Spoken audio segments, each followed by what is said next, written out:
To Hyannis, Alex Feuz, Cade Crenshaw, and Claire Foley with you. What a great night for baseball. It's the Gatemen are 4-4-2. They've tied twice against the same team, the same score in the last week. Cade, great to be with you once again tonight. Excited to be here, Alex, and this is an exciting matchup tonight between a pair of teams that are going to meet for the fifth time in the early season. We just passed the midway point last night, and these two teams split their first four meetings between the two. But so far, coming into this night's game, Alex, I think Wareham is in a beautiful spot. They've got new faces in the lineup that are hitting the ball extremely well. Pitching has been proficient as of late, and I expect Jason Woolver to have a really strong outing for the Gatemen. Well, he's going to have tough competition, right? The pitching has been really this high point of the past week. You can't win a lot of games or even tie them with bad pitching. It's just been a highlight from what we've seen. But we'll take a quick break. National anthem, first pitch, and more here on the Gateman Radio Network.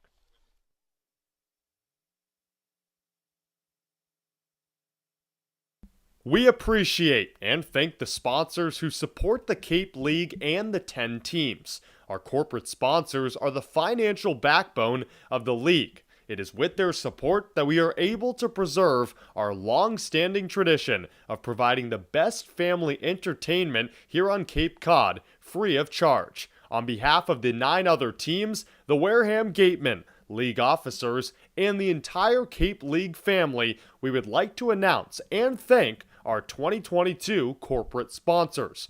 With much appreciation, we recognize the Yawkey Foundation, Gibson Sotheby's, Curry College, the 99 Restaurants, Coca-Cola Bottling of Cape Cod, Badger Sport, Zephyr Hats, Cape Cod 5 Cents Saving Bank, Milton Cat, Mosquito Marys, Massachusetts State Lottery. We will be back to you in the next inning for the second half of this outstanding list of loyal sponsors.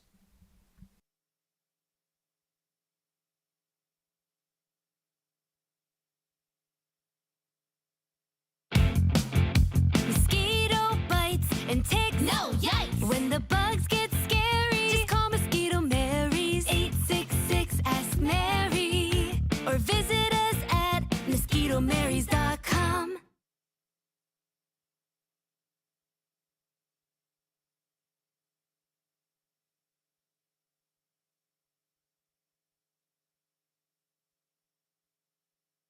Curry College is where you go to become anything you want. Curry prepares students to engage in successful careers with learning beyond the classroom. Explore undergraduate programs, NCAA Division III athletics, and continuing education and graduate studies, including fifth-year master's programs at curry.edu.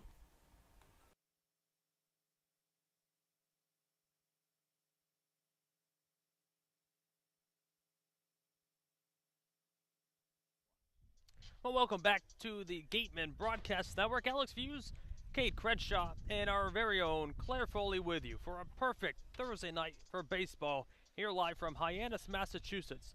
Let's take a look at how the Gatemen line it up tonight against the Hyannis Harbor Hawks. This is their fifth time, excuse me. They're 2-2, tied so far, so the winner tonight is, I guess you could say, even though we have to play them one more time, this is a rubber match tonight. Oh, we'll look at the Gateman lineup. Chase Davis leading off tonight, playing center field. Batting second, DHing for just a second time this season is Hogan Windish. Batting third, Max Anderson. Batting in the cleanup spot is Owen Diodati. Batting fifth, Blake Wright. Batting sixth is Alan Roden. Batting seventh, back in the lineup is Kellum Clark. Batting eighth is Brian Padilla. And to finish out this Gateman lineup is Peter Burns. And they're set to face Austin Strickland on the mound for the Harbor Hawks. Defensively for Hyannis tonight, Mitch Jebb will be at third base. Dominic Catelli will be at short. Riku Nishida is there at second base with Justin Janis out of Illinois occupying first. Pancho Reeves will be behind the plate. In left field is Christian Moore from Tennessee. McConnell is in center, and Rocco Pepe will be in right field for the right-hander on the bump in Austin Strickland. Well, obviously, the Gatemen have hit better against righties. They're still south of 200 when facing a left-hander on the mound, but it's the other story. About right around 230 against right-handers, and this is the guy that they faced Austin Strickland once before out of the bullpen, though. A great opportunity right now for two teams that are quite familiar with each other at this point. There's not too many bullpen options or even starters that either team can throw at each other that may make a difference in this game. But for a Gateman offense that you go back to last night, just a 1-0 victory on 6 hits for the Gatemen. But sometimes, Alex, 1 run is all you need, especially with how the starting pitching's gone for the Gatemen. The offense, as of late, well, they've strung together a total of 20 hits in their last 3 games, 1 win and 2 ties. And there's a couple mix-ups in the order. Chase Davis is in his first time as the leadoff hitter. Owen Diodati, the first time of the season in the cleanup spot. We'll see Hogan Windish for the first time since the first week of the season not playing in the outfield. He is the DH tonight. Of course, no Jack Hausinger out there as he has the off day. And no Ryan Campos either. There's a couple new faces around this order. Coach Harvey Shapiro trying to switch things up a little bit. But this team, they haven't lost in 5 days, and they're taking on a Hyannis squad that's been hot as of late as well. Right, this Hyannis team, we saw it when the Gatemen played them just a few days ago at home. This is a team you don't want to mess with. And this is the Gatemen's worst loss against any other team in the Cape. 5 runs. It doesn't sound bad, but when in reality, the Gatemen have been pretty well as at the plate. Well, Chase Davis will set to lead things off for the Gatemen. A left-hand hitter that made his debut in the Gatemen uniform on Wednesday night. Lawson Strickland stopping on the mound, and he's set to get going. Looks like the warm-up balls in right field were still being thrown around by the outfielders. Yeah, Strickland waiting for the outfielders to finish getting ready, and Strickland set at the waist. The first pitch to Davis, line right back up the middle. Strickland had to fall down on the mound to get out of harm's way. A 1 pitch, and it's a base hit for Chase Davis, his first in a Gateman uniform.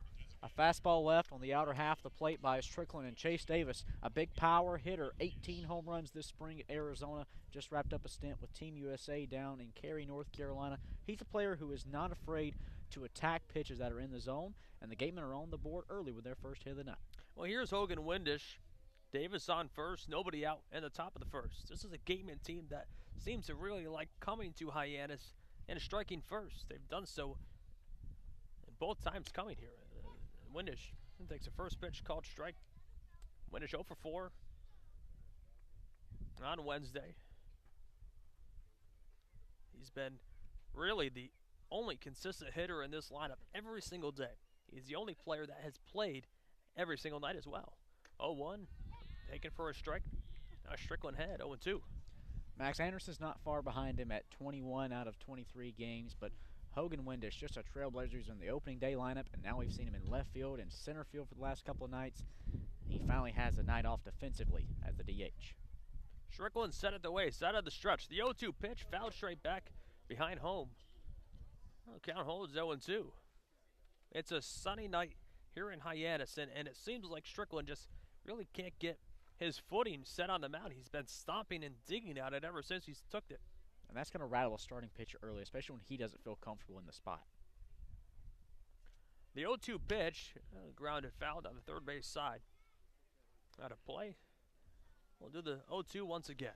Of the 4 pitches that Austin Strickland has thrown so far, Alex, I haven't seen a single one that was off speed. He's gone fastball, fastball, fastball.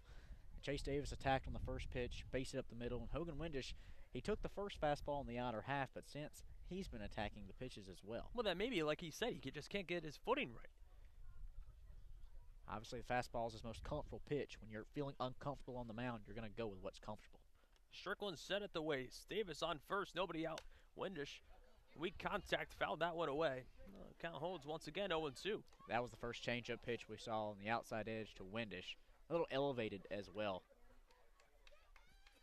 Last night, Windish 0 for 4 with a couple of strikeouts, and that was the most really uncomfortable he has looked at the plate in any single game. Well, the 0-2 once again, just low and outside. Took a breaking pitch. And again, Strickland stomping and digging right near the rubber. You almost have to wonder if the mound was almost gotten too wet when they were watering the infield. Well, Chase Davis on first. Nobody out. It's the top of the first. No score. Windish. Cut on and miss. Oh, he goes down swinging. First strikeout of the night for Austin Strickland.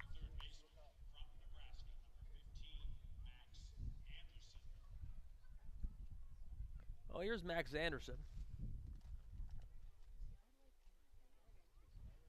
Anderson went 1 for 3 last night with a walk. One of the rare offensive players in this Gateman lineup that has hit lefties better than righties. As Strickland is checked back to first, but Davis just gets back in time. About a fingernail off. Anderson riding a 10-game hit streak coming into tonight. Strickland set out at the stretch. And he deals a first pitch. And check down the first base to see if he went it. First base umpire says he held up. So 1-0 the count. We'll see if we have a hit and run situation on here. Anderson looking down to Harvey Shapiro at third base. Davis on first, 1 away in the top of the first. And Strickland delivers a breaking ball that stayed high. 2-0 the count.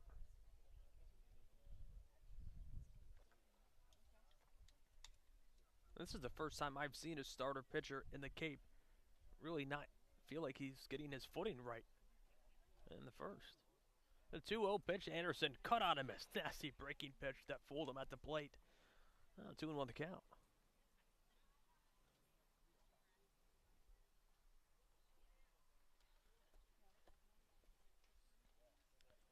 Max Anderson out of Nebraska. Led the Cornhuskers with 67 hits this past collegiate campaign. Strickland deals the 2-1 pitch. Fouled away. 2-2 the count. We knew early on that Strickland favored the fastball, and once he got essentially his footing set on the mound, rubbed some dirt in front of the rubber to get that back foot settled in, just tucked up against the rubber, he's gone back to the fastball and he's locating it much more efficiently. Strickland set, kicks and fires a 2-2, fouled away. Right behind the field, first base dugout. 2-2 the count. Still no score.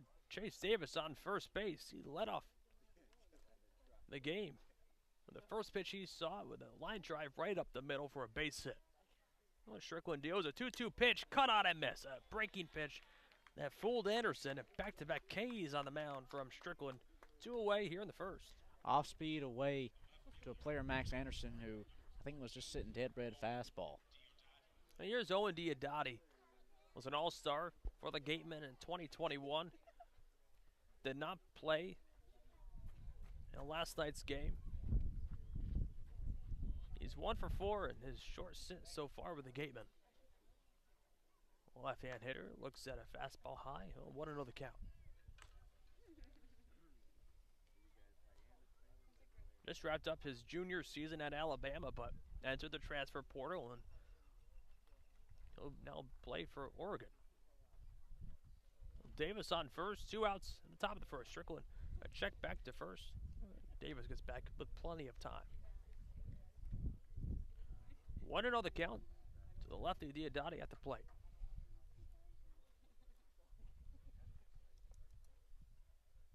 Strickland deals a 1-0 pitch. That one hit well to left field, drifting over. More on the track at the wall. It is gone! A 2-run shot by Owen Diodati in the top of the first, and the Gatemen take a 2-0 lead right away here in Hyannis. Oh, Diodati dotted it.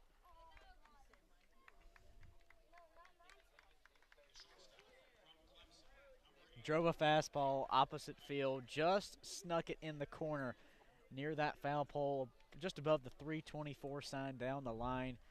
For Owen Diodati, a player who hit 7 home runs last summer for the Gatemen en route to an all-star selection. That ranked 3rd in the Cape. Oh, first pitch to Blake Wright, a breaking ball in there for a strike. 1-1 the count. Wow. Big hit and a cleanup spot by Owen Diodati, and it's 2-0 Gatemen here in the top of the first. Wright looks at that one high. 1-1 the count. Gatemen now home runs in 4 of their last 5 games.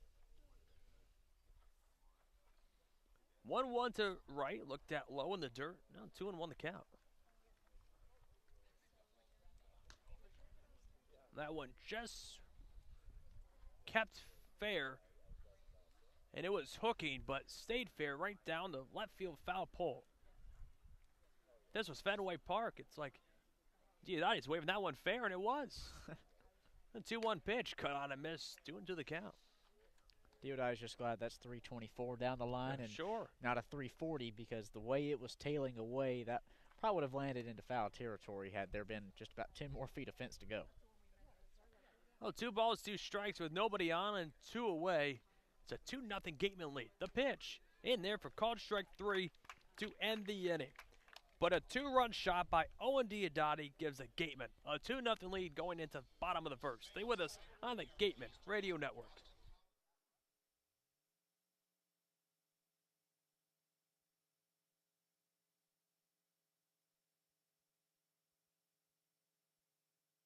The Gateway Tavern, located on Marion Road in Wareham, offers an extensive but not exhaustive array of menu choices. They search for the finest in foods, ranging from garden fresh produce to hand-selected seafood, and have special menus that change daily.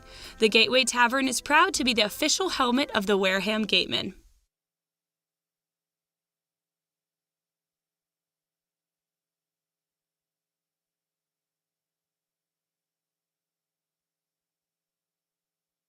For sales and rentals of Caterpillar machinery, generators, and marine engines, visit MiltonCat.com, your area cat dealer. Milton Cat, the Cape and Islands Caterpillar dealer, is proud to be a sponsor of today's game.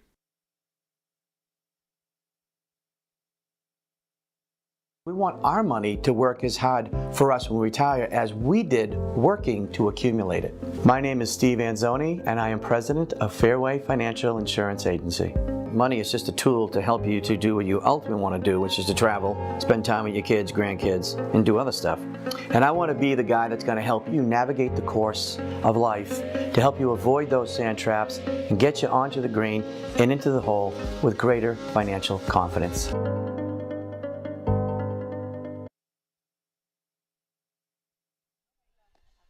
Well, welcome back. We go to the bottom of the first. It's a 2-0 Gateman lead. It was a 2-run shot by Owen Diodati. In the top of the first, that gave him a quick lead in the bottom of the first. Well, Jason Woodward will take the mound, making his first appearance in just a few games. This is his second time facing Hyannis. His first appearance came on June 24th. He pitched in 3 innings, gave up 5 hits, 3 runs, all earned, 1 walk, and 1 strikeout.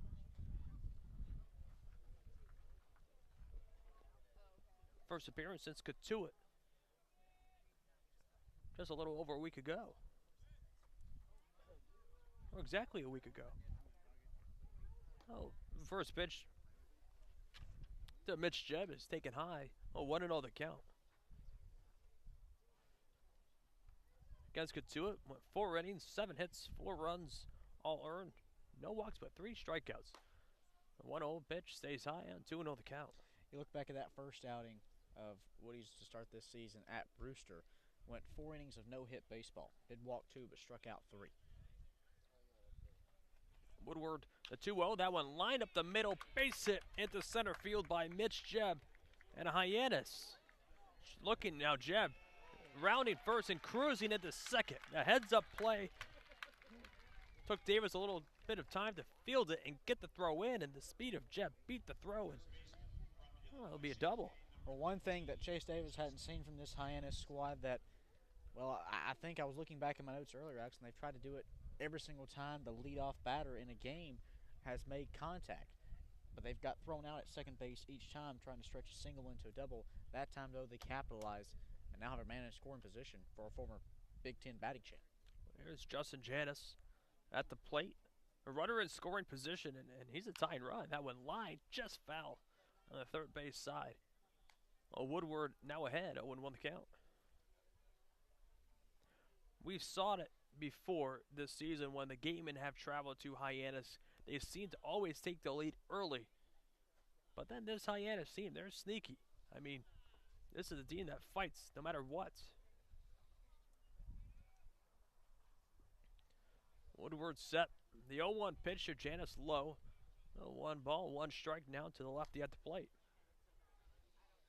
Woodward, a 4-pitch mix right-hander. Fastball, slider, change, curve. Fastball is going to sit low to mid-90s. Woodward out of the stretch. Jeb on second. Nobody out. It's the bottom of the first, and the Gatemen have a 2-0 lead. But that one hit well to center field. Not deep, though. Davis drifts in just a tad. Battles the sun, but makes a play. Jeb thought about tacking, but he'll stick to second base. Oh, one away in the bottom of the first. Just got under it. Had good contact. And this is not a deep ballpark, especially with the winds just gently rolling out towards center field from home plate. 379 and straight away. Here's Nolan Shanuel, the designated hitter tonight for the Harbor Hawks. Jeb on second. One out in the bottom of the first.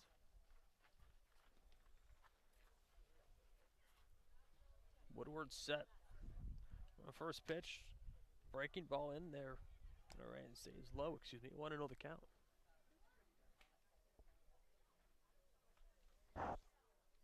The light's already on here. And Judy Walden Field. Woodward, the 1-0 pitch. Right down Main Street. 1-1 the count.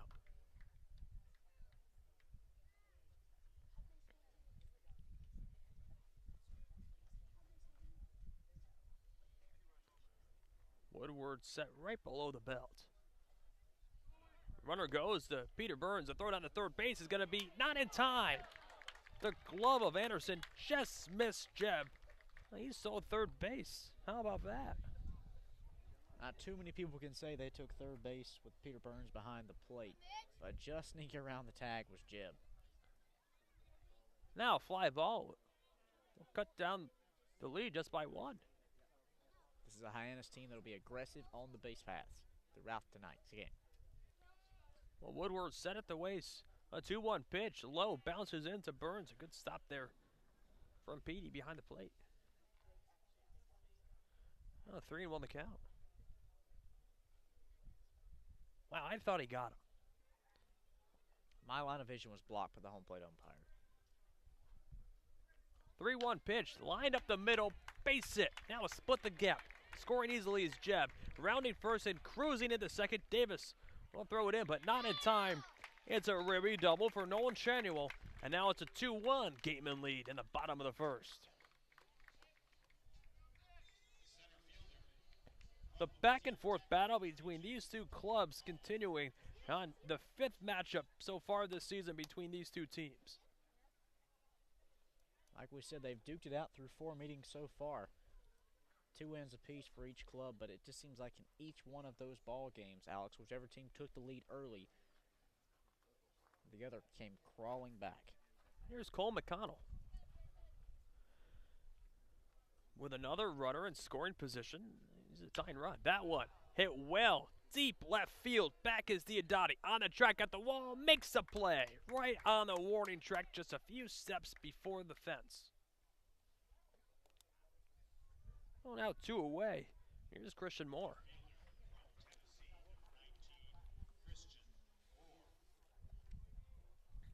Two outs in the bottom of the first.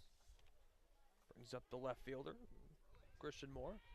And now it looks like Woodward, as he wasn't even set. That Shanuel took third base and just held on to the ball. Caught everyone sleeping. How about that? 2 stolen bases in the same inning. A Woodward deal is a pitch cut on a miss. 1-1 the count. Christian Moore's last time facing the Gatemen and his only time facing the Gatemen this season, just a few short weeks ago. 4 plate appearances, 4 walks drawn. Well, now Shanuel on third. The 0-1 pitch stayed high. 1-1 the count. I was looking down at my book and I look up and Shanuel was on third base. I think he caught everyone sleeping. No one was expecting that. I mean, Woodward just held on to the one. What more could you do? The 1-1 low and 2-1 the count. And the reason Woody had to held on to the ball was because Max Anderson, the third baseman, he wasn't ready for the throw. No one was covering the bag because no one was expecting it, right? By the time Woodward even looked up, he was just a few steps before the third base bag. Oh, 2 balls, 1 strike on the ready Moore. The pitch taken for a called strike, even at the count now 2-2. It's a 2-1 Gateman lead in the bottom of the first. Best way you battle back from that is retire Moore right here and get out of the inning, strand the runner at third. That's the tying run. Woodward's set right above the belt now. The 2-2 pitch hit the other way out of play. We'll do it again.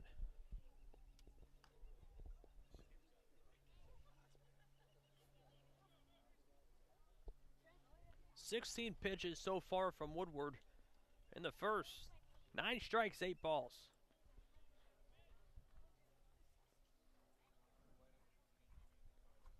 The 2-2 pitch just low on the breaking ball. And just miss the zone. Tough pitch to take. But what a great at-bat here from Christian Moore. Like we said, he's patient at the plate. Shanuel on third. The payoff pitch popped him up. Calling it off is going to be Anderson, who drifts over to his left to make the play and end the inning. But it was a ribby double by Nolan Shanuel that cut the Gateman lead down by 1. It's 2-1 Wareham, heading into the top of the second. Stay with us on the Gateman Radio Network.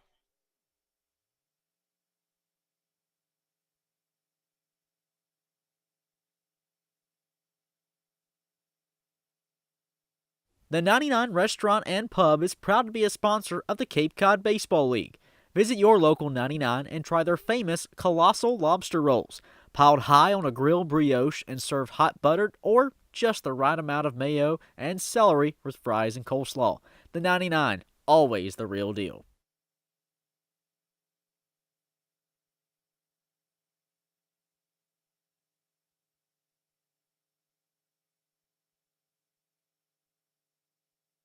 The Wareham-based 80 Makepeace Company, founded in 1854, is the world's largest cranberry grower and the largest private property owner in eastern Massachusetts. The company supports organizations like the Wareham Gateman and projects like the outdoor cranberry bog classroom that you may have passed on your way in. Visit admakepeace.com to learn more.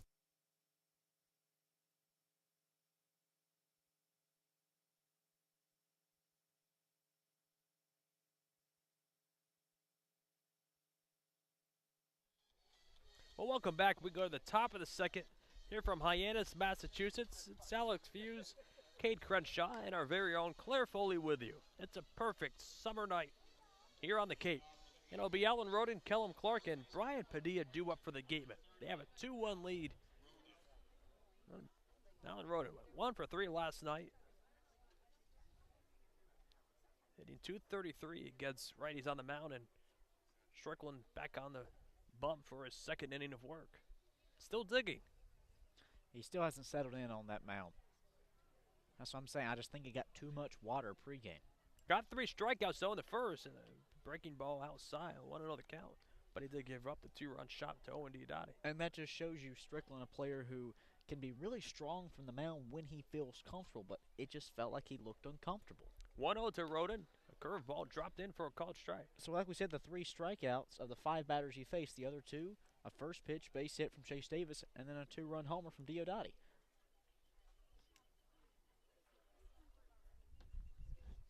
One ball, 1 strike on the lefty Roden. Breaking ball in there for a called strike 2. And Strickland ahead, 1-2 the count.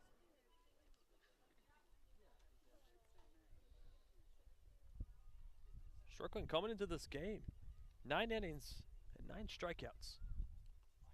Right now he's done 10 with 12. Well, that one hit well to right, and it's going to be just foul on the right field line.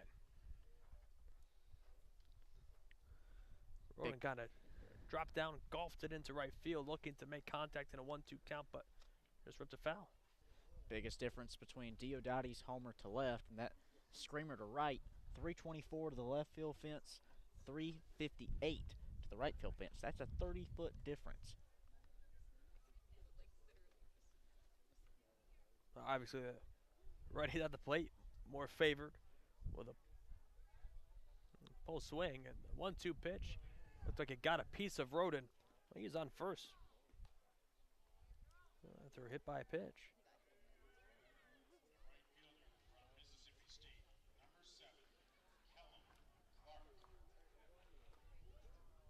Well, here's Kellum Clark with Roden on first and nobody out. Clark, a player who had his best game of the season back in early June here at McKeon Park. 3 for 5 night with 3 doubles, 5 RBIs. Strickland out of the stretch. First pitch, a called strike to the lefty Clark. Clark did not see game action last night. The last time he played at Hyannis, went 4 for 5 with 3 doubles. Breaking ball outside, 1-1 the count.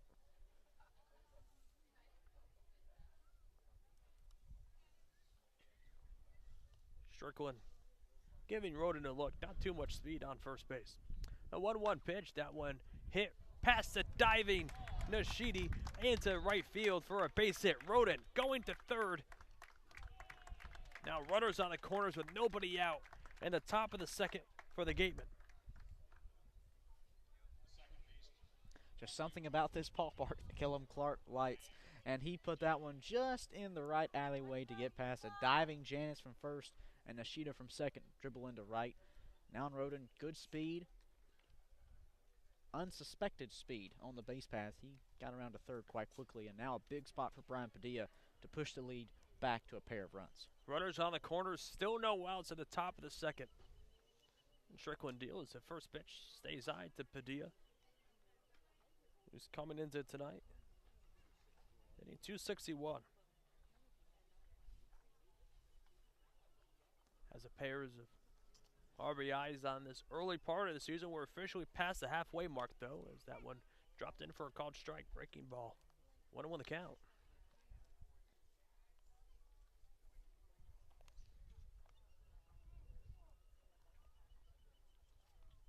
It seems just like yesterday, Padilla joined the team, but this is his 10th game of action. And it's wild to think for Brian Padilla, you allude to his .260 average there. All of those hits have come against right-handed pitching. Yeah, 7 for 16, hitting .437 against their right-handers.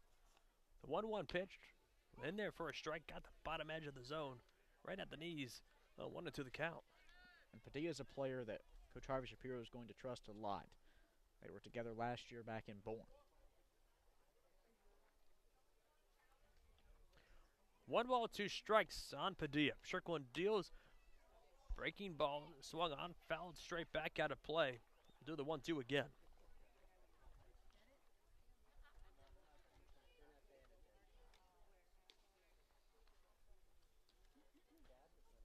Roden on third, Clark on first.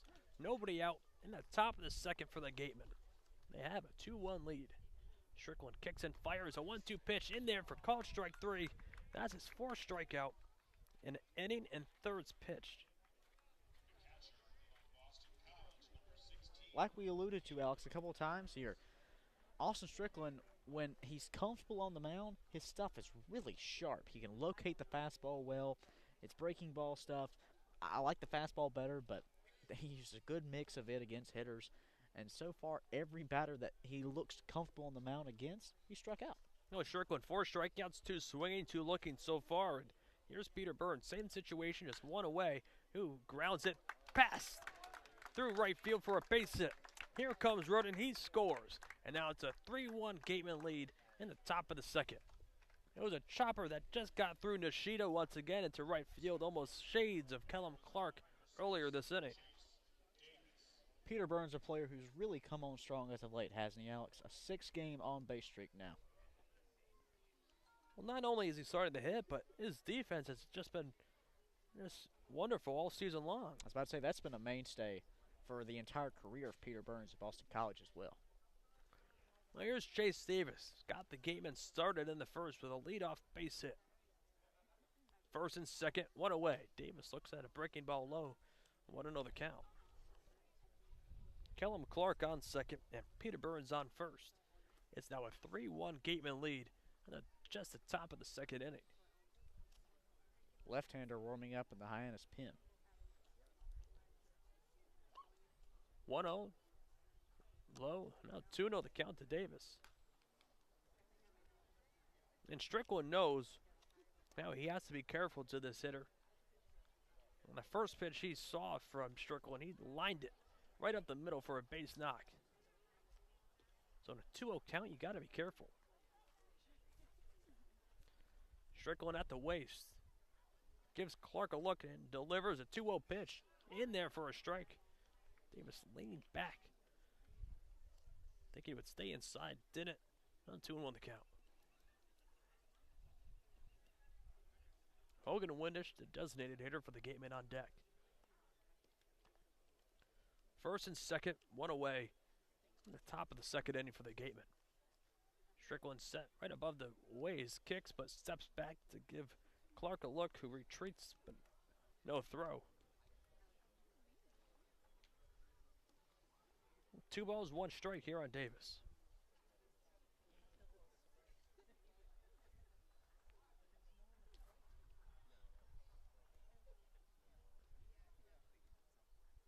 A 2-1 pitch. Stays low. 3-1 the count. And you know Chase Davis pretty well, Cade, right? You know, Chase Davis is a sophomore out of Arizona. Spent last summer over in the Northwoods League with the Lacrosse Loggers in Lacrosse, Wisconsin.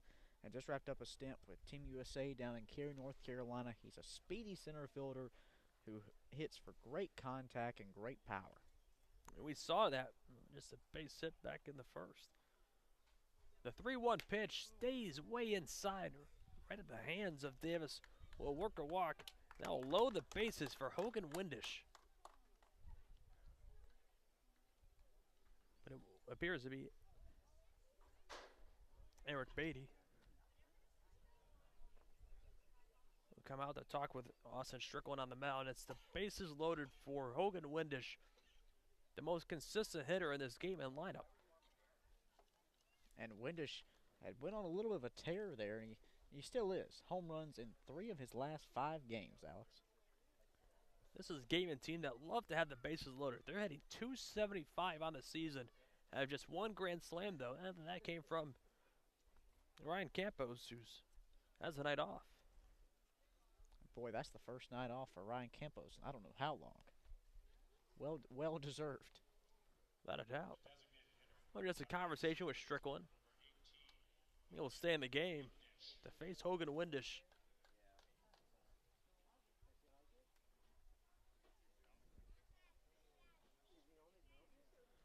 Windish did go 0 for 4 last night, and he struck out swinging back in the top of the first. But Callum Clark on third, Peter Burns on second, and Chase Davis on first. Strickland deals the first pitch swinging, but comes up empty. 1-1 the count now to Windish.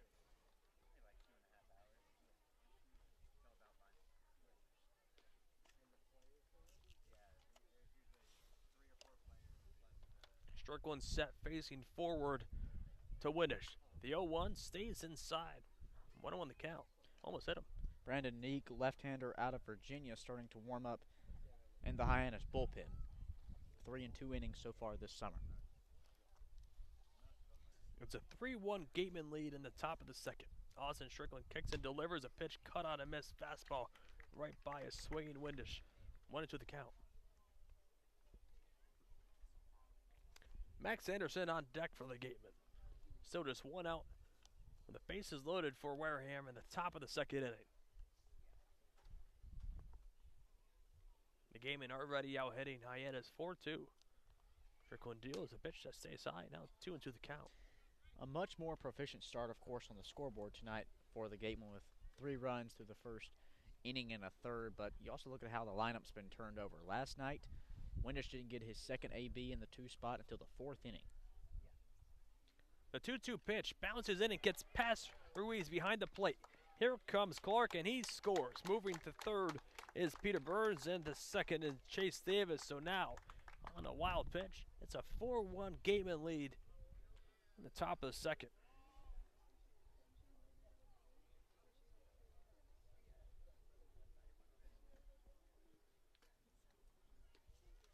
And the command from Strickland has Well, you could look at it. It's been okay at times. Has 4 Ks. But then not so great. It's a 4-1 Gateman lead. He's given up 4 hits and also hit a batter. Walked another. A payoff pitch to Windish popped him up out of play, where he's giving it a look but runs out of room. So count holds 3-2. First base bag now open. It's second and third. Still only 1 out. A 4-1 Gateman lead in the top of the second.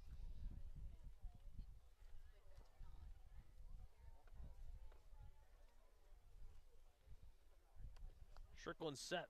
The payoff pitch fouled away, and this is a classic Hogan Windish at bat. A vintage Windish at bat.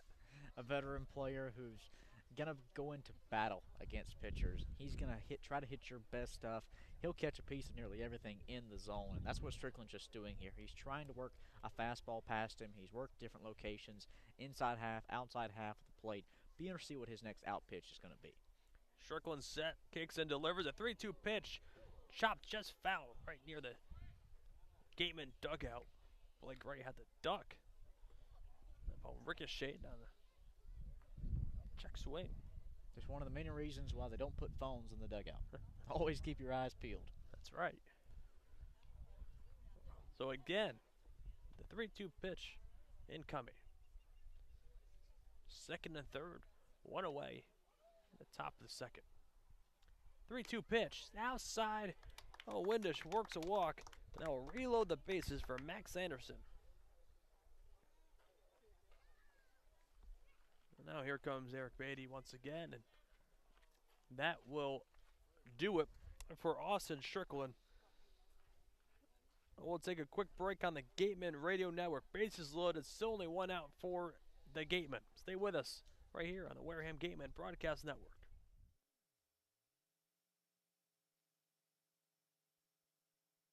T-Mobile is proud to sponsor the Cape Cod Baseball League. T-Mobile believes that when small towns thrive, America thrives. That's why they're investing billions to bring fast, reliable, and affordable wireless service beyond the big cities to small towns across America. There's never been a better time to join T-Mobile. Visit T-Mobile.com/acrossamerica to find out more.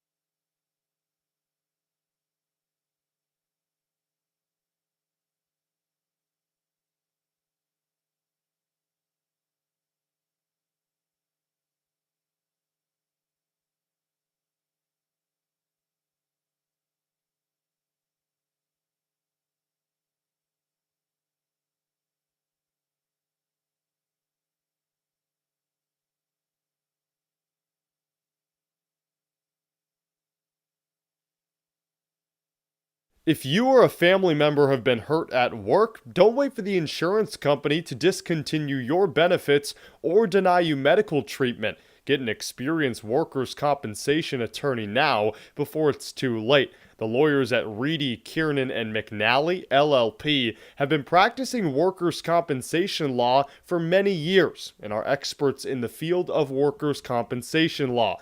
Having the advantage of retaining an attorney early on may make all the difference in your case. Know your rights. Be prepared and contact Reedy, Kiernan, and McNally, LLP today. The firm is located at 267 Main Street in Wareham and 2318 Acushnet Avenue in New Bedford. Call 508-295-0286 or visit their website www.rkm-law.com.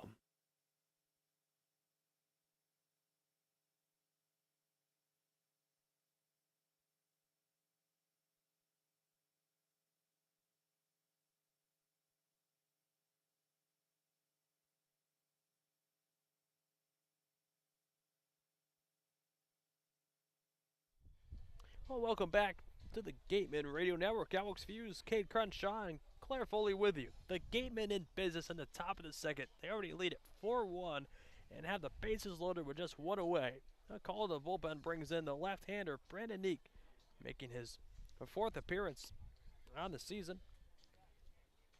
Out of University of Virginia. He's already pitched in 3 2/3, giving up 2 hits, 1 run, 1 earned, with 3 walks, but 3 strikeouts. Comes into a tough spot, though, Cade. He does. The bases are loaded for a player, Max Anderson, who has been red hot as of late.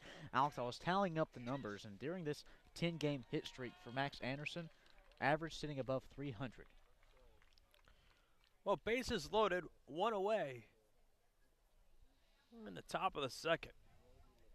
This is a team, though, that the Hyannis Hawks, no matter how many runs you score, it can't be enough. Well, Neek deals a first pitch swing, comes up empty, and Anderson 0-1 the count. And like we've said before, Alex, this is a Gateman team that has had their struggles against left-handed pitching this season. Anderson, though, one of the only offensive players in this Gateman lineup that is hitting better against left-handers, but not by much. 263 to 241. Neek deals a fastball in there for a called strike, and Neek out of the pen, quickly ahead 0-2. Anderson 0-for-1 with a K already on today. Peter Burns on third, Chase Davis on second, and Hogan Windish on first. The Gatemen looking to take a major lead. Well, they already have a 4-1 lead in the top of the second. Looking to break this one open. The 0-2 pitch inside, 1-2 the count.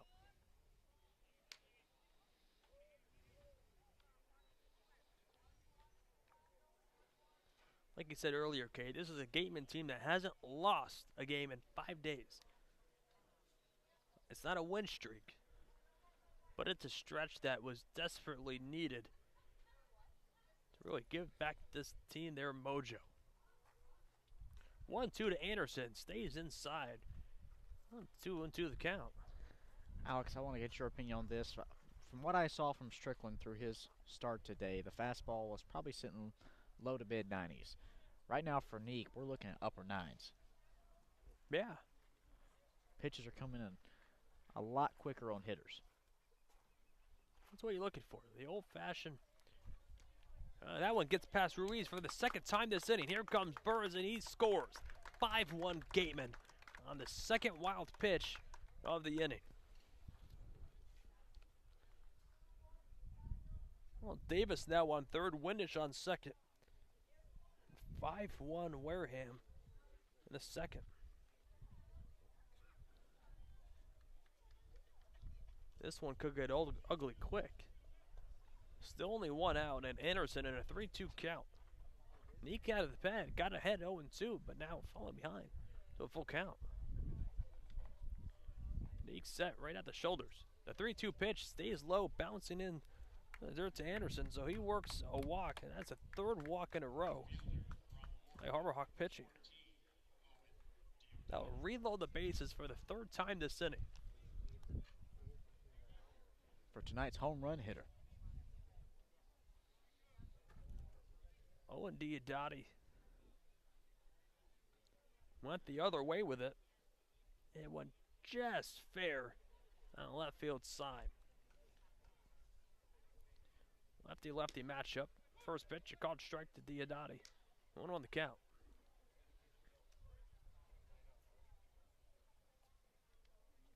Diodati, an all-star last season for Wareham. Quickly making a name for himself. Once again, that one breaking ball low. 1-1 the count.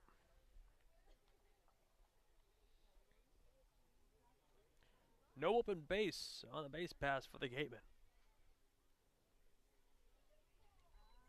Infield playing straight away, along with the outfield.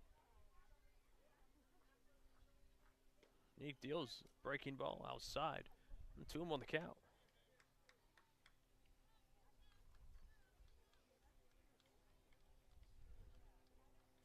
Everyone has reached base now except for Blake Wright, who's on deck. And Brian Padilla, excuse me. The pitch, that one, a broken bat liner right back to Neek, who boots it. It's going to be a tough play, and he's going to keep it and not throw it anywhere. And everyone's safe, and another run scores, and now it's a 6-1 Gateman lead in the top of the second. Oh, just bad luck on that one. Got the ground ball that could have been 2. And they gave it a base hit. The broken bat, just slow grounder. The Strickland couldn't get a hold of. He initially tried to field it between his legs. It pokes off the glove and back towards the first base line. By the time he was able to recover and get over there, Diodati's long, lengthy 6'5" frame had beat him up to the bag. Well, here's Blake Wright. First pitch, a called strike. Now Windish on third, Anderson on second, and Owen Diodati on first base. The 6-1 Gateman lead in the second inning. Well, it could go either way for Jason Woodward. Enjoys the comfort, but hasn't seen it. Hasn't been back on the mound in a little while. This inning has gone on. That went in there for a called strike. I don't know any pitcher, though, regardless of how long they sit in the dugout, that they would complain about inheriting what is now a 5-run lead when they come back out on the bump. Oh, right behind 0-2. Bases juiced. One away on the top of the second. He deals the 0-2 pitch way inside. 1-2 the count. Gateman trying to draw their fourth walk in the last 5 batters. And what's so interesting about those walks, almost every single one of them, the pitcher was ahead of. 0-2, 1-2. It's worked good at bats. Seen a lot of pitches. That's mainly how they already scored 6 runs. That one bouncing into Ruiz. 2-2 the count.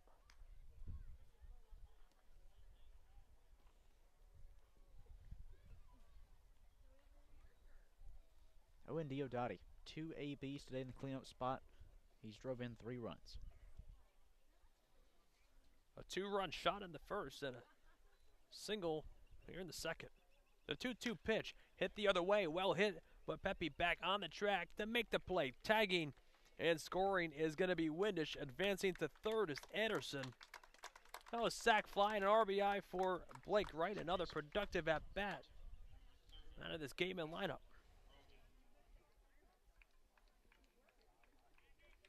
Well, for just a second time this season, the Gatemen have officially batted around. Here's Alan Roden. And the runners on the corners. We're now 2 away here in the second.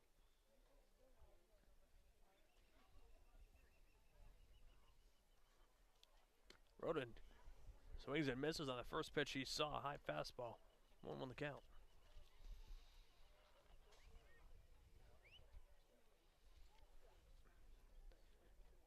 Anderson on third, Diodati on first. It's now a 7-1 Gateman lead. He kicks and delivers the pitch that stays outside. 1-1 the count. It looks like when Roden was sliding, when he was on the base pass earlier in this inning before coming around to score a run, looks like he tore a hole in the backside of his pants. Well, if another run scores this inning, that will tie the most runs scored in a single inning this season so far. Breaking ball in there for a strike. 1-2 the count.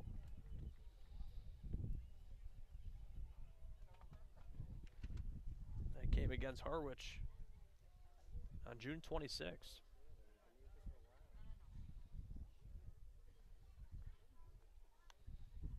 Oh, 1-2, cut on and miss to end the inning. But a 5 spot on the board by the Gatemen after 1.5 of play. It's a 7-1 Gateman lead. We go to the bottom of the second. Stay with us on the Gateman Radio Network.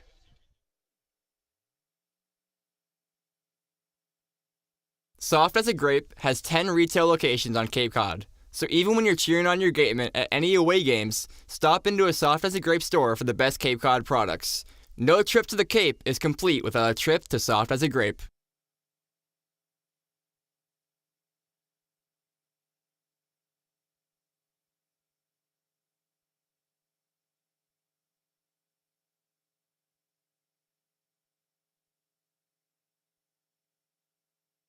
Cape Cod Coca-Cola thanks you for supporting the Cape Cod Baseball League and for refreshing yourself with ice-cold Coca-Cola products. Please remember to recycle your empty bottles, cans, and all other recyclable materials. It only takes 6 recycled plastic bottles to make a new baseball cap.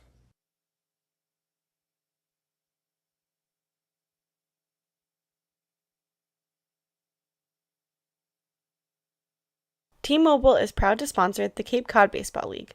T-Mobile believes that when small towns thrive, America thrives. That's why they're investing billions to bring fast, reliable, and affordable wireless service beyond the big cities to small towns across America. There's never been a better time to join T-Mobile. Visit T-Mobile.com/acrossamerica to find out more.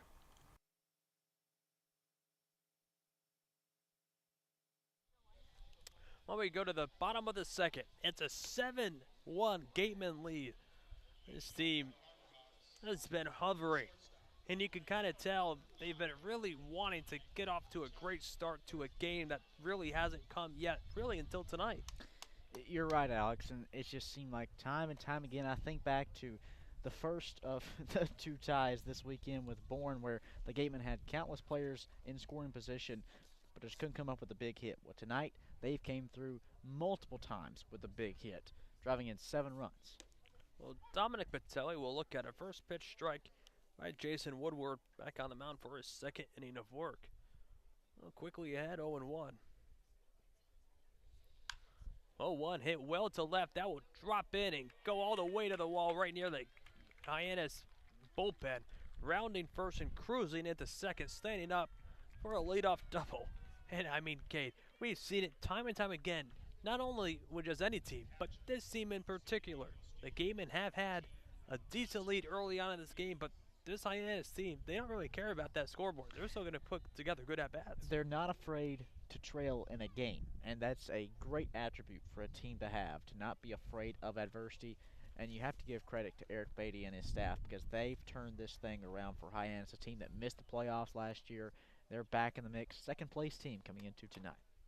Now here's Pancho Ruiz. Looks at a first pitch low. Well, 1-0 the count. Well, Patelli on second. Nobody out in the bottom of the second. But the Gatemen do lead by 6. Rocco Pepe on deck.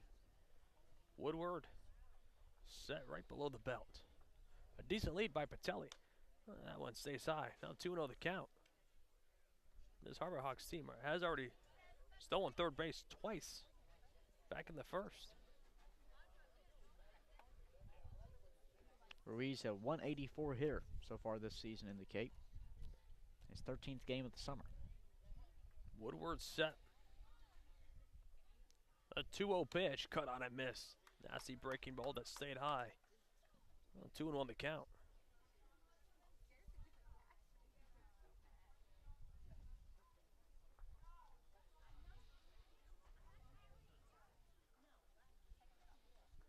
Patelli, no stolen bases on the year. But he has at least 10 steps off the second base bag. And Woodward fired in a pitch that evens up the count now 2-2. Just a tad bit of a lead for him off that second base bag.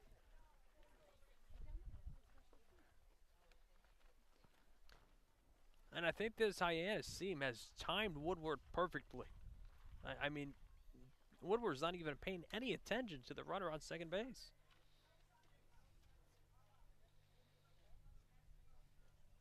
2-2 stays way high. Burns almost went above his head. Knocked the face mask off the glove. Great job defensively, though. To know you have Peter Burns behind the plate to make plays like that, it's going to put a pitcher a little bit at ease to know, hey, if I have one slip, the catcher's going to cover me. Now 3-2 the count here to Ruiz. Patelli on second. Nobody out in the bottom of the second. Punch foul. And a play. We'll do the 3-2 again.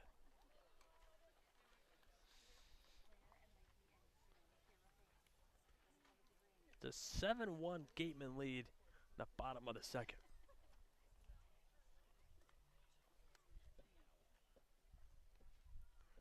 Woodward eyeing Burns on. Now comes set at the waist. Paying a little more attention. Now kicks and delivers a 3-2 pitch. Got him swinging. One away here in the second. That's Woodward's first strikeout of the night. There's Rocco Pepe coming into tonight. 167 and of Cal State Long Beach. Hometown, Huntington Beach. Ever been to Huntington Beach? I haven't, but I've never been to the West Coast in general. Oh, okay. It's nice. Well, Patelli on second. A breaking ball, first pitch, a called strike to I've been to Pepe. Myrtle Beach. Okay. Not as nice. It's not bad. There's worse beaches out there. It's a beach. 0-1. Low in the dirt to Burns. 1-1 the count. See, I'm more of a mountains guy than I'm a beach guy, though. That's fair. A lot of mountains in upstate New York. Surprisingly. Surprised a lot of people with that stat. Who would have thought? Well, Patelli on second. One away. The bottom of the second. Woodward and Patelli. And now the pick off the second base is going to be not in time. And Patelli was jumping around almost halfway down the third base line. That's going to change the mindset now of Hyannis to know that Woodward's ready to check a runner and he's keeping them on the top of his mind. That's really the first time we've seen it. The 1-1 fouled right away. Looked like got a piece of Burns on the backswing there. But Woodward ahead, 1-2.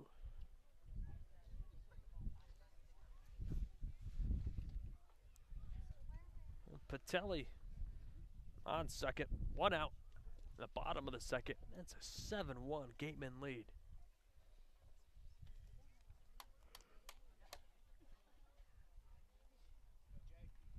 The Gatemen took the first two. They face Hyannis, but dropped the last two.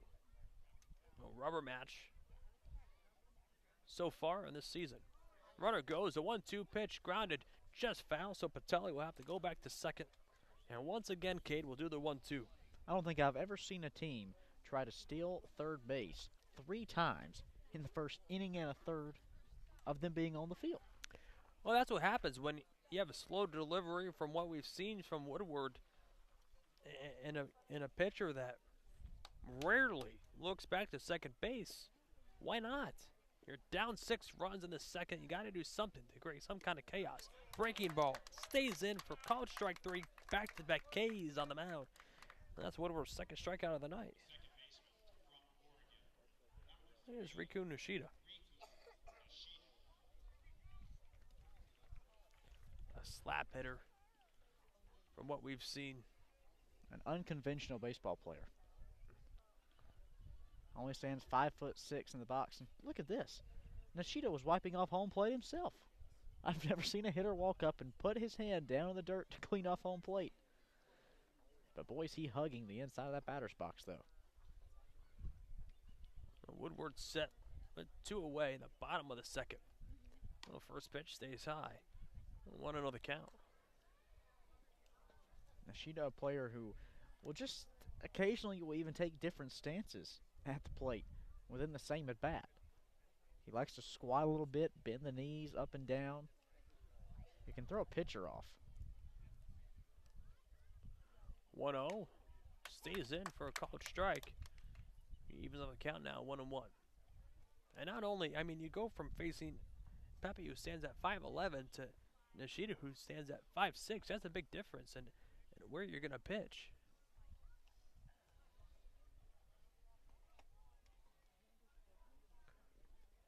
The 1-1 pitch, Nishida drops a bunt down, and it's a good one. Woodward will play it, but he can't come up with it, and everyone's safe. Now runners on the corners with 2 away for Mitch Jev, and the top of the lineup for Hyannis. Alex, one thing you and I both noticed before the game was how much water they were leaving on the infield tonight. And Hyannis starter Austin Strickland struggled with the mound a little bit with how damp it was. That one there, we just saw Woodward slip as he went down for the ball. We have to wonder how much water may still be sitting on that grass.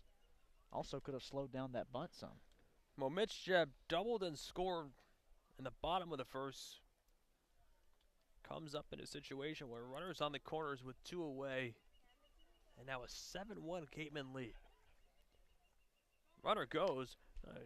Pitch fouled straight back. So Nishida will have to retreat back to first base. Of course, I'm no mind reader or fortune teller, Alex, but you have to think with how aggressive Hyannis has been on the base path so far through the first 2 innings tonight, if Burns had thrown down to second, would we have seen the double steal from third?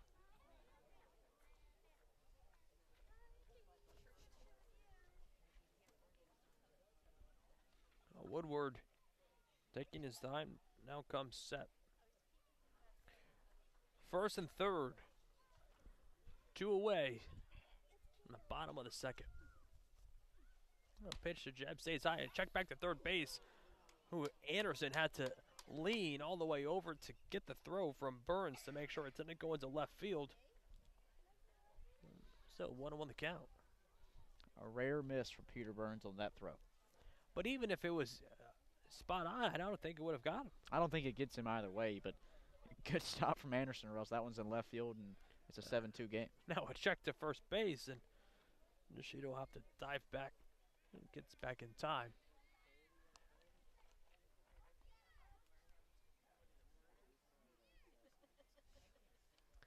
One ball, one strike on the lefty jab. Already doubled and scored tonight. Nishida goes. The throw down to second base is going to be not in time. Nishida. That's slides in there safely. That's the third stolen base by the Harbor Hawks in just 2 innings of play. For a team that's down by 6 runs, you have to switch things up a little bit. You can't just be dependent on your offense breaking through. You're going to have to take chances, and that starts with running on the base paths. Well, that ties this season. There's been a few times that a team has stolen 3 times against a Gateman. Well, one more stolen base, and Hyannis will take that lead. Jeb pops it up. Burns gives it a look, but runs right into foul territory, right near the fans here. And Judy Wallen, Scarfile Field. Well, it's second and third with 2 away. Mitch Jeb trying to continue this 2-out rally Harbor Hawks put together here against Woodward.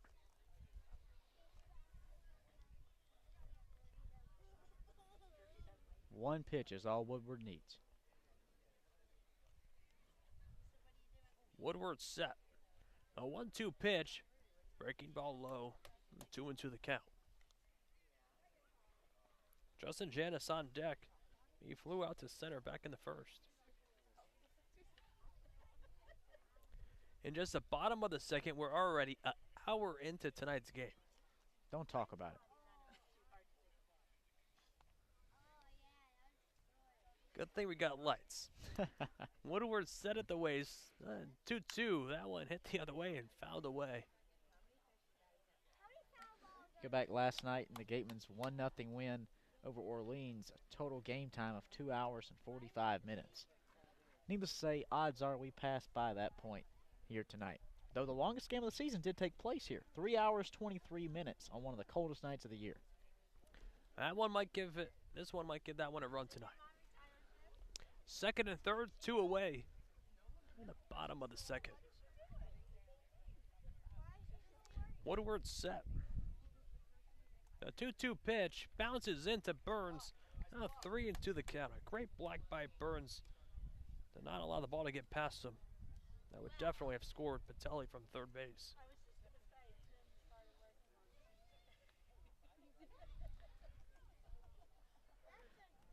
Three balls, 2 strikes, 2 outs. It's a 7-1 Gateman lead. The bottom half of the second inning. Woodward set right above the belt. Kicks in, delivers the payoff pitch. That one line to left. Base hit. Here comes Patelli. He'll score. The throw home is going to be not in time. Nishida scores as well. It's a base hit and 2-run score. And now it's a 7-3 Gateman lead in the bottom of the second. 10 runs have already come across home plate here. The last time these two teams met, they totaled 7 runs throughout the whole game. Well, Mitch Jeb, 2 for 2 tonight. A single and a double. All right, 2 runs driven in. Here's Justin Hyannis. Throw down the second base is going to be not in time. The ball goes into center field. Going to third and pushing it is Jeb, and he'll be there safely. Wow. Now the Hyannis Harbor Hawks have stolen more bases than anybody else in a single game against this Gateman team tonight. 4. Incredible start from this Harbor Hawks team that at one point trailed 7-1, and slowly but surely they've continued to eat away at that deficit. Well, Woodward's set ahead of Hyannis here 0-1, which stays way high. 1-1 the count.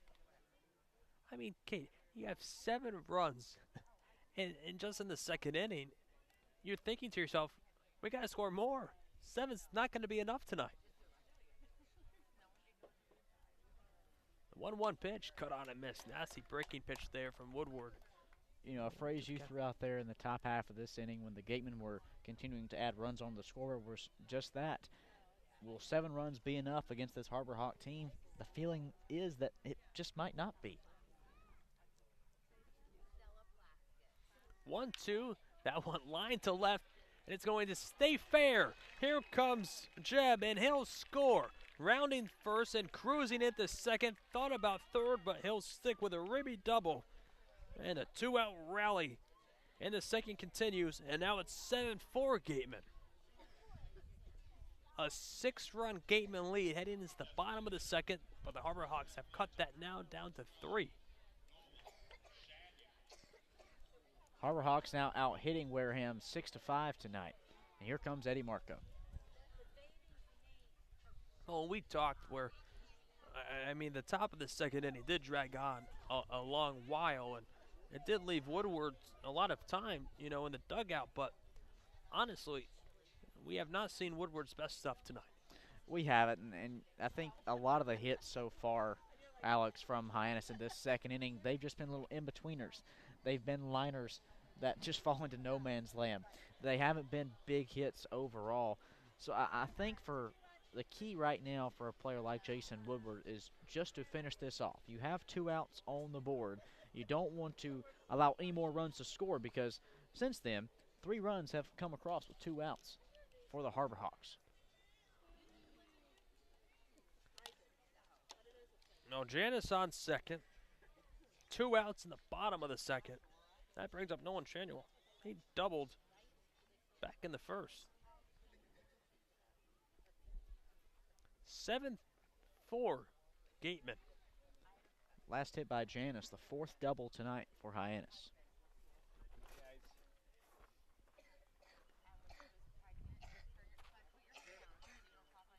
Well, Woodward deals the pitch low. 1-0 the count.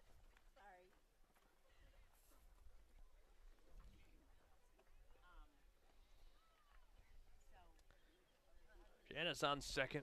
2 away. The bottom of the second. Woodward looking to get out of this jam. Fouled away behind home. 1-1 the count. It doesn't appear to be really any movement in the Gatemen pen. There is a right-hander warming up. Appears to be Jack Sullivan.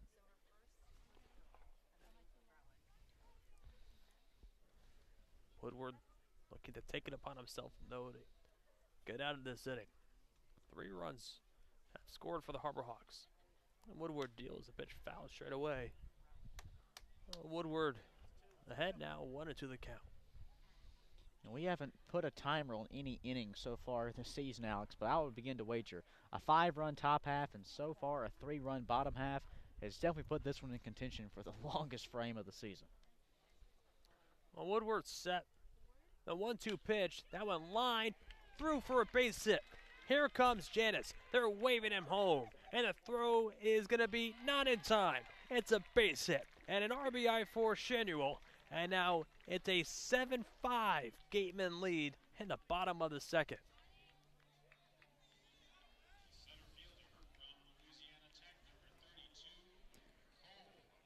For a Gatemen team that had allowed just 5 runs in its last 3 games, have now allowed 5 through 2 2/3. And that will bring out Harvey Shapiro, the field manager for the Gatemen, who will make a call to the bullpen. The Harbor Hawks have scored 5 here at the bottom of the second, and it looks to be Jack Sullivan coming out of the pen. Stay with us on the Gatemen Radio Network. They lead 7-5. We want our money to work as hard for us when we retire as we did working to accumulate it. My name is Steve Anzoni, and I am president of Fairway Financial Insurance Agency. money is just a tool to help you to do what you ultimately want to do, which is to travel, spend time with your kids, grandkids, and do other stuff. And I want to be the guy that's going to help you navigate the course of life, to help you avoid those sand traps and get you onto the green and into the hole with greater financial confidence.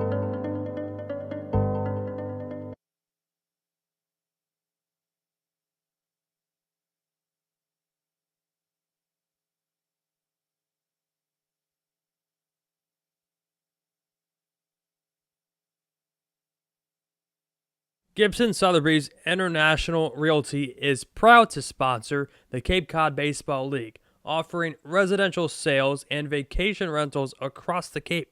We help you turn someday into right now. Each office is independently owned and operated. Sotheby's International Realty is a registered trademark.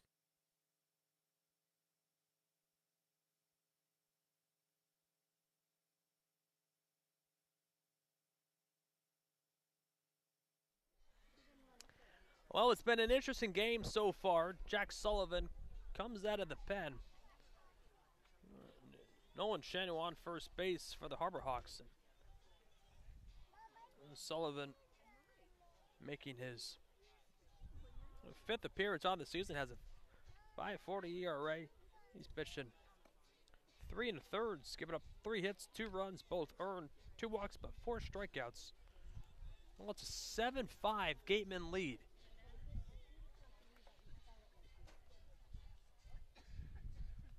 The Gateman heading into this bottom frame of the second inning. That is 7-1 lead. And the Harbor Hawks have scored 4 and saying, don't you forget about us. We're in here for the long haul. This has been the longest inning of the season so far, Alex, and like we said, we're an hour and 11 minutes into this game, and we haven't completed 2 frames. But the Harbor Hawks are a team that has brought 4 runs across the plate using just 7 batters so far. They've been proficient. They've used extra base hits. We've seen 2 doubles this inning, 5 total hits. We've seen 4 straight knocks with 2 outs. Well, Shanu on first. 2 away in the second. Sullivan set at the shoulders.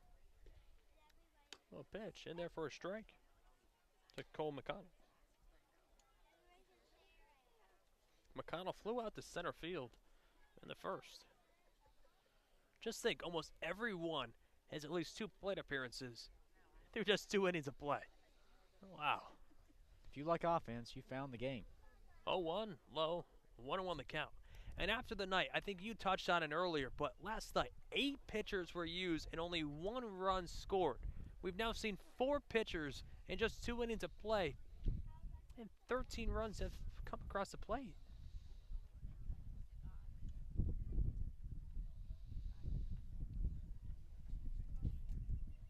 Well, the Sullivan deal is a pitch cut on a miss, and 1-2 the count.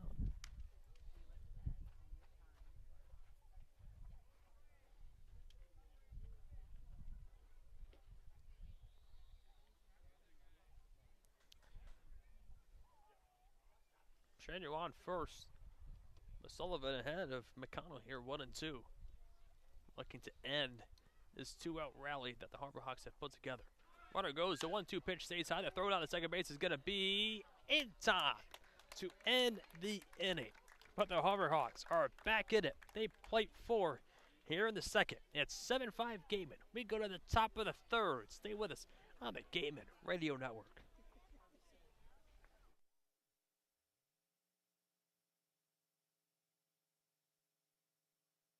After the game, visit El Mariachi on Main Street for the best Mexican food in Wareham. The cantina provides a delicious late-night snack accompanied by fun cocktails.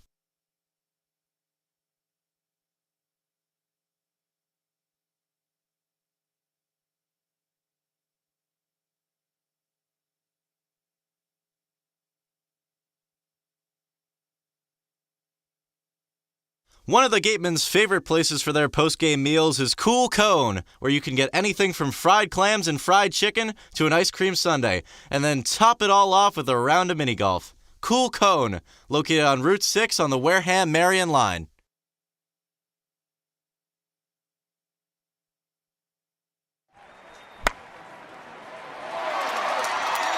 What's up, Gateman fans? Looking for Wareham jerseys, shirts, and hats?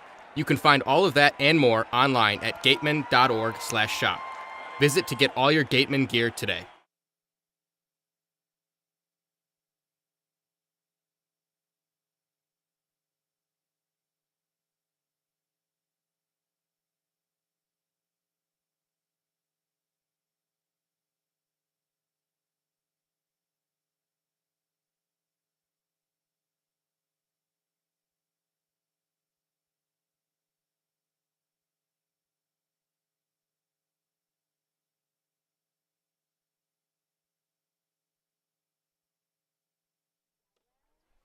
When we go to the top of the third, it's a 7-5 Gateman lead. It'll be Callum Clark, Brian Padilla, and Peter Burns due up here in the third. The Gatemen had a 7-1 lead heading into the bottom of the second inning. But the Harbor Hawks played it 4, and now they're right back into it. Only lead by 2. Well, 1-0 the count here to Callum Clark.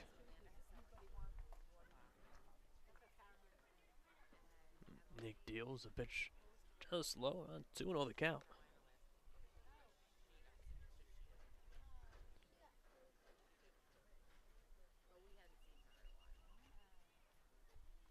Well, the 2-0 pitch to Clark, a called strike right down the middle. 2-1 the count.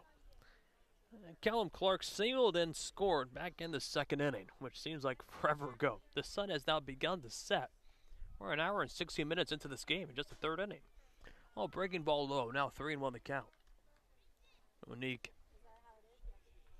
has dealt 22 pitches since coming out of the pen.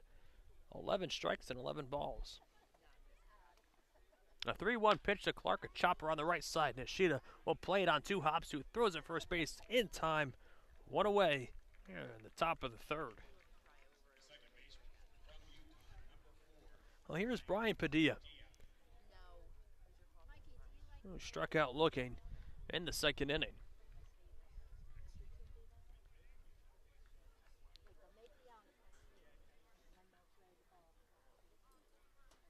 The Harbor Hawks are out hitting the Gatemen. Pitch cut on a miss. 7-5. But the Gatemen have a 7-5 lead. Opposites. The 0-1 pitch, low. 1-1 the count.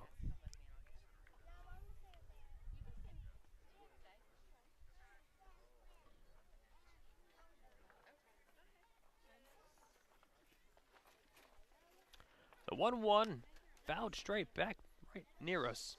1-2 the count.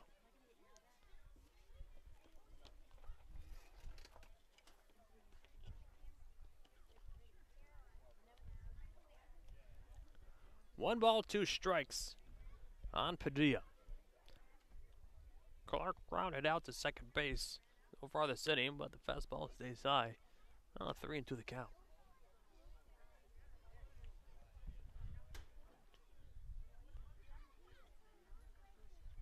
Neek staring Padilla on. Now comes set right near the shoulders.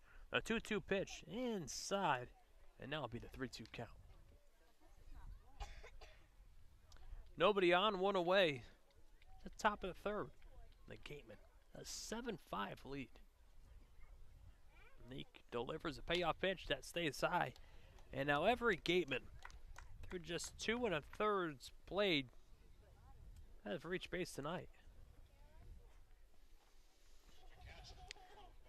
It's effective proficiency from this offense that over the last couple of games had struggled to bring runs across. Of course, a pair of 2-run ties with Bourne, and then last night a 1-0 victory over Orleans. A surging start here in Hyannis. Well, here's Burns, singled and scored in the second. Nick deals. Burns shows bunt, pulls back. 1-0 the count. Brian Padilla on first base. Has some speed. Like to get something going here in the top of the third. 1-0. Looked at for a called strike. 1-1 the count.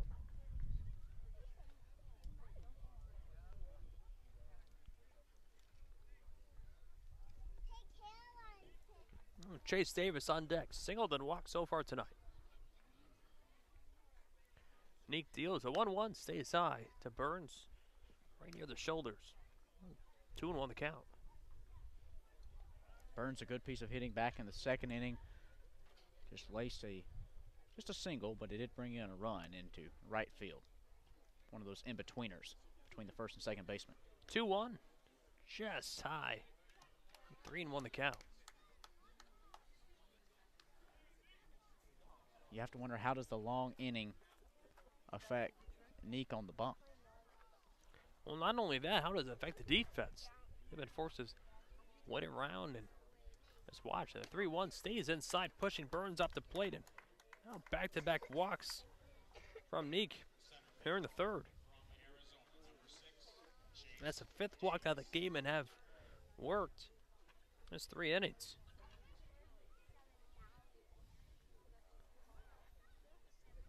I'll bring up another mound visit here between Ruiz and Strickland, or Neek, excuse me.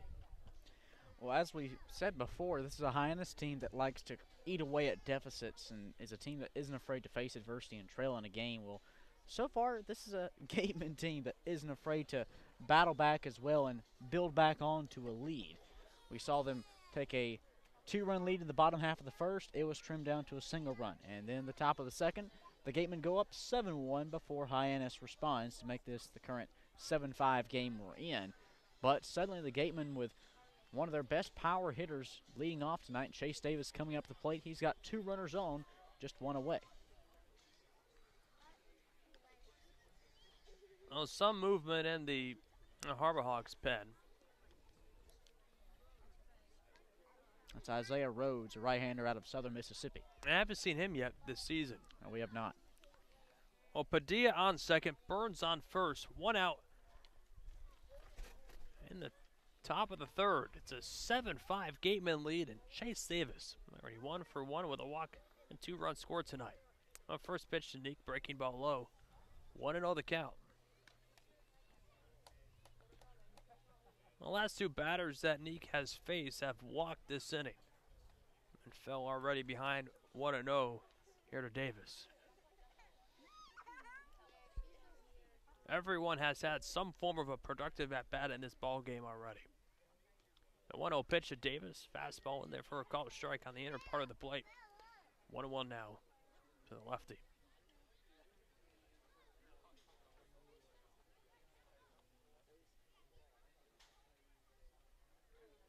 Davis hit .289 this past season for Arizona.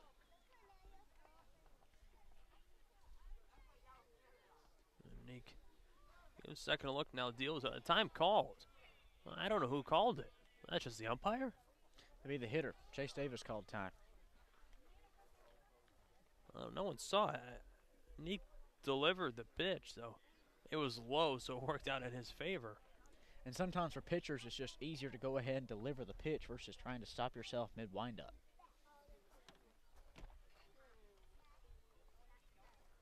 Well, Neek deals a 1-1. That one hit the other way out of play. 1-2 the count. Well, they say that when time's called and you're already in movement to deliver a pitch, to throw it because it could result in an injury. Well, the Gatemen have first and second. 1 away. Neek eyeing Ruiz on here. A 1-2, a deep drive to center field. McConnell back on the track, leaps and makes the play. Thought about tagging is Padilla, but he'll stick with second. A high fly out. With a second out here in the third. Davis just got under that one. He had the power, just did not have the distance to the 379 center field fence. Well, here's Hogan Windish, 0 for 1 with a walk and a run scored. This is his 3rd plate appearance in just 3 innings of play. We're almost an hour and a half into this game. Baseball. And now here's Eric Beatty. And we'll make a call to the bullpen. The Gatemen have first and second with 2 away. with Hogan Windish at the plate. This is Hyannis' third pitching change of the night.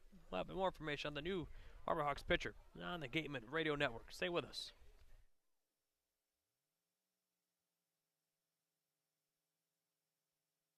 As a proud sponsor of the Cape Cod Baseball League, the Mass State Lottery is celebrating the games we love playing, from the baseball diamond to the many lottery games that help support all 351 cities and towns across the Commonwealth. So here's to 50 years of winning and 50 more.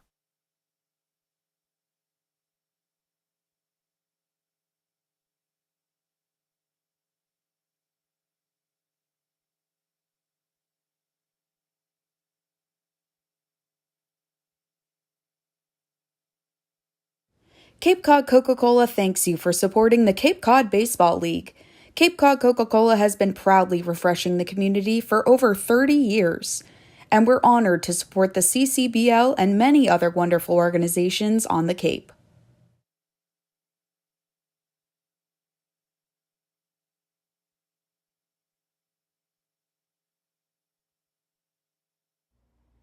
Red Shirt Fridays is a national program created to acknowledge, honor, and support our troops who put themselves in harm's way to defend our freedom. In support of this program, the Cape League teams will be wearing a specially designed red jersey every Friday. This week's special celebration of Red Shirt Friday is sponsored by Zypher Hats, Massachusetts State Lottery, and OT Sports. Support our troops and join us by wearing red each Friday.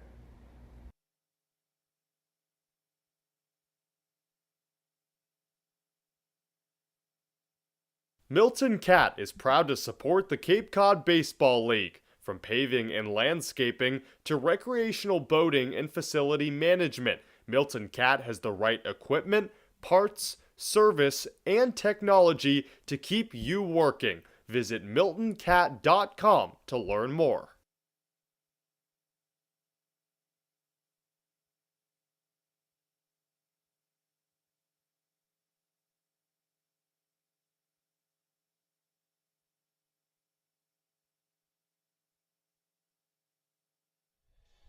Well, welcome back. In the midst of the top of the third inning of play, it's a 7-5 Gateman lead. Well, the Gatemen have first and second with two away, and they have a pitching change brought to you by Gateway Tavern. New pitcher out of the Harbor Hawks pen is Isaiah Rhodes. He's the third pitcher out of the that we've seen tonight so far. And Rhodes, a 6'1", 170-pound right-hander out of Southern Miss. It's just his second appearance of the season, one inning under his belt, but it was a costly one. Gave up a hit and a run, no walks and a strikeout for an ERA of 9 coming into tonight. Oh, Hogan Windish at the plate. He struck out swinging in the first, but walked and scored in the second. His third plate appearance of the night. Padilla on second. Burns on first. First pitch low. 1-0 the count to Hogan Windish.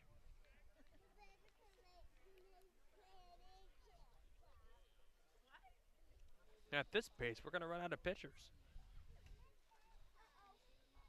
On pace for a 4.5-hour game. 1-0 low, 2-0 the count.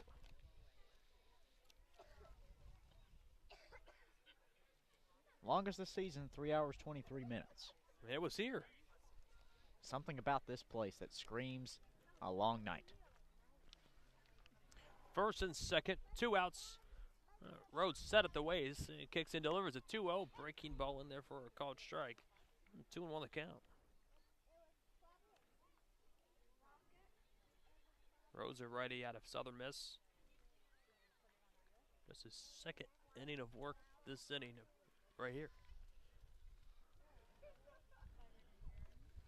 Rhodes set right above the belt. Leans back on his back leg. 2-1, bouncing into Ruiz. 3-1 the count. Windish already has a walk-on tonight.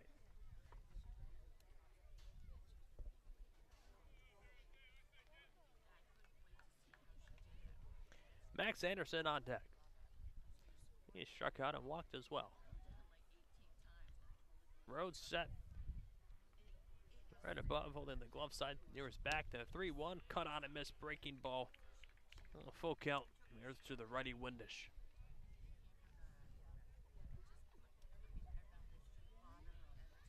7-5 Gateman here in the third. Sorry there, Alex. I was just going to say the Gatemen have been proficient when they put runners on the base path to bring them home. So far, they've scored 7 runs, only left 2 runners stranded.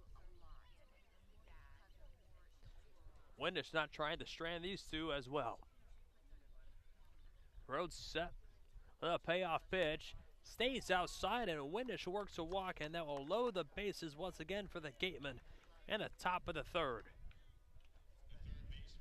The sixth walk. The 6th walk drawn by the Gatemen tonight. Not just tonight, in 3 innings. 6 walks in 3 innings. That's unheard of. And well, you could even say, too, no one was walked in the first.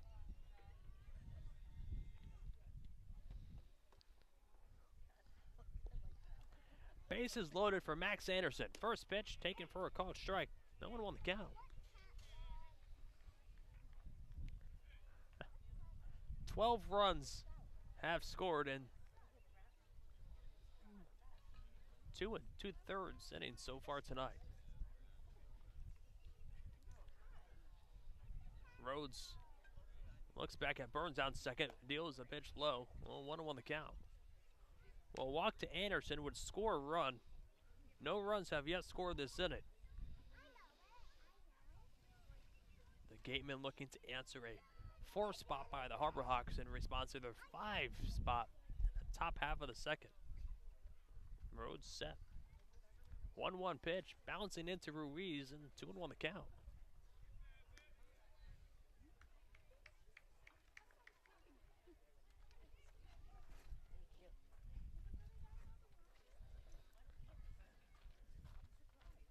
For the 4th time tonight, the bases have been loaded for the Gatemen.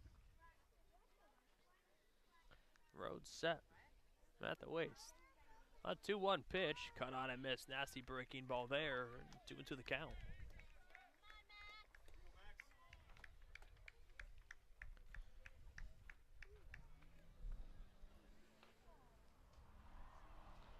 The home run hitter on deck. He started off this 12-run ball game in just 3 innings. And a 2-run shot back in the top half of the first. A 2-2 pitch, grounder on the left side. Patel fouls it, and he gets through to left field.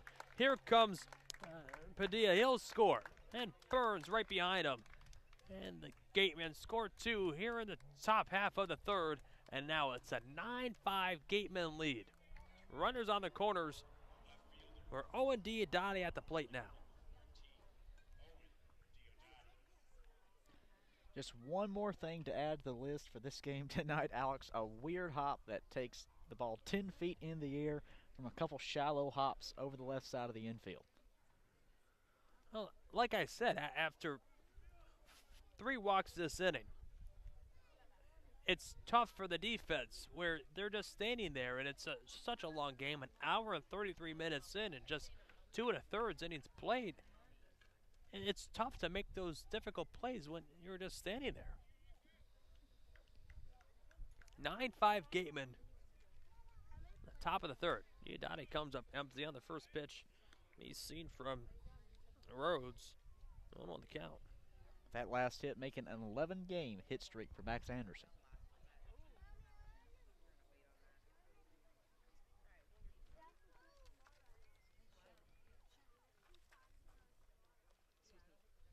Rhodes deals a pitch cut on a miss.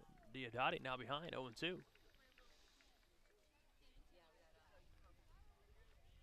Good breaking ball there from Rhodes.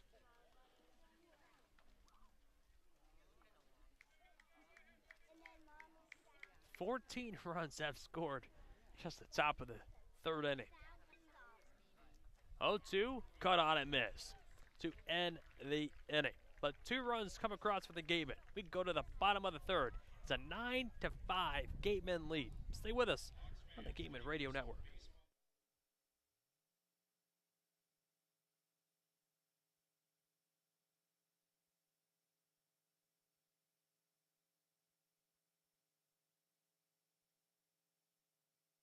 Whether a night at the tap room for pub grub, dinner for the family, or a full-service catered event, Minkle Boys Catering. Food with passion. Book your event today.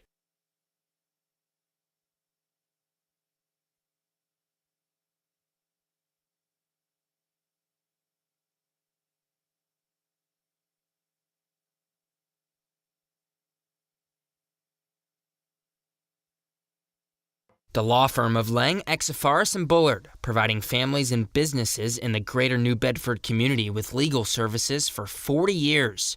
We look forward to serving you.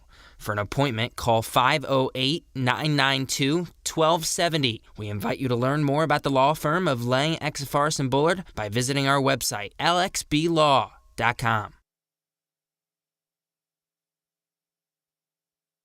Local craft beer, great food, games, outdoor beer garden, and live music. That's all at Stone Path Malt.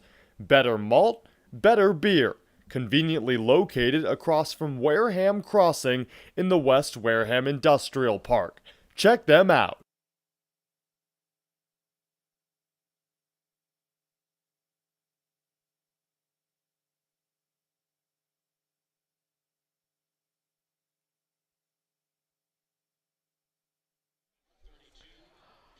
We head to the bottom of the third. It's a 9-5 Gateman lead.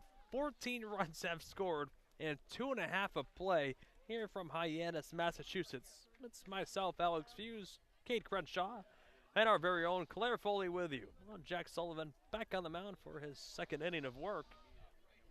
First pitch, in there for a called strike. Cole McConnell. 1-1 the count. Sullivan came in to face McConnell before the second inning ended, before Shanuel was caught stealing second to end the frame. 0-1. Looked like it just missed him. I thought for a second it hit him, but it just ricocheted off the glove of Burns, and I think then it hit him after hitting the glove. 1-1 the count.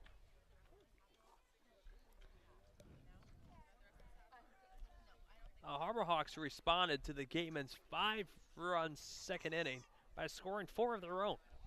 But the Gatemen tacked on 2 more on the top of the third. And now a 9-5 Gatemen lead as the breaking pitch misses outside. 2-1 the count. Makes you think of Dolly Parton, doesn't it? Working on the 5.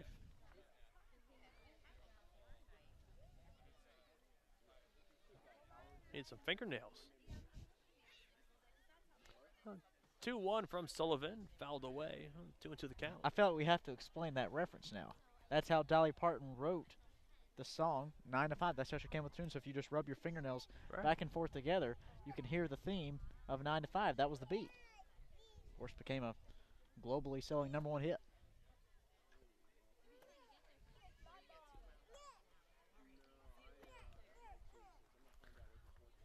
Well, Sullivan kicks and delivers a 2-2 pitch. That one hit the other way out of play right now outside the Harbor Hawks pen. Count holds 2-2.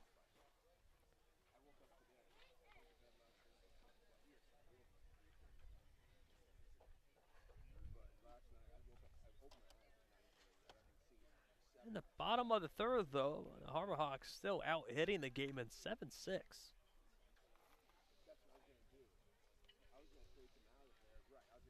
Sullivan shakes. Now comes set and deals a 2-2 pitch way high. 3-2 the count.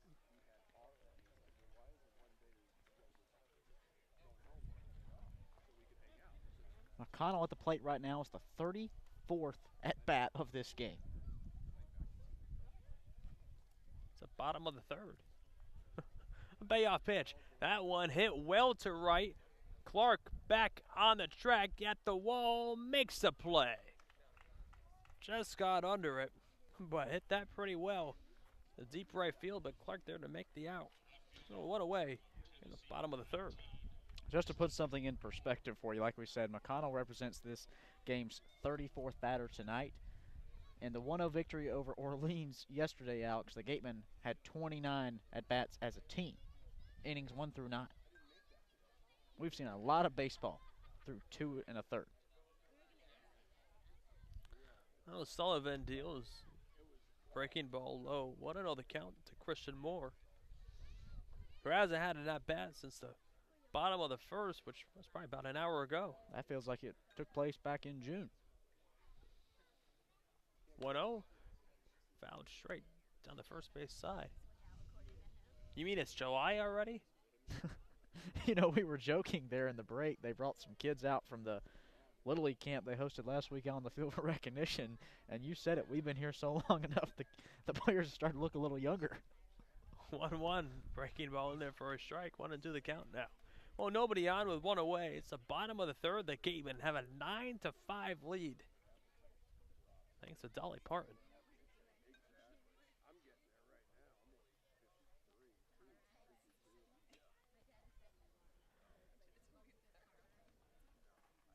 Sullivan kicks and fires. A 1-2 pitch. Stays high. 2-2 the count. Well, I had a conversation with myself last night on the radio broadcast by myself where we had the discussion. We? Okay. Me, myself, and I. A 2-2 pitch grounded up the middle. Padilla will play it backstop on to first in time, 2 away. Nice play from Padilla. Range to his right to make the throw over to first base in time. Oh, we talked last night where in minor league baseball where the pitch clock is being implemented where you really only have 20 seconds in between pitches. Well, that's shaved what we've seen so far, about 20 to 30 minutes of games being shorter. But sometimes in this case, I don't think this would really speed up this particular game. As Vitelli shows bunt, pulls back, but called strike anyways. 1-1 the count. Yeah, I look at the Bourne pitching staff a couple nights ago, Alex, and you can tell there was long pauses between pitches. Here, though, it's been quick work. 0-1, cut on a miss, 0-2. Just been a lot of walks, a lot of hits. Pitching changes. We've already seen 3 different pitchers, or 5 different pitchers total come into this game. But Sullivan quickly ahead, 0-2. Pitch to Patelli low, 1-2 the count. Also being implemented in minor league baseball is the automatic strike zone, which also, I don't know whether that speeds up the game or not. It's the 1-2 pitch, breaking ball inside, 2-2 the count. The one thing I think, if they do implement the automatic strike zone at the major league level, you take away from really good pitchers the strong ability to expose and capitalize on the human element in the game. 2-2, fouled away. Well, not only that, you're eliminating the great defensive catchers of baseball, where you could just put anyone behind there and catch a bullpen in theory. You're not forced to frame at all as a 2-2 stays outside on 3-2 the count. But again, that was the conversation we had last night where it's like, that's the new school of the game. Whether or not you agree with it or not, it's the way the game's going. Oh, Sullivan kicks and fires a breaking ball in there for fouled away, 3-2 the count.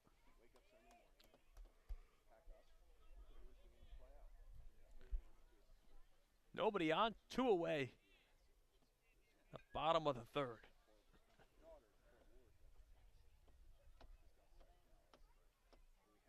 Sullivan kicks and delivers a 3-2 pitch. Cut on and miss. Well, it took us near 2 hours, but we got our first 1-2-3 inning. We go to the top of the 4th. It's a 9-5 Gateman lead. Stay with us on the Gateman Radio Network.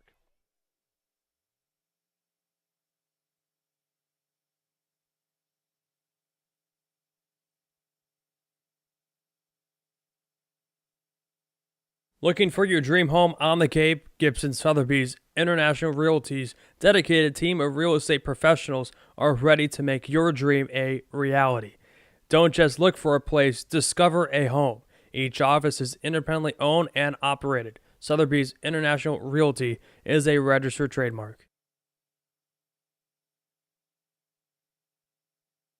T-Mobile is proud to sponsor the Cape Cod Baseball League. T-Mobile is committed to serve those who serve, and that's why they go above and beyond for our active duty military and veterans. Visit your neighborhood T-Mobile store or T-Mobile.com to learn more.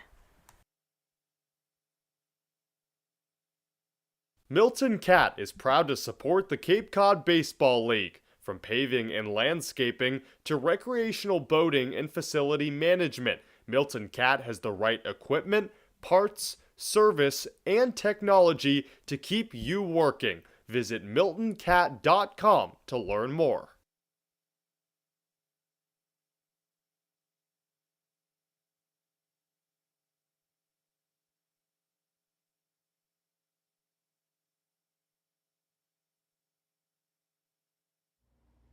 Red Shirt Fridays is a national program created to acknowledge, honor, and support our troops who put themselves in harm's way to defend our freedom. In support of this program, the Cape League teams will be wearing a specially designed red jersey every Friday. This week's special celebration of Red Shirt Friday is sponsored by Zypher Hats, Massachusetts State Lottery, and OT Sports. Support our troops and join us by wearing red each Friday. On top of the fourth inning here in Hyannis, Massachusetts, it's myself, Alex Feuz, Cade Crenshaw, and our very own Claire Foley with you. It's a 9-5 Gateman lead. The Road's back on the mound for his second inning of work and first pitch to Blake Gray, a called strike. First 1-2-3 inning of the night. It was dealt by Jack Sullivan in the bottom half for the Gatemen. Maybe this game will start to move a little bit quicker. 0-1, cut on a miss. 0-2 now to right. He struck out looking in the first and had a sac fly in the second. The Gatemen scored 2 in the first and third, but 5 in the second. A lot of walks, a lot of hits, a home run. A chopper on the right side of the infield. Nishida will play it and throw it over to first in time. One away here in the fourth. Here's Alan Roden. Was hit by a pitch in the second and struck out swinging in the third. No, excuse me, back also in the second. that inning alone felt like 5.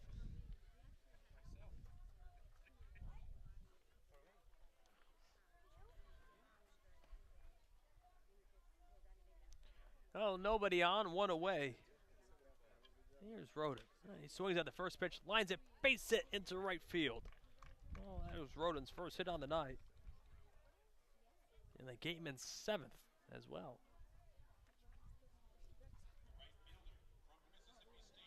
Here's Kellum Clark, singled and scored in the second, and grounded out in the third.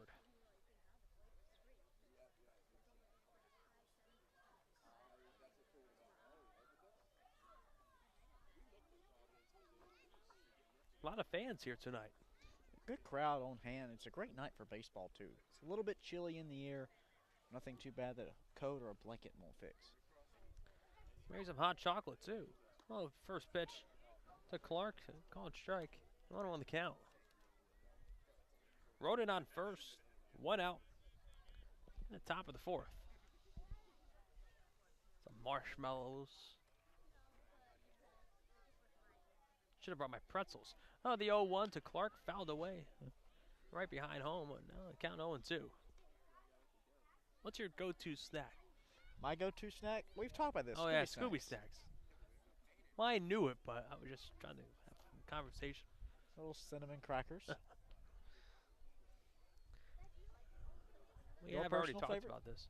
Huh? Oh, Cheez-Its. You're a big Cheez-It guy. Yeah, I haven't had it in so long, though. Just regular Cheez-Its? Oh, yeah. 0-2 to Clark, fouled away. I've always been a fan of the white cheddar. The one knock I have against Cheez-Its is they're too salty. They dehydrate you. Well, Roden on first, 1 out. It's the top of the fourth inning. The Gatemen have a 9-5 lead. Rhodes steals the 0-2. Breaking ball grounded over to Nishida. Could be 2. Throw to short on to first base. The ball gets past Hyannis, though. Oh, Clark grounds out into a fielder's choice, but he's safe on first.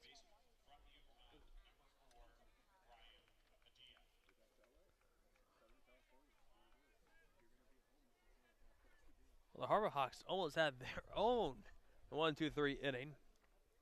But Kellum Clark said, not so fast. Here's Brian Padilla. Struck out looking in the second and walked and scored in the third.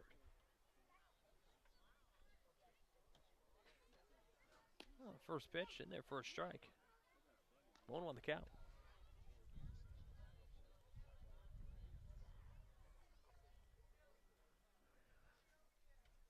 Clark on first.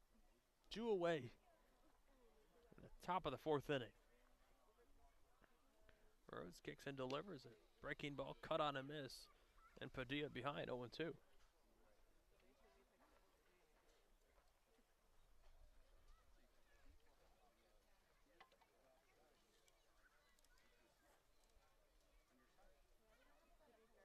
Road set. Runner goes. The 0-2 pitch is cut on and missed to end the inning. Well, no runs, 1 hit, no errors, and 1 man left. Now at the end of 3.5 of play, it's a 9-5 Gateman lead. We go to the bottom of the 4th. Stay with us on the Gateman Radio Network.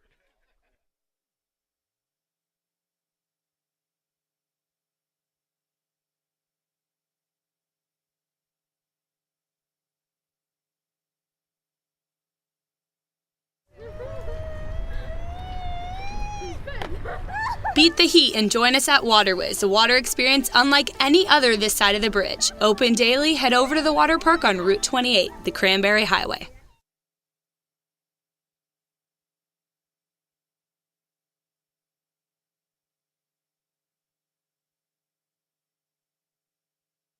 Cape Cod 5 is proud to be a long-standing supporter of the Cape Cod Baseball League and its contribution to the local economy as a treasured summer attraction. Cape Cod 5 is a community bank serving customers throughout Cape Cod, the islands, and southeastern Massachusetts. Founded in 1855, the bank's mission is to enrich the lives of those it serves while contributing to the health and vitality of its communities.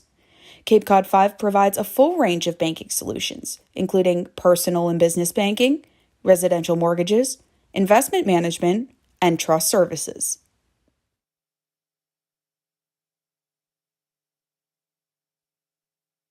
The 2022 Cape Cod Baseball League All-Star Game will be hosted by the Wareham Gatemen on Saturday, July 23rd.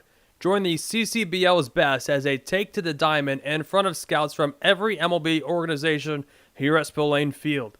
Gates open at 2 p.m., Home Run Derby will begin at 5, and first pitch is at 6:05 p.m. Tickets will be available through the league and Gateman website.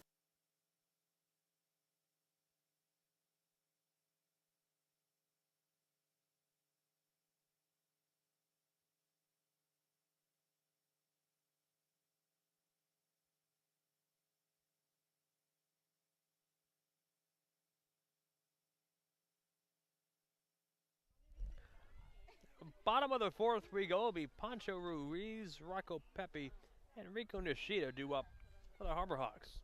Jack Sullivan back on the mound for his 3rd inning of work. Sullivan kicks and delivers a first pitch foul straight back. Ricocheted off the finger of Burns. 1-1 the count.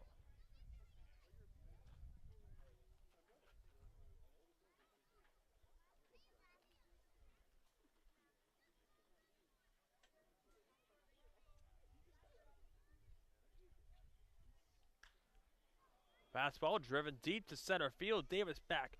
Now, the Adani calls him off to make the play. Oh, what a way. In the bottom of the 4th.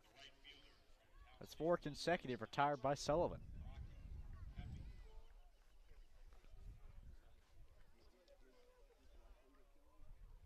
It's a 9-5 Gateman lead with 1 away now in the bottom of the 4th. Each team has 7 hits to their row. A breaking ball low. 1-0 the count.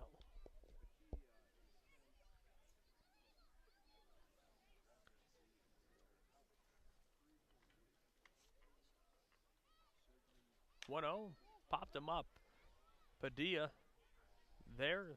Now calling everyone off to make the play. 2 away. Here in the 4th.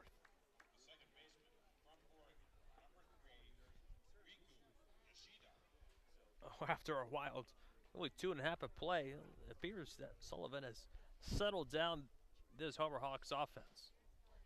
And Sullivan's a player who had a breakout season out of the bullpen for the Yukon Huskies. Looking to carry that over here in the Cape. The first couple outings for him was a bit rocky. Gave up a home run to just the second batter he faced this season, but has since held opponents scoreless. Here's Rico Nishida. Looks at a first pitch strike. Anderson this time playing just on the edge of the infield grass. Nishida bunted last time up. A breaking ball low, 1-1 the count. And Nishida dropped the bunt down. It was a phenomenal bunt because he never once showed he was bunting until the last second possible, and it was a perfect one. 1-1, fouled away. Nishida behind, 1-2. Mount Hood Community College product, headed to Oregon this fall. Future collegiate teammate with Owen Diodati. Well, Sullivan took his glove off for a second. We'll fix it. Now comes set. Nobody on. 2 outs. Bottom of the 4th. A pitch. Hit the other way. Out of play. The count holds 1-2.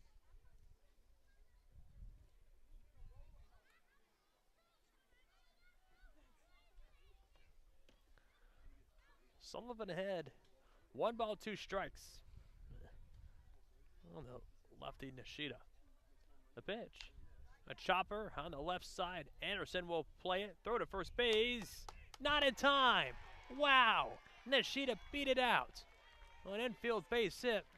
And Harvey Shapiro sprinting to have a conversation with the first base umpire, Chase Michaels, to discuss that call. This is the most fired up we've seen Harvey this season. I guess that's his version of a sprint, but that's definitely the fastest we've seen him move all season.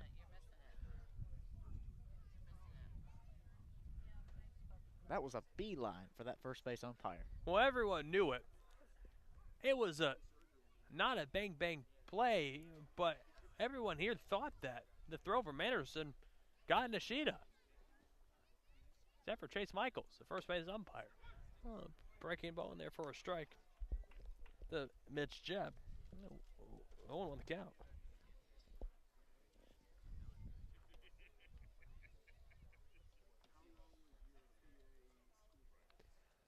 No balls, 1 strike.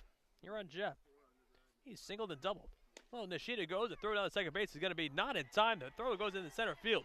Rounding second and standing up on third base is Rico Nishida. How about that? The speed from Nishida has already been a huge impact tonight.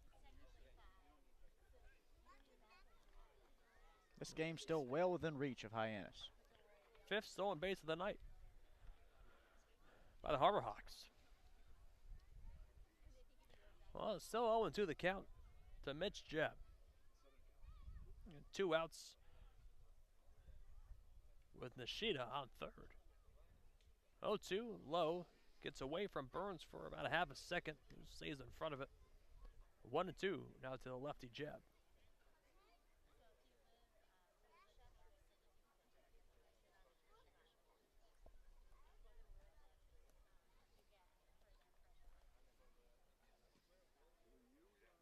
We are now 2 minutes shy of the 2-hour mark here at the bottom of the 4th. Sullivan kicks and delivers a 1-2 low to Burns. 2-2 the count. 14 runs, 15 hits.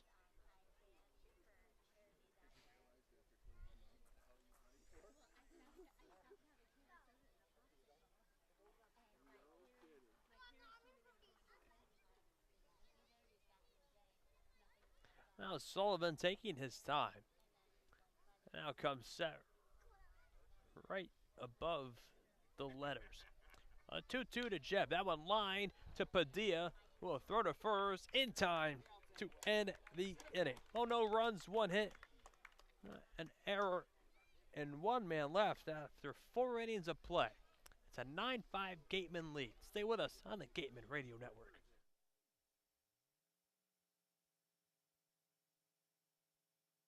For sales and rentals of Caterpillar machinery, generators, and marine engines, visit MiltonCat.com, your area cat dealer.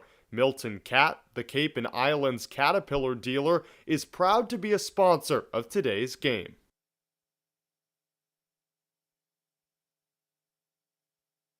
Mark Deshays has been practicing law in southeastern Massachusetts for over 30 years. His primary focus is on all aspects of real estate law, including residential and commercial real estate transactions, commercial leasing, land development, land use and zoning law, and land conservation matters. If you need representation, call now at 508-993-2300.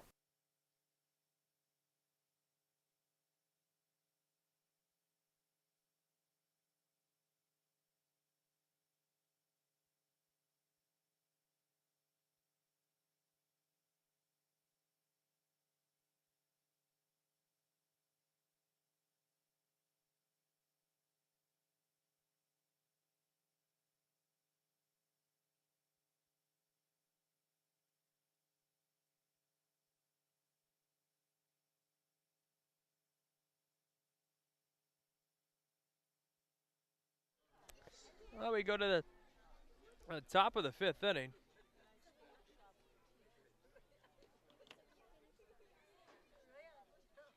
It will be Peter Burns, Chase Davis, and Hogan Windish at the plate.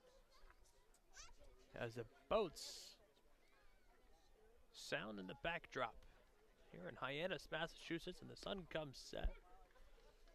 Rhodes deals a breaking ball in there for a strike. 1-1 the count.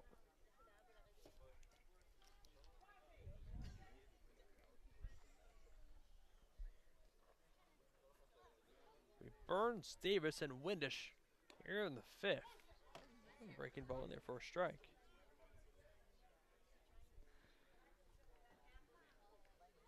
Now on to the count. Gaymen have only been held scoreless in 1 inning so far tonight. For those just joining us, that was last frame in the 4th. Burns singled in the 2nd and walked in the 3rd. Rhodes deals the 0-2, grounded on the right side. That'll just be foul. Almost stayed fair. Burns, a player who's reached base in both plate appearances tonight. A player you can nearly always count on. He'll find some way on the base paths. Is great at working walks. Well, nobody on, nobody out. It's top of the 5th. The Gatemen have a 9-5 lead. Rhodes deals a pitch, cut out and miss. Nasty breaking ball there from Rhodes. Drop third strike down at first base to get Burns. And that's Rhodes' 3rd strikeout of the night. Well, here's Chase Davis. Singled in the 1st, walked in the 2nd, and flew out in the 3rd.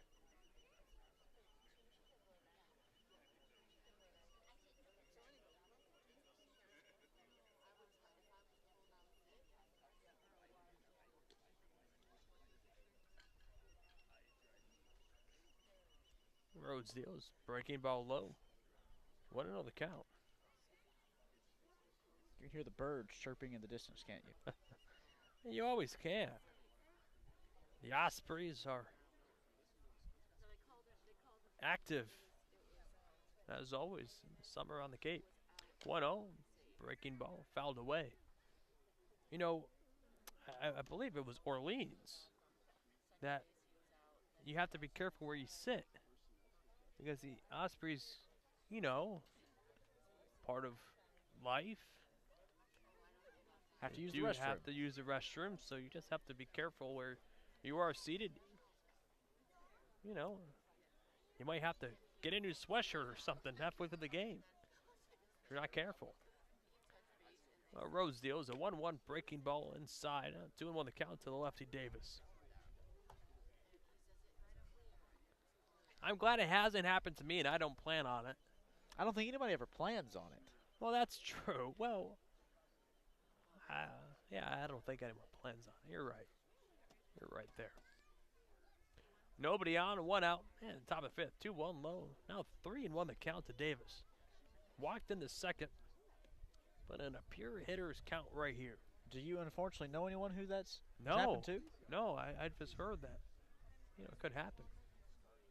Only at Orleans, though. Only at real. I guess if you sit in right field in Esplanade Field, there's an Osprey nest there. A 3-1 pitch, cut on and missed, 3-2 the count. Wes Burton, a right-hander out of Ole Miss, starting to just toss around some in the Hyannis pin and left. We've seen him in almost every game played this season.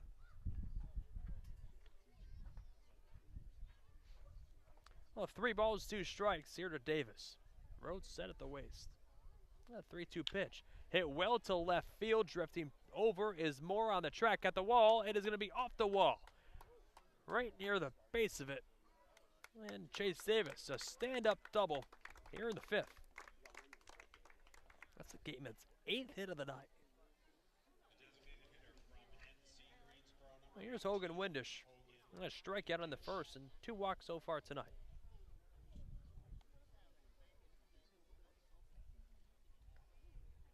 Windish facing his 3rd pitcher of the evening.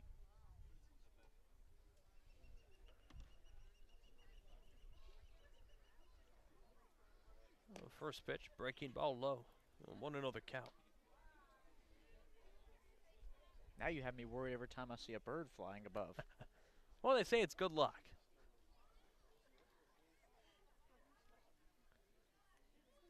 Davis on second, 1 out here in the 5th. Rhodes deals a breaking pitch. That one fouled right near the Harbor Hawks dugout. Now 1-1 the count. Max Anderson on deck. Struck out swinging in the 1st, walked in the 2nd, had a base hit and RBI in the 3rd. That scored 2 runs. Rhodes deals the 1-1 pitch, breaking ball in there for a called strike. Rhodes ahead now 1-2.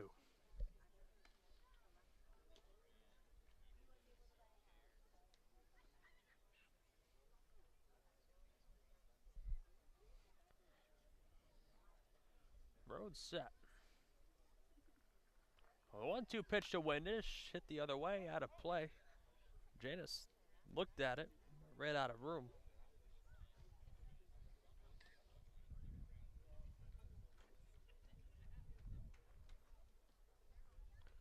Oh, 1-2 the count.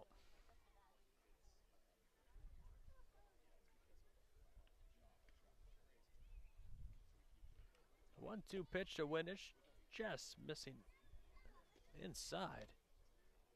I think if Ruiz could have held on to that breaking ball there, it would have been strike 3, but bounced right out of the glove. It's kind of hard to frame a pitch that you can't catch.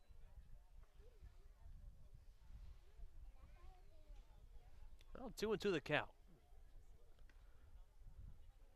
Davis on second. Windish lines that one just fouled on the 3rd base side. We'll do the 2-2 again. Top of the 5th. It's a 9-5 Gateman lead. We're now 2 hours and 8 minutes into this game. Who won the race, the tortoise or the hare? The chicken. Slow and steady. I think the chicken won. The chicken? The chicken, yeah. Where was the chicken involved? Well, it's later on in the story. Oh. That must have been the advanced extended version. That's right. I learned that one in the 3rd grade. Well, the 2-2, cut on and miss. Oh, 2 away here in the 5th. And that's Rhodes' 4th strikeout of the night. Oh, that's just dashing.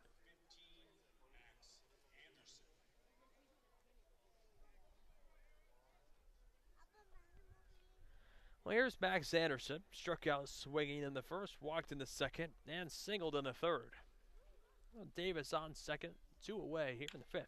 That one line, base hit. Rounding 3rd and stopping at 3rd is going to be Davis. Moore got that one in quickly.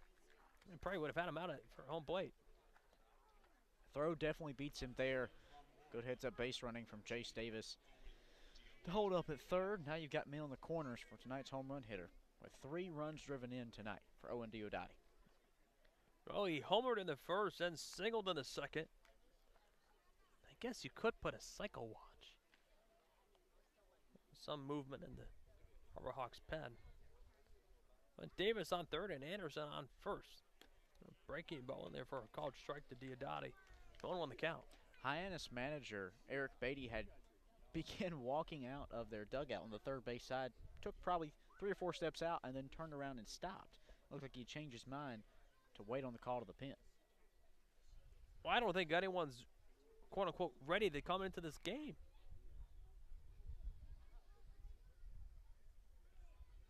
Now, time called. Ruiz will put the defense in motion here. Runners on the corners, 2 away. It's a 9-5 Gateman lead here in the 5th. Hawks only down by 4. They're still in this game. 0-1, breaking ball in the dirt. Got away from Ruiz for a couple seconds, but no advancement from anyone. 1-1 the count.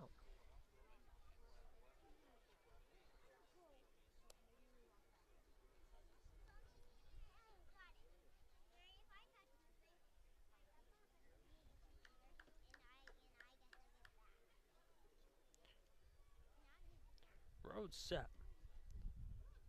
1-1 pitch. Breaking ball low. 2-1 the count. Blake Wright on deck for the Gatemen.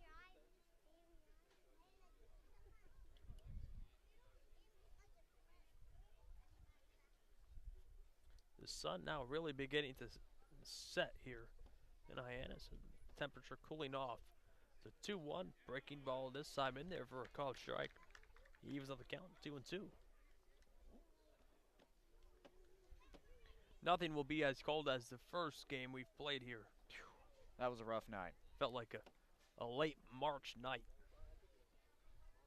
Reminded me of Camp Old Indian. That's cold. Well, 2-2, breaking ball low, now 3-2 the count. That was the coldest night of my life. I was probably 6, 7, 8 years old. Went camping with my father with the Boy Scouts. Up in the mountains of western North Carolina, I believe it was. My, oh my, we almost froze. It's a good thing you didn't. First and third, 2 away. A payoff pitch incoming. Breaking ball in there for called strike 3. Diodati doesn't agree with it. But that will end the inning, and that's Rhodes' 5th strikeout of the night. We go to the bottom of the 5th. It's a 9-5 Gateman lead. Stay with us on the Gateman Radio Network.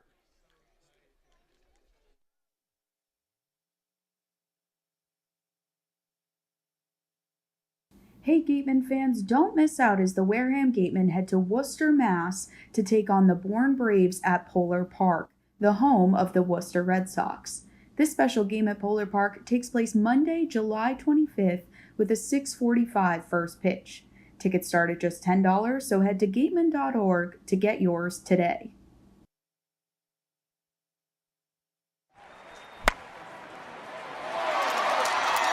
What's up, Gateman fans? Looking for Wareham jerseys, shirts, and hats? You can find all of that and more online at gateman.org/shop. Visit to get all your Gateman gear today.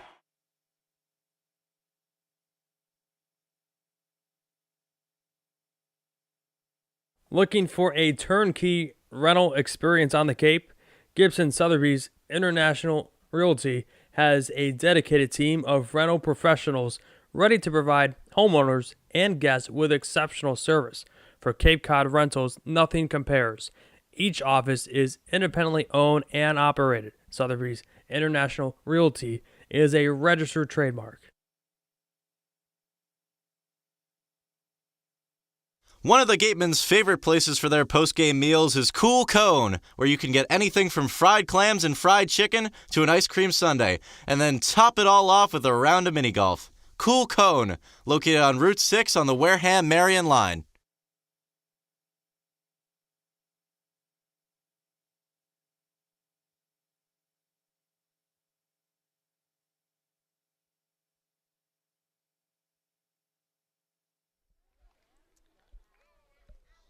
Bottom of the 5th, top of the lineup, 2 up.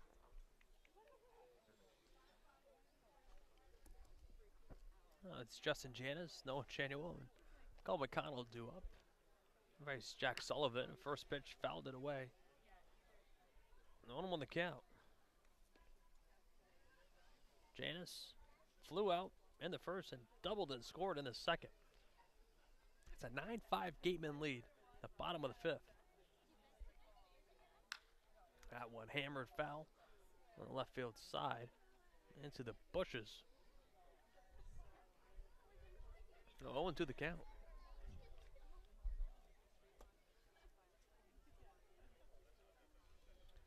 Nobody on, nobody out. Here in the bottom of the fifth. Breaking ball fouled away. Check out that sunset in the distance on the left field side. It is nice.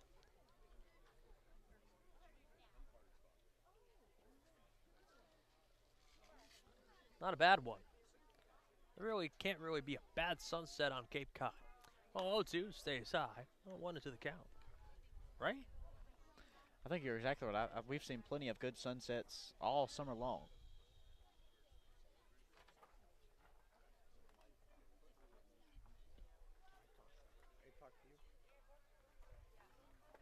One, two, grounded over to right, who will make it. Oh, he can't. Slips on the infield dirt, who looked like he was about to try to make a play like Jeter-esque, but couldn't. It would be an infield hit. Or Hyannis. Runner on first with nobody out for Nolan Chanuel. He's 2 for 2 on the night.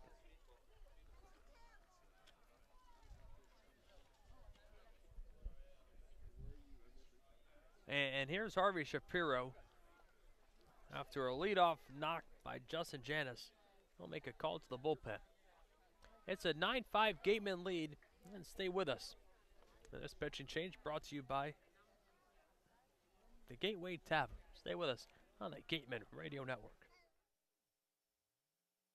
Summer is here, and we are finally back to enjoying all our favorite outdoor activities. As temperatures rise, so does the risk for unexpected injuries. South Coast Health Urgent Care Centers are open, safe, and here to provide the care you need when you need it. Our 7 locations are open 7 days a week, 8 a.m. to 8 p.m. Monday through Friday, and 9 a.m. to 5 p.m. on Saturday and Sunday. Walk-ins are welcome, and having a South Coast Health physician is not required. Visit southcoast.org/urgent care to check wait times and reserve your spot today.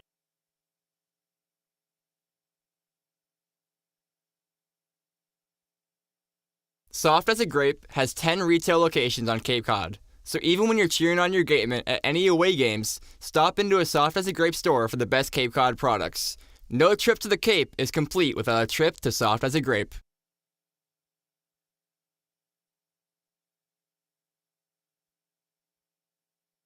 Want your daily dose of news? Lucky for you, Wareham, Sipicon, and now Dartmouth Week has you covered. Whether you live in Wareham or in the surrounding areas, you can count on up-to-date news on sports, schools, and even the fine arts, courtesy of the partnership between Wareham, Sipicon, and Dartmouth Week. Head to theweektoday.com and search Wareham, Sipicon, or Dartmouth for more.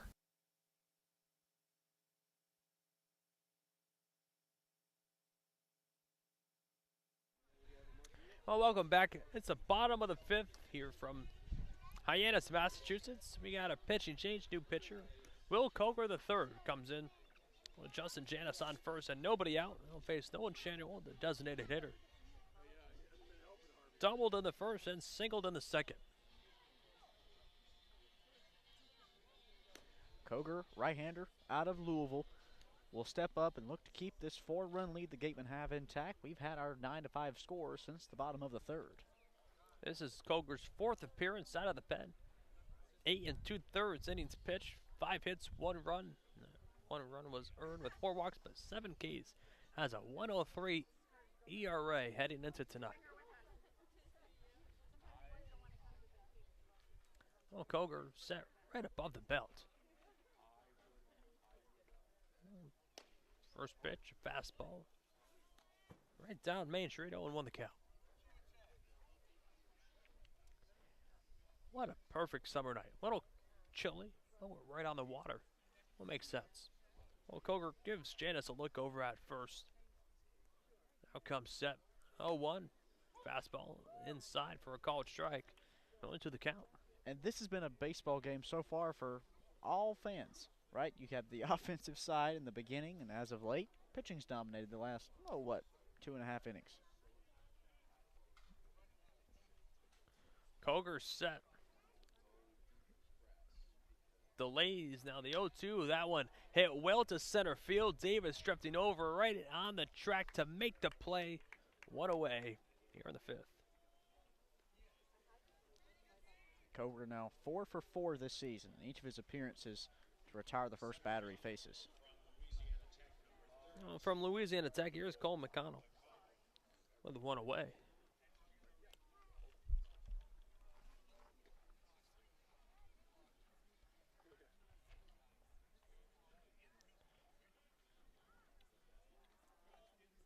Heading into tonight, hitting .283 on the season. Thought about going as Hyannis, but stuck with first, and first pitch to McConnell, called strike. Coger ahead, 0-1 the count.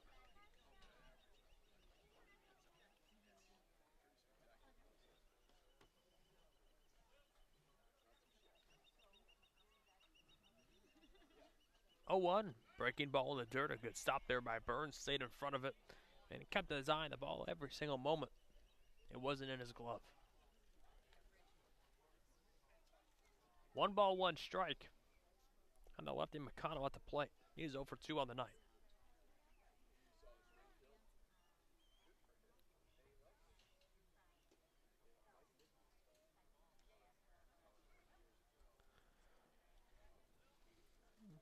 Coger set. Added the stretch. Hyannis on first. 1 away. In the bottom of the 5th. Breaking ball outside. 2-1 the count.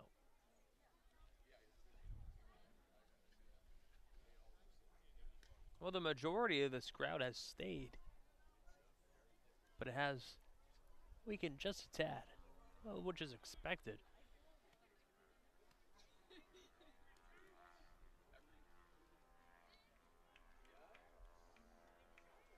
Coger looks over at first. Now comes set. A 2-1 pitch. Fastball inside. 3-1 the count now. One thing, a fact you had to inform me of earlier tonight, because I noticed so many planes flying around and it looked like they were flying pretty low. There's an airport nearby.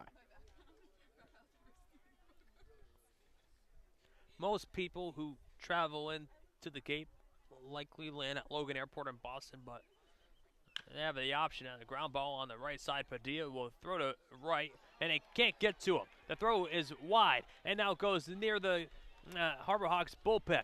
Here comes Hyannis. He's rounding third, coming home, and he'll score. Now moving to third on the throw is going to be McConnell. Wow. Now the Harbor Hawks just trail by 3 in the bottom of the 5th.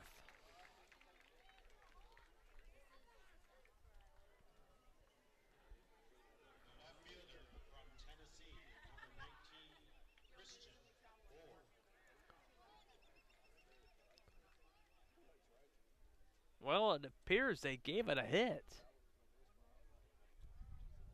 I just don't see how that can be a hit. If anything, it'd be a fielder's choice with an error, but no put out. Because Padilla turned to throw to second. Well, they scored a run. That one hit well to center. Davis drifting over to his left. Ranges back there to make the play, but tagging and scoring is McConnell. It's a sac fly and RBI for Christian Moore. And now, the Harbor Hawks trail by 2 here in the 5th. 16 runs have scored through 5 innings of play.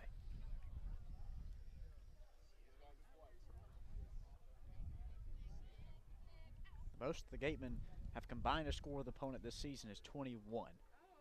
That was in a loss against Falmouth earlier this season.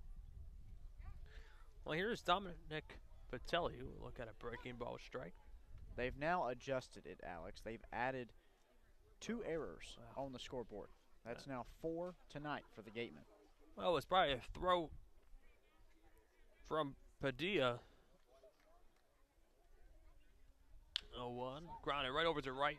Will make the backstop and long throw to first in time. 3 away.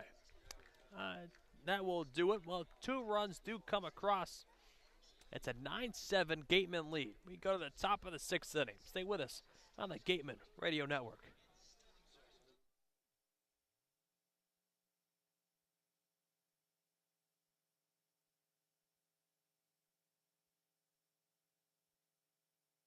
Gibson Sotheby's International Realty is proud to sponsor the Cape Cod Baseball League, offering residential sales and vacation rentals across the Cape.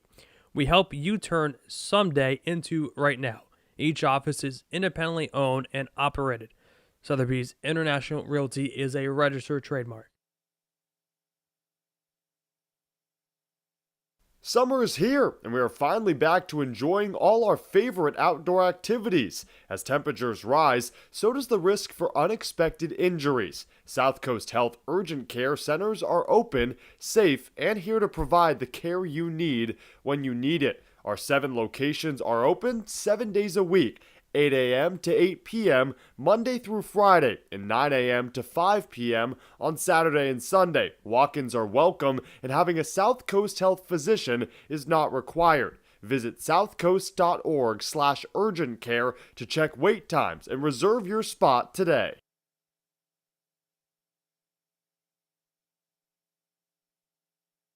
Soft as a Grape has 10 retail locations on Cape Cod. So even when you're cheering on your Gatemen at any away games, stop into a Soft as a Grape store for the best Cape Cod products. No trip to the Cape is complete without a trip to Soft as a Grape.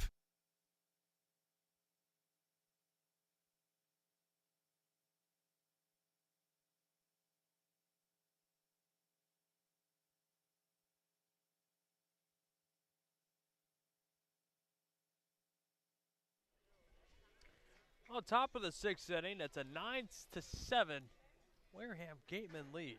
It'll be Blake Wright, Alan Roden, and Kellum Clark due up. Wes Burton takes the mound for the Harbor Hawks from Mississippi.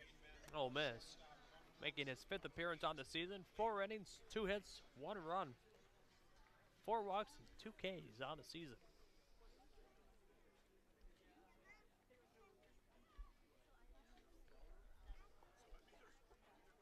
(9-7) Gateman. Ooh, been a barn burner tonight. 9 runs on 9 hits for Wareham with 4 errors. That's their most in the game in quite some time, Alex. Maybe the most in a single game this season. For Hyannis, 7 runs on 8 hits. They've played a clean defensive game.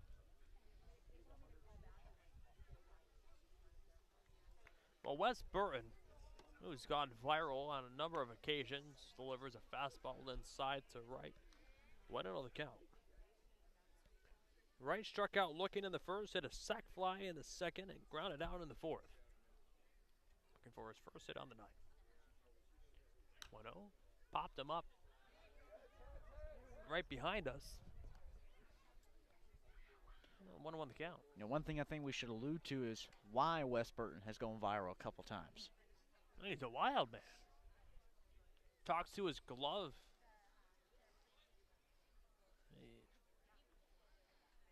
He makes Nolan Ryan look sane. 1-1 to right. Breaking ball high. 2-1 the count. It's almost like when he's speaking to his glove, he's speaking to the hitter, or even in those instances to himself. You know, like you're giving yourself a pep talk in the mirror. You know, you're the man. You can do this. Burton's mouth wide open. Now kicks and delivers a 2-1 pitch. Fisted it into center field. Drifting in is McConnell there to make the play. 1 away here in the 6th.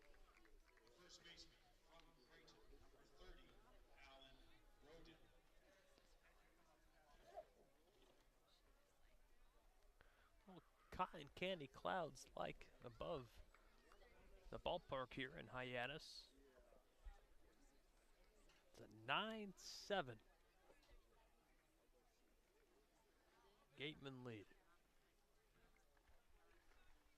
Burton delivers a first pitch, called strike, dotted on the inside part of the plate to the lefty Roden. Was hit by a pitch and scored in the 2nd. Also struck out swinging in the 2nd and singled in the 4th. Burton deals a breaking ball in the dirt. 1-1 the count. This is like the light version of Burton, I feel like, though. I feel like in the college season at Ole Miss, he's a little more wild on the mound. I haven't seen him get too wild up. 1-1, breaking ball low. It looked like Allen went around, and he did. 1-2 the count now. An ERA over 15 back at Mississippi this spring.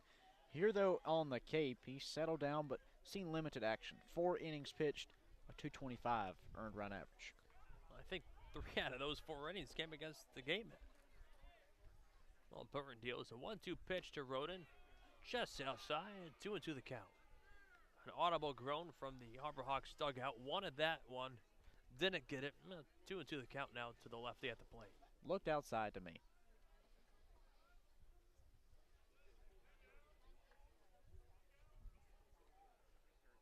Burton deals a 2-2 pitch, fouled away. We'll do it again.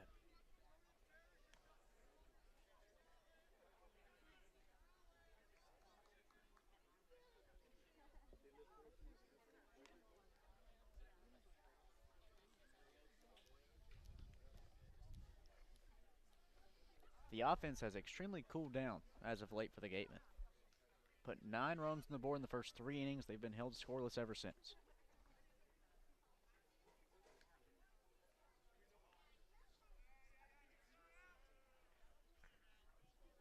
Burton set above the shoulders. The 2-2 pitch to Roden, low. 3-2 the count. Burton rocking the stirrups. The real stirrups, too, not the fake ones. Too many players with the fake stirrups. I don't get it. Wear the real ones. Go old school. Be different. Burton staring into his glove. Brings up the shoulders and kicks and deals a breaking ball low. So Roden works a walk. Roden on first with 1 away at the top of the 6th inning.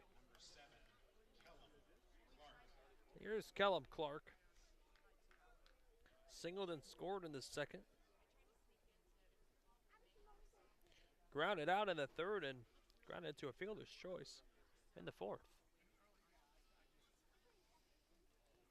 Games like these will either make or break your batting average. With 6 or 7 at-bats probably by the end of tonight. Breaking ball in the dirt, and off goes Roden. There's going to be a no-throw down to second base, and Roden taking a page out of the Harborhawks books, being aggressive on the base pass. He'll take second.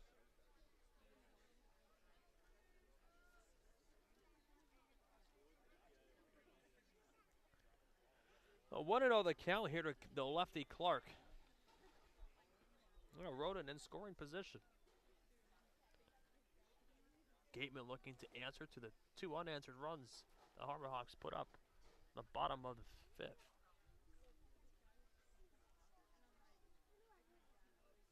Burton steps off and looks a second. No throw.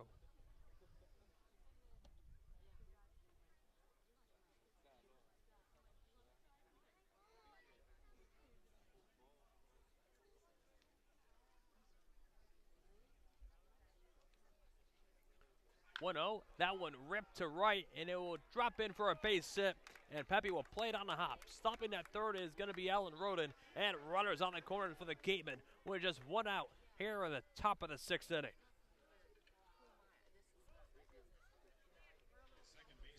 Well, the Gatemen dugout, for the first time really this season, excited for this 1-out rally in the top of the 6th. Back home we call that hooping and hollering.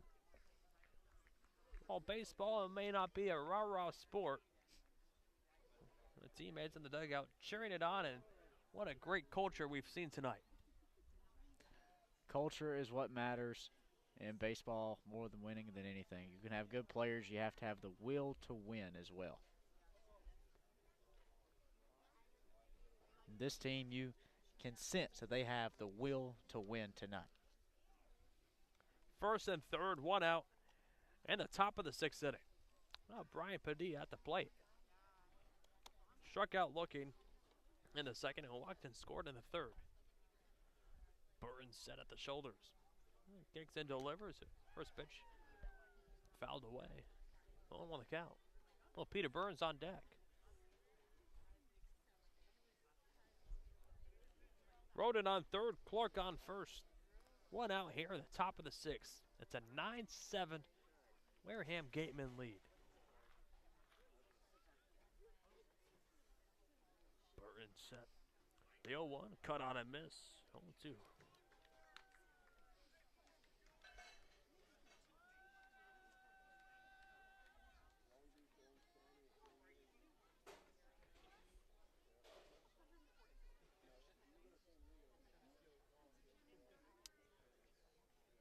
Burton leans in. Ahead of Padilla. 0-2.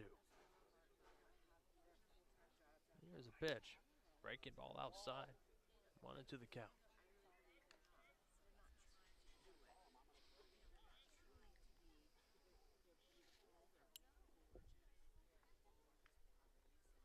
One ball, two strikes on the righty Padilla at the plate. Runners on the corners, one out. Here on the top of the 6th inning. The Gatemen looking to answer the 2 unanswered runs that the Harbor Hawks put up at the bottom of the 5th. Padilla, cut on and miss. 2 away here in the 6th. Well, here's Peter Burns. The catcher from Boston College, number 16, Peter Burns. That's Burton's first strikeout of the night.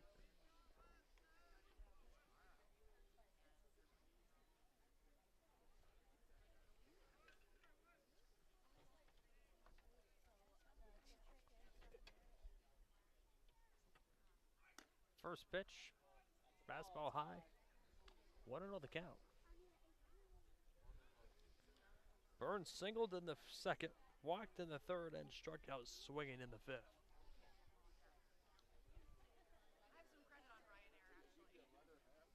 Gateman looking not to strand. Runners on the corners here in the 6th. Burton set right at the shoulders. The 1-0 way high, 2-0 the count. Chase Davis on deck. He's 2 for 3 on the night with a walk.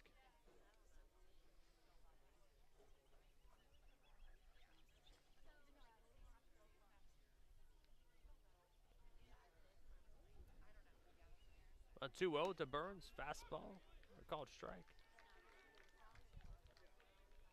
Burn liked that one. Nodding of approval of his own delivery of a good pitch. That was ultra good. Runners on the corners. A 2-0. Fastball fouled away. Count now 2-2.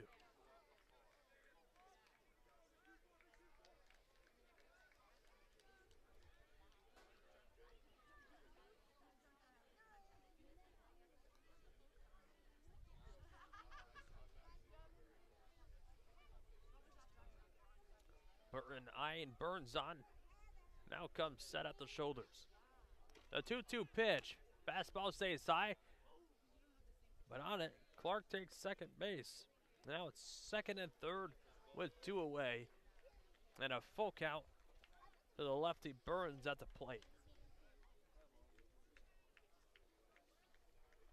A base hit could score 2.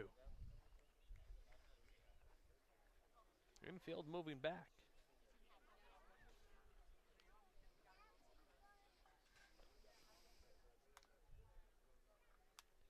The payoff pitch looming here. The pitcher out of Ole Miss. Fastball stays high. And Burns work a walk. That's second one of the night. And now for the 5th time tonight, the Gatemen have loaded the bases. This time coming in the 6th inning. Here's Chase Davis. 2 for 3. A single, walk, and a double so far tonight. He flew out in the 3rd. 2 runs already scored.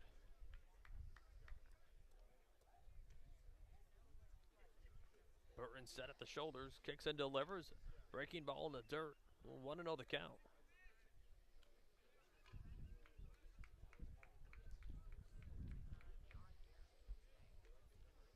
What a game so far. It's not a sprint, it's a marathon.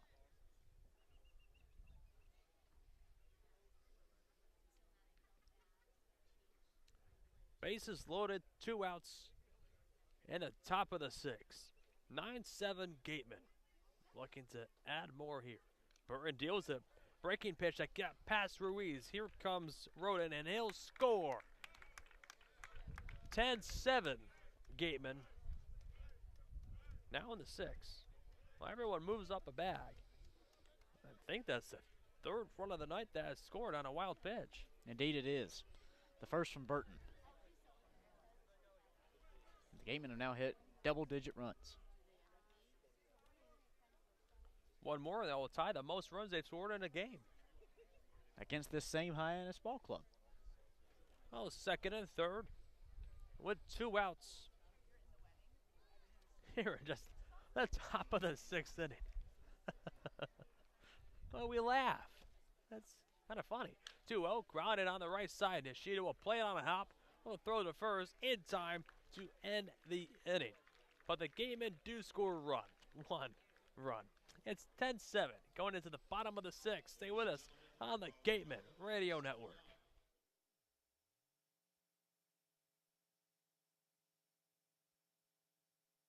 T-Mobile is proud to sponsor the Cape Cod Baseball League. T-Mobile believes that when small towns thrive, America thrives. That's why they're investing billions to bring fast, reliable, and affordable wireless service beyond the big cities to small towns across America. There's never been a better time to join T-Mobile. Visit T-Mobile.com/acrossamerica to find out more.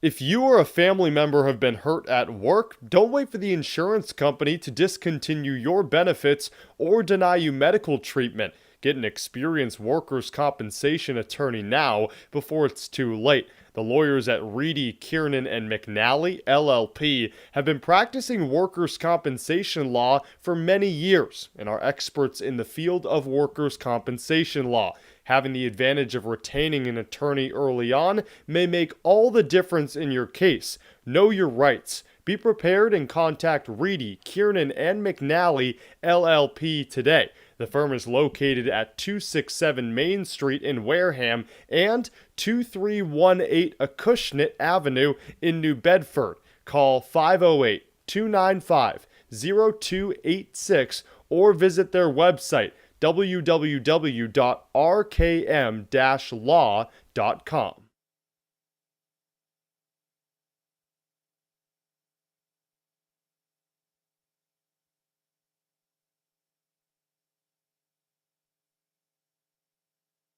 Summer is here, and we are finally back to enjoying all our favorite outdoor activities. As temperatures rise, so does the risk for unexpected injuries. South Coast Health Urgent Care Centers are open, safe, and here to provide the care you need when you need it. Our 7 locations are open 7 days a week, 8 a.m. to 8 p.m. Monday through Friday, and 9 a.m. to 5 p.m. on Saturday and Sunday. Walk-ins are welcome, and having a South Coast Health physician is not required. Visit southcoast.org/urgent care to check wait times and reserve your spot today.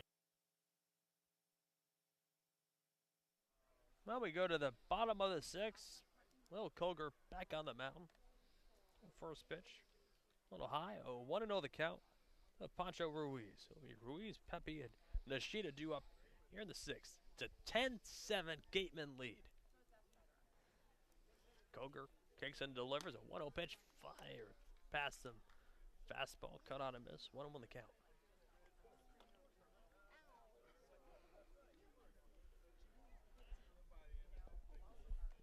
Koger deals the 1-1. Breaking ball in there for a strike. 1-2 the count. Nice pitch.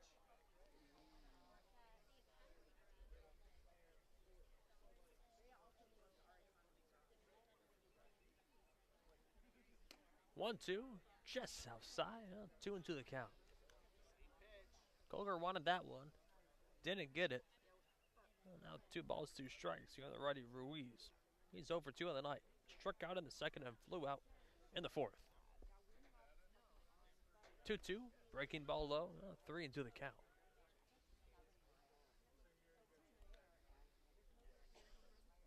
since Coger has came out of the pen. He's dealt 15 pitches, 10 strikes, 5 balls.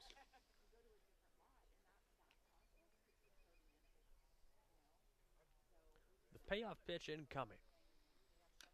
Ruiz got a piece of it. Rolls foul. We'll do the 3-2 again.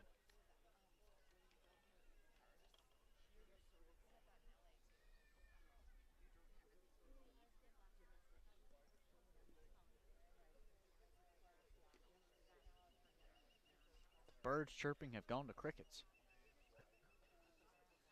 3-2. Fastball stayed high. So Ruiz works a leadoff walk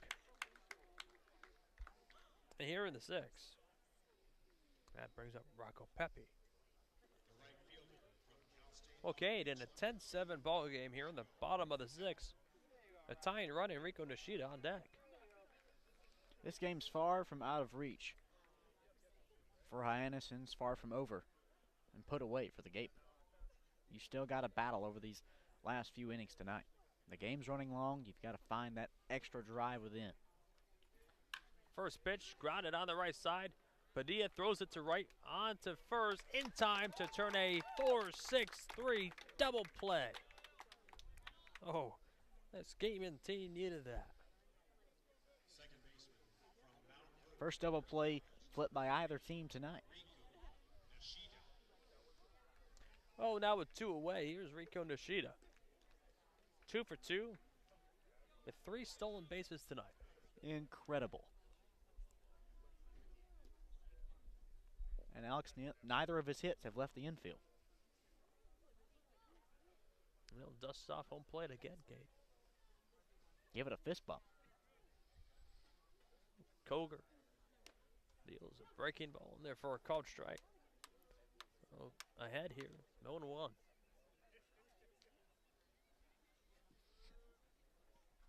Coger deals. Fastball. The inside part of the plate. And quickly ahead, 0-2. Now Coger in a rhythm. 0-2 pitch. Just missed him. 1-2 the count. She had to jump out of harm's way.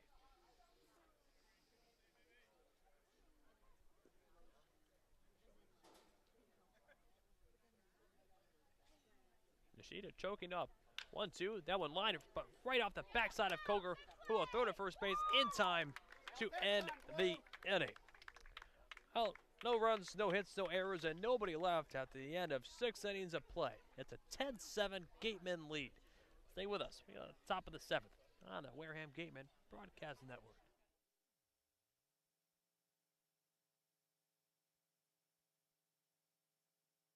Gateman Baseball is officially sponsored by Robertson's GMC, the truck professionals. Located just 2 miles away on Cranberry Highway, Robertson's GMC, we are professional grade, power like a pro.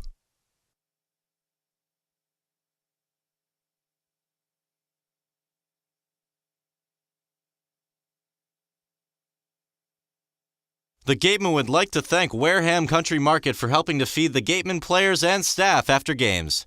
They are located about a quarter of a mile from the field on Route 6, offering a convenience store, a Dunkin' Donuts, and a deli.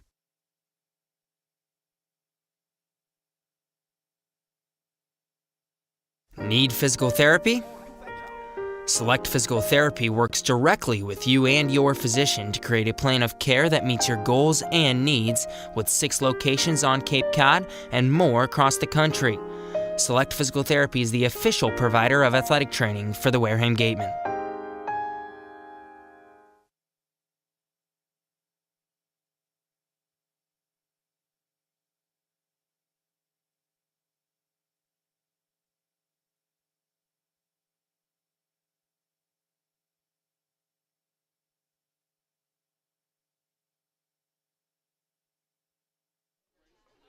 Well, top of the 7th inning we go. Wes Burton back on the mound for his 2nd inning of work.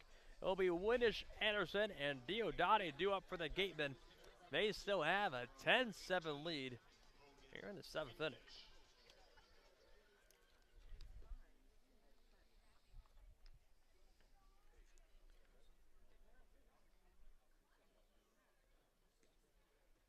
Burton, who took the hat off and Now a slow walk back on the mound. Set to face this heart of the lineup. A win is 0 for 2 with 2 walks and a run scored tonight. Searching for his first hit in 3 nights.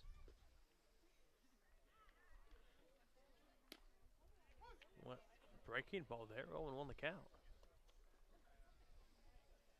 You could see that out of just the arm slot dropped differently. We haven't seen that from Burton. 0-1. Called strike now. 0-2 the count quickly to Windish.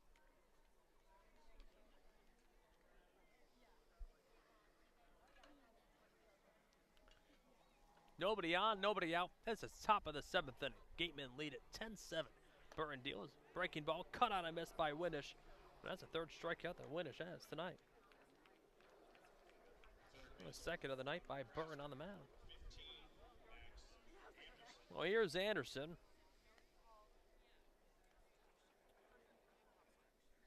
On 2 for 3 with a walk.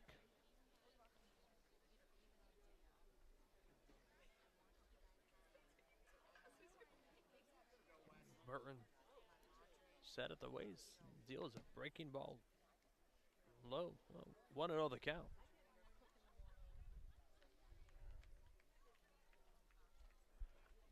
The Gatemen have out hit this Harbor Hawks team 10-8.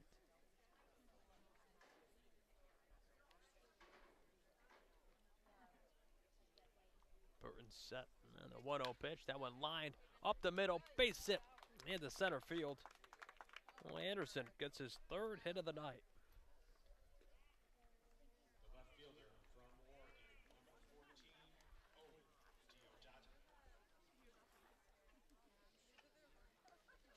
number 14, Here's Owen Diodati. Well, the Gatemen have yet to have a player with 4 hits in a single night. If Max Anderson's able to come back up before this game's over, he could potentially be the first.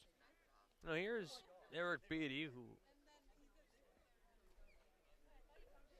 looks like will make a call to the bullpen, and he does. Oh, that will be it for West Burton, and we'll have more information on the new Harbor Hawks pitcher. As Anderson on first with 1 out here in the top of the 7th inning to face Owen Diodati. Stay with us on the Gateman Radio Network. The 2022 Cape Cod Baseball League All-Star Game will be hosted by the Wareham Gatemen on Saturday, July 23rd. Join the CCBL's best as they take to the diamond in front of scouts from every MLB organization here at Spillane Field. Gates open at 2 p.m., Home Run Derby will begin at 5, and first pitch is at 6:05 p.m. Tickets will be available through the league and Gateman website.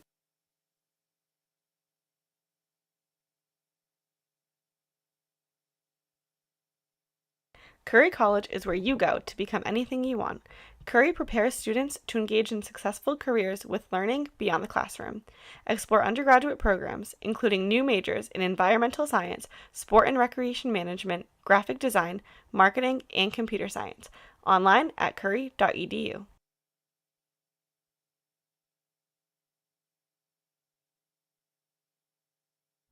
Catchers aren't the only ones protecting home.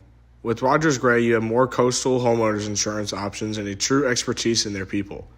Protect your home with Rogers Gray. Rogers Gray is a proud sponsor of the Cape Cod Baseball League. Learn more at rogersgray.com.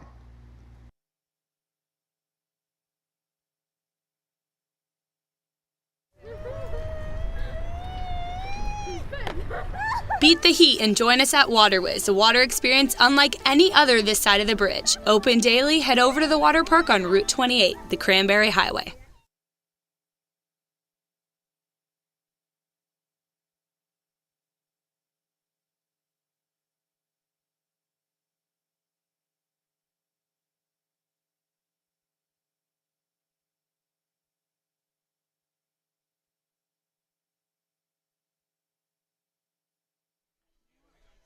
Well, we're back here in the top of the 7th.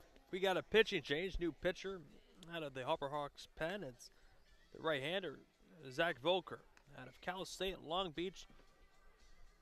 This is his 6th appearance of the summer, and he has yet to give up an earned run in 12 innings pitched. He's given up 7 hits, 2 runs, obviously not earned, 2 walks, and 9 strikeouts. He'll face Owen Diodati, who started this game, which feels like an eternity ago, with a 2-run shot over the left field wall back in the top of the first inning. That gave the game in a 2-0 lead. And now fast forward here to the top of the 7th. It's a 10-7 Gateman lead. Well, Max Anderson on first with 1 out in the top of the 7th. Set the face. Zach Volker.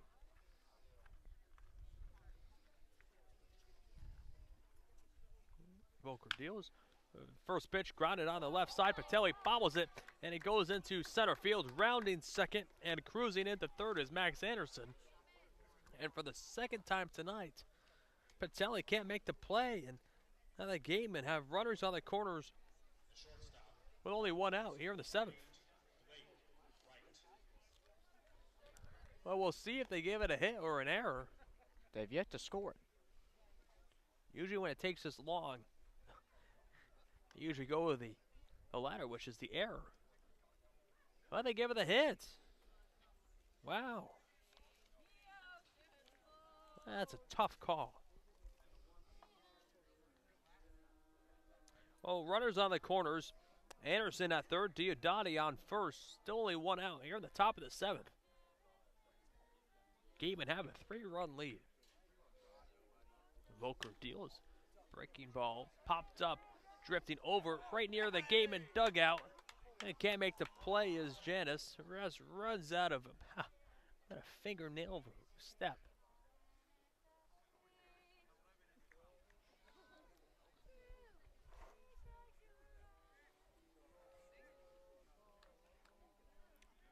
Well, 0-1 the count near the Blake Wright.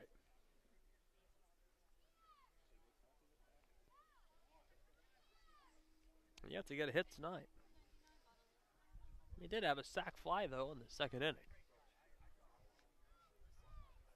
Has another opportunity for that here. Just looking to have a productive at-bat at the plate. Well, Volker's set. Deals the 0-1 pitch, breaking ball, cut on a miss, 0-2 now.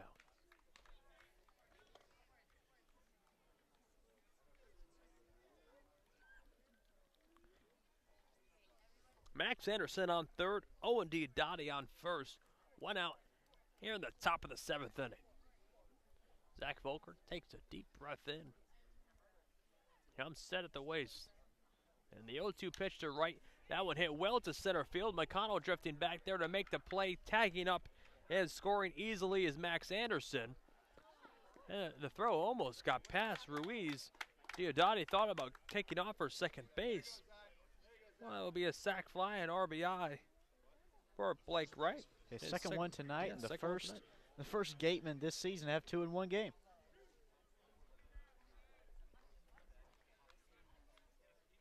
Well, the Gatemen now have an 11-7 lead. Here in the top of the 7th inning. Well, Diodati's still on first. And here's Alan Roden.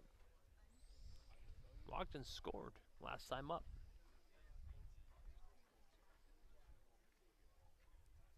Volker deals. First pitch swinging, that one lined. It's going to be a base hit into left field, and it gets past Moore. Rounding second and cruising in. And now Harvey Shapiro waving around Diodati, and he's going to score. But the play at third base is going to be in time to get Roden to end the inning. But before that happens, the run by Diodati does score, and the Gatemen take a 12-7 lead here on the top of the 7th. You go to the bottom half of the inning. Stay with us on the Gatemen Radio Network.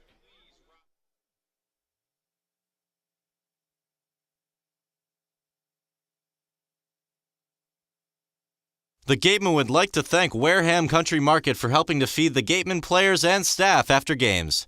They are located about a quarter of a mile from the field on Route 6, offering a convenience store, a Dunkin' Donuts, and a deli.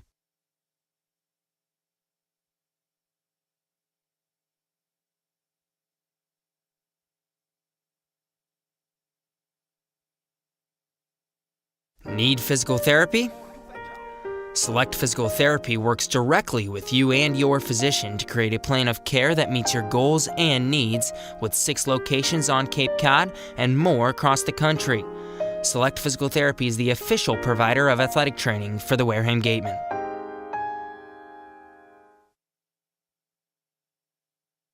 After the game, visit El Mariachi on Main Street for the best Mexican food in Wareham. The cantina provides a delicious late-night snack accompanied by fun cocktails.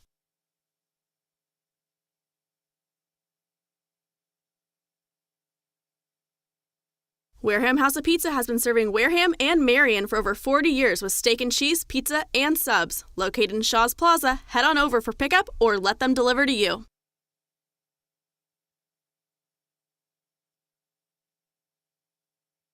T-Mobile is proud to sponsor the Cape Cod Baseball League. T-Mobile believes that when small towns thrive, America thrives. That's why they're investing billions to bring fast, reliable, and affordable wireless service beyond the big cities to small towns across America. There's never been a better time to join T-Mobile. Visit T-Mobile.com/acrossamerica to find out more.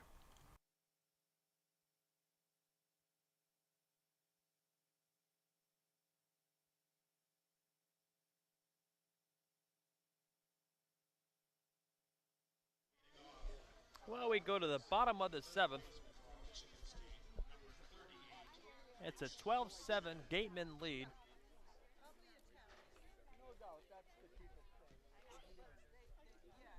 Well, Culver back on the mound. Set to face the top of the lineup, and Mitch Jebb, Justin Hyannis, and Nolan Shanuel taking over at second base. The first pitch cut on a miss. No, 0-1 the count to Jebb. Oh, taking over at second base is Jack Halsinger.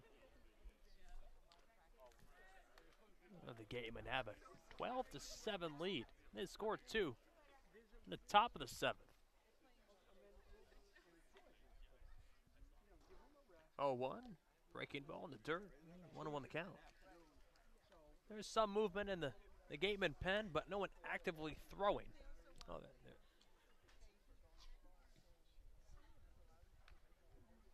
Now Koger set. 1-1 to Jebb, low. No, 2-1 the count.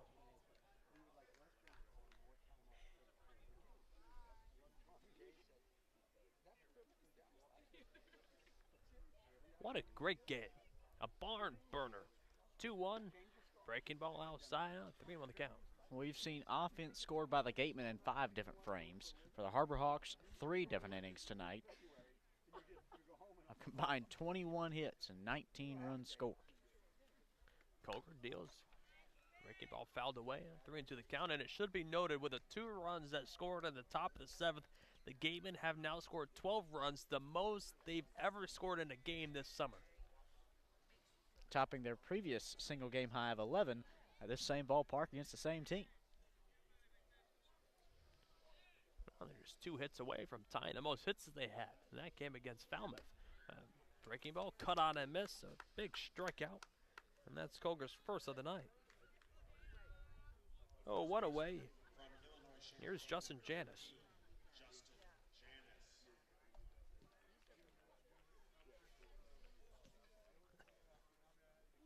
He's 2 for 3 on the night. Koger deals. Fastball inside. 1-0 the count.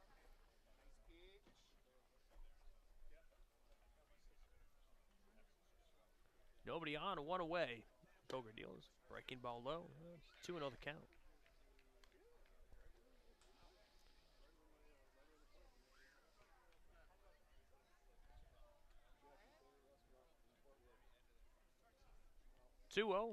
Cut on and miss on the breaking pitch low.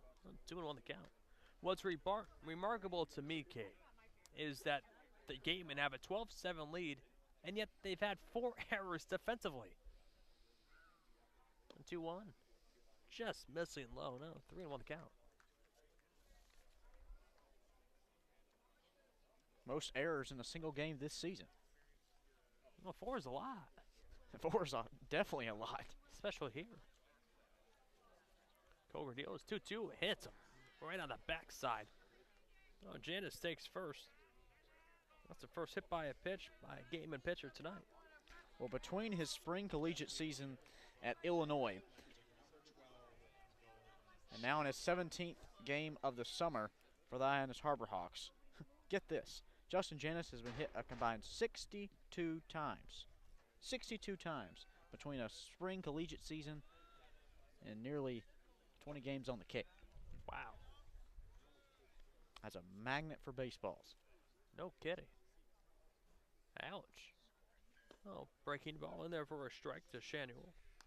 Well, Hyannis on first with one away. It's a 12-7 Gateman lead.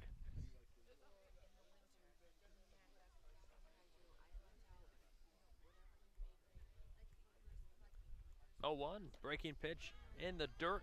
Good stop there by Burns, but decides to throw or go down as Hyannis, and the throw down to the second base is going to be in time. What a play by Peter Burns. Now 2 away here in the 7th.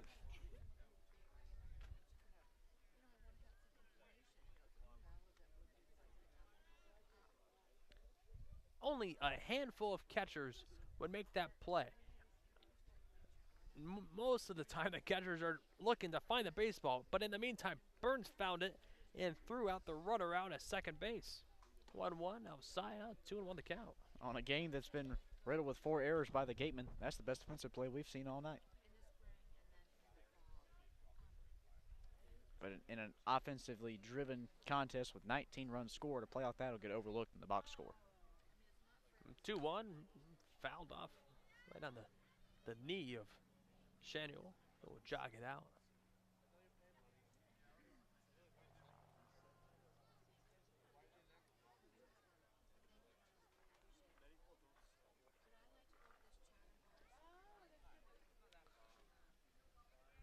Nobody on, 2 away. The bottom of the 7th inning. Still taking his time, and Shanuel. He left the bat at the plate and just started walking around the backstop. The home plate umpire, Josh West, will hand the bat back over to Shannon. 2-2 the count.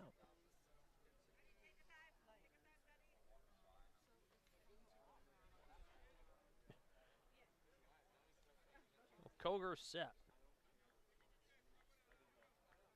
He deals a 2-2 pitch, cut on and miss to end the inning. That's Koger's second strikeout of the night and the inning. Well, after 7 innings of play, the Gatemen have a 12-7 lead. We go to the top of the 8th. Stay with us on the Gatemen Radio Network.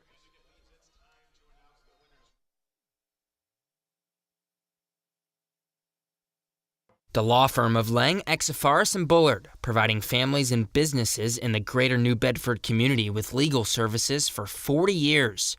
We look forward to serving you. For an appointment, call 508-992-1270. We invite you to learn more about the law firm of Lang, Exifaris, and Bullard by visiting our website, lxblaw.com.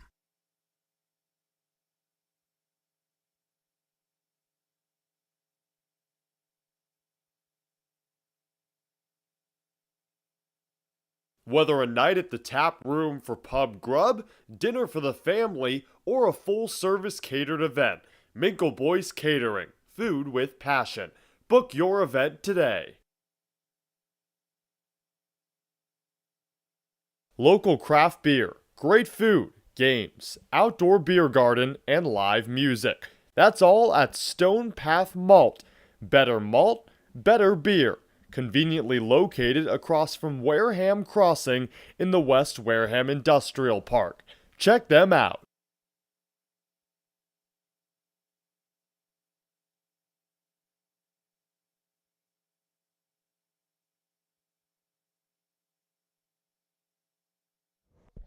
Well, we go to the top of the 8th, here live from Hyannis, Massachusetts. Alex Feuz, Cade Crenshaw, and joining us in the booth this inning for the top and bottom of the 8th is our very own Claire Foley. Claire, happy to be here, Alex. Well, it's always a pleasure to have the chance to talk with you, especially mid-game, and we'll see the Gateman offense step up here. It'll be Kellum Clark, Brian Padilla, and Peter Burns due up here at the top of the 8th.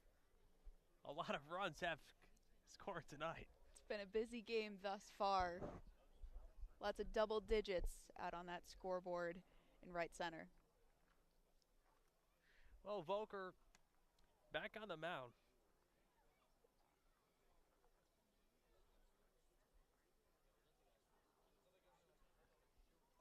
comes set at the waist. Now brings up the glove and kicks and delivers. The first pitch to Clark, pushes him off the plate. 1-0 the count. Well, we should note that in the at top of the 7th inning, Volker came into this game yet to give up an earned run on the season through 12 innings pitched. Well, that scoreless inning streak has been broken. That's the second pitcher that the Gateman has faced at the breaking pitch fouled away. 1-1 the count. The second pitcher that the Gatemen have broken that scoreless inning streak. It's something about when these two teams play each other, it's not going to be a normal baseball game, and I think we've seen that tonight. 1-1 to Clark, breaking ball in there for a called strike. 1-2 the count. Well, we're approaching 3 hours and 10 minutes into this game, Claire. It's a bit lengthy. That's right. It is in the top of the 8th with still 2 full innings of baseball to be played. It's a good thing they have lights down here in Hyannis. 1-2. That one lined to left. It will drop in. Oh, right into the glove of Moore, who came in and made the play. Oh, one away here in the 8th. Looked like it was going to drop in for a base hit, but stayed up just in time for Moore to make the play. Well, here's Jack Halsinger, who took over defensively at the second base in the bottom of the 7th.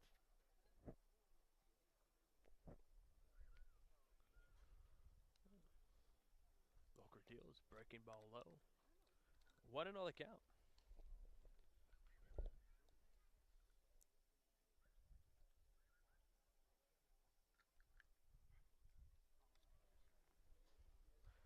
One ball, no strikes here on Halsinger. Volker kicks and delivers. Fastball cut on a miss.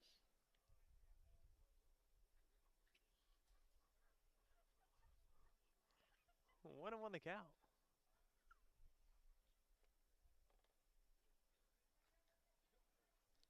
Volker deals 1-1 pitch, breaking ball fouled away, straight back. 1-2 the count. Last night, Claire, we saw some great defensive plays by Halsinger. Yeah, that's right. He had 6 balls go his way. He turned 2 double plays. Him and Blake Wright in the middle of this infield have been so solid. 1-2 pitch, cut on and miss. Halsinger goes down swinging. 2 away here in the 8th. Catcher from Boston College, number 16, Peter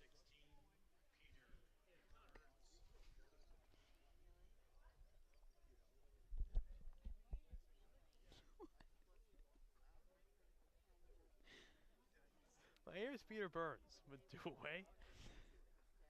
At the top of the 8th, the Gatemen have a 5-run lead. Volker deal. Called strike. What have you seen from Peter Burns tonight?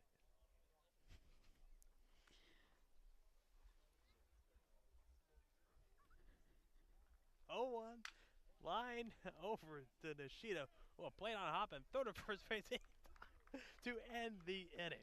Well, no runs, no hits, no errors, and nobody left. Claire will be back with us in the bottom of the 8th, and we'll answer that question. Stay with us on the Gateman Radio Network.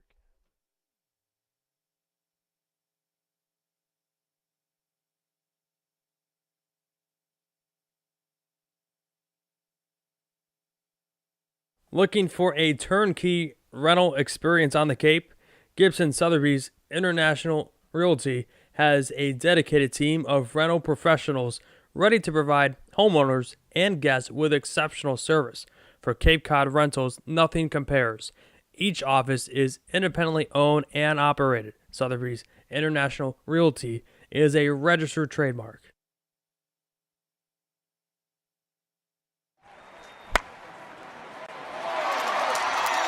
What's up, Gateman fans? Looking for Wareham jerseys, shirts, and hats?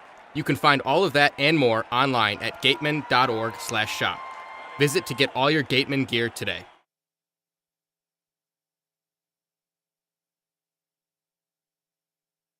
Hey Gateman fans, don't miss out as the Wareham Gatemen head to Worcester, Mass. to take on the Bourne Braves at Polar Park, the home of the Worcester Red Sox. This special game at Polar Park takes place Monday, July 25th with a 6:45 first pitch. Tickets start at just $10, so head to gateman.org to get yours today.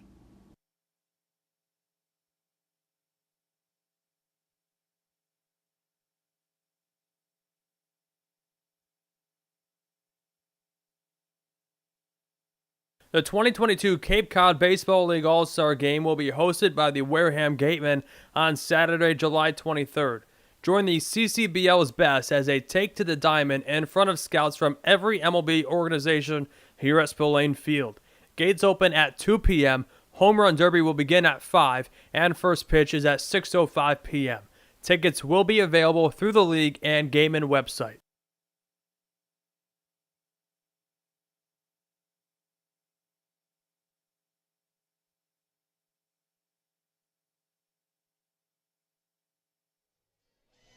Well, we go to the bottom of the 8th.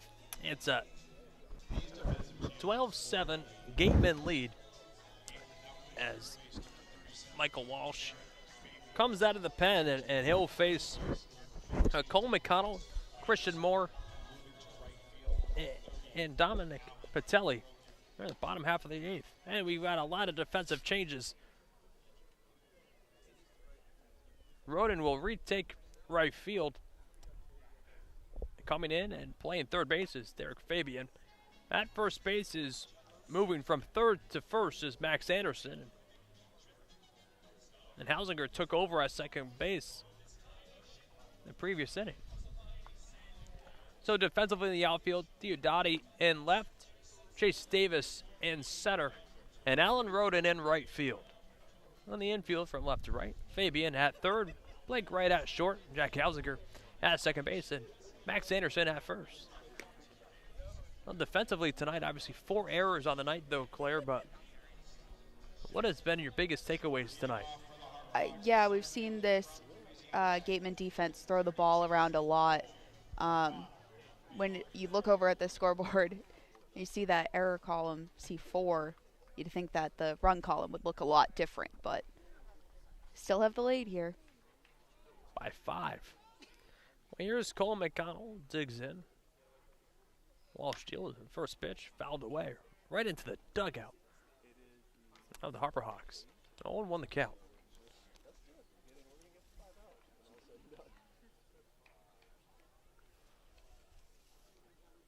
Got a big personality out on the mound here in Michael Walsh. Well, you had the chance to interview him once before this season, right? I did. 0-1. After his first outing, I believe it was, and from start to finish, his personality was on display, that's for sure. Well, Walsh seems like the whole bullpen has a big personality. Oh, yeah. Well, the 0-2 pitch from Walsh deals breaking ball low in the dirt. And Walsh has a slider, which has a nickname, right? The Durr. The Durr. He's featured that so far in this at-bat. Scott McConnell swinging, coming up empty. Walsh ahead, 1-2. Nobody on, nobody out. A 1-2 pitch, fouled straight. Right off the leg of Burns. No, count holds 1-2.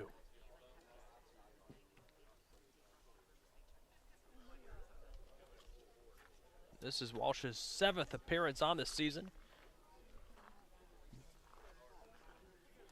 7 1/3 pitch, 7 hits, 2 runs, 4 walks, and 15 Ks. 1-2, cut on it, missed. The throw down the first base is going to be in time, and that's Walsh's 16th strikeout on the year. There you go, just as you say, he adds one more to that total.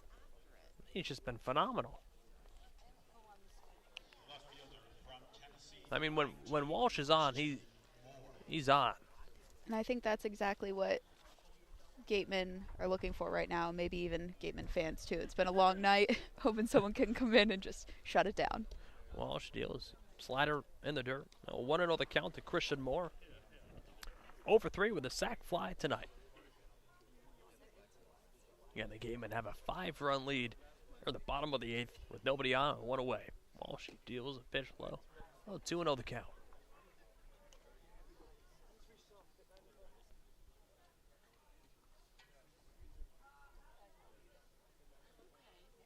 But Walsh also has another nickname. Jimmer. 2-0. Cut on and miss. He has that nickname Jimmer from his first day here in Wareham.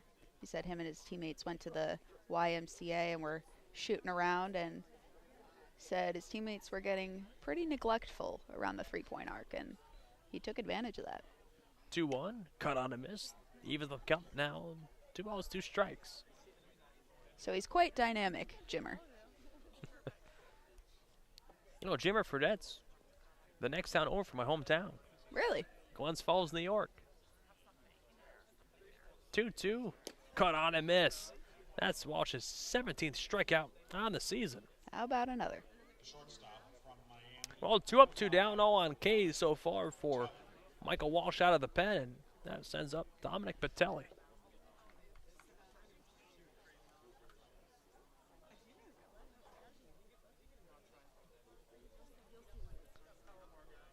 Walsh comes set and quickly working. Pitch low. 1-0 the count.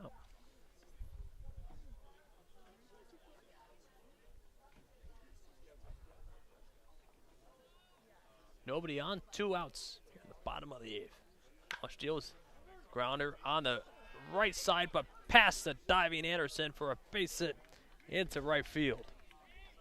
Well, Patelli now on first with 2 away, and here's Pancho Ruiz.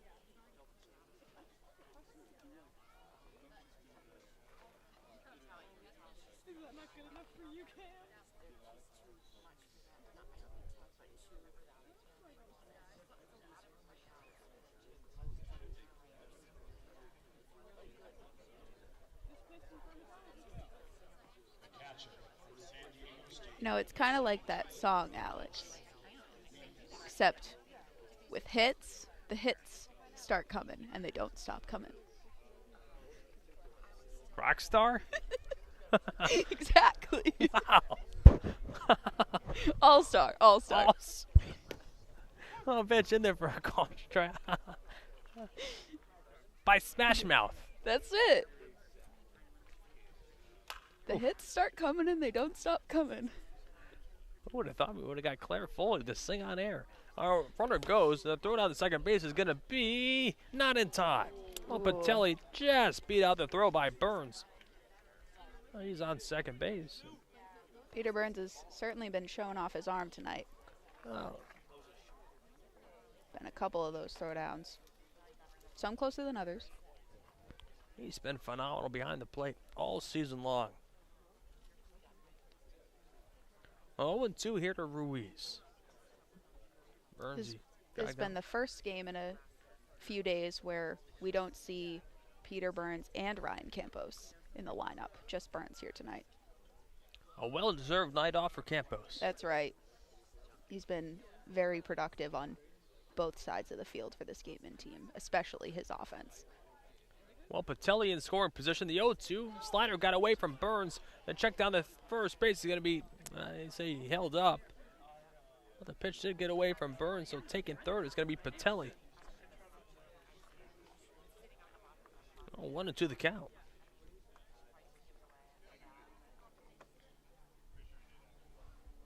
Walsh deals the 1-2. Just fouled on the third base side out of play. And we'll do the 1-2 again.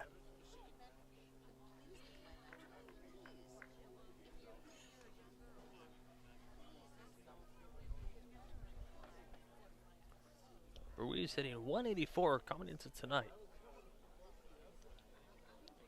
Struck out in the second and flew out in the fourth. On pitch way inside. 2-2 the count.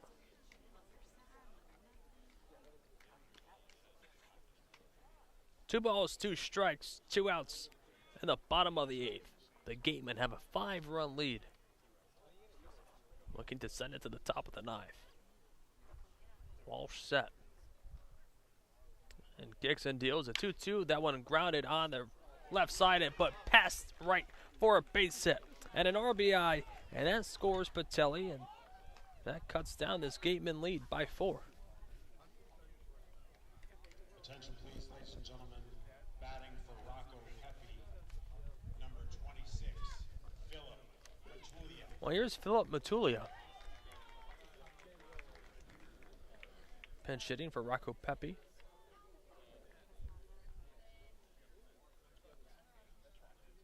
Well, the hits keep on coming. They certainly do. We knew this Hyannis team wasn't going to make it easy on them. Hasn't been easy for the first 7. Not going to stop now. That one grounded on the right side. Hausinger will make the throw to first base in time to end the inning. But the Harbor Hawks score one more. It's now a 12-8 Gateman lead. Stay with us as we go to the top of the 9th on the Gateman Radio Network.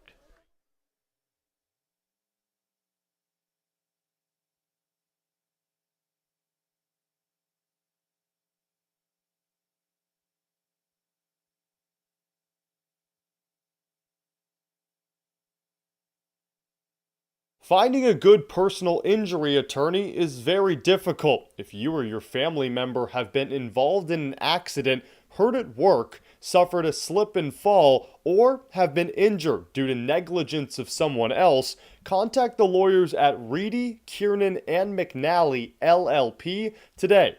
They are experienced trial attorneys who practice in all of the courts in the Commonwealth. The firm has been recognized by Best Lawyers in America for outstanding legal representation. Contact Reedy, Kiernan, and McNally, LLP today. The firm is located at 267 Main Street in Wareham and 2318 Acushnet Avenue in New Bedford. Call 508-295-0286 or visit their website www.rkm-law.com.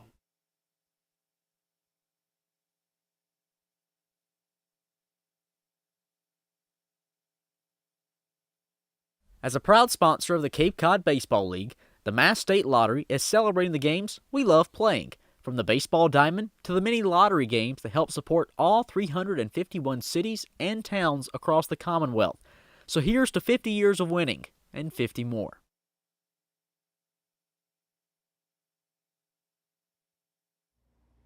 Red Shirt Fridays is a national program created to acknowledge, honor, and support our troops who put themselves in harm's way to defend our freedom. In support of this program, the Cape League teams will be wearing a specially designed red jersey every Friday. This week's special celebration of Red Shirt Friday is sponsored by Zypher Hats, Massachusetts State Lottery, and OT Sports. Support our troops and join us by wearing red each Friday.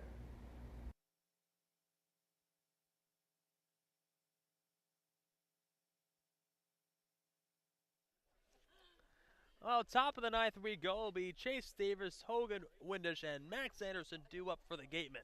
They have a 4-run lead in the top of the 9th. Davis singled and scored in the first, which is about 3.5 hours ago. Roker deals the pitch, cut out a miss, 0-1 the count. Who would have thought we would be in for a 3.5-hour plus ball game tonight? You know, actually, previous said this one was going to surpass the previous longest game of the season. I went back and looked. There is one game. That one. A deep drive to center field. McConnell back on the track at the wall, and he made the play. Davis hit it to the deepest part of the park here in Hyannis. He thought that one was gone, but he'll return back to the dugout, and pinch hitting for Hogan Windish is Carter Graham. They're at the top of the 9th. The one game I'm alluding to was that 12-9 loss against Falmouth that went 3 hours and 55 minutes. Wow. So right now we're sitting at 3 hours and 29 minutes. Do we beat it? I don't think so. I don't think so either. Wow. So tonight would at least I hope not. Well, pitch taken high. 1-0 the count. Carter Graham pinch hitting for Hogan Windish. Otherwise, honestly, struggled. Over 3 with 3 strikeouts, but he did walk twice. 1-0. Breaking ball taken for a strike. 1-1 the count. Man, I thought that one by Davis was out. Just to the deepest part of the park. A 1-1. Fouled straight back behind home. We'll count now 1-2.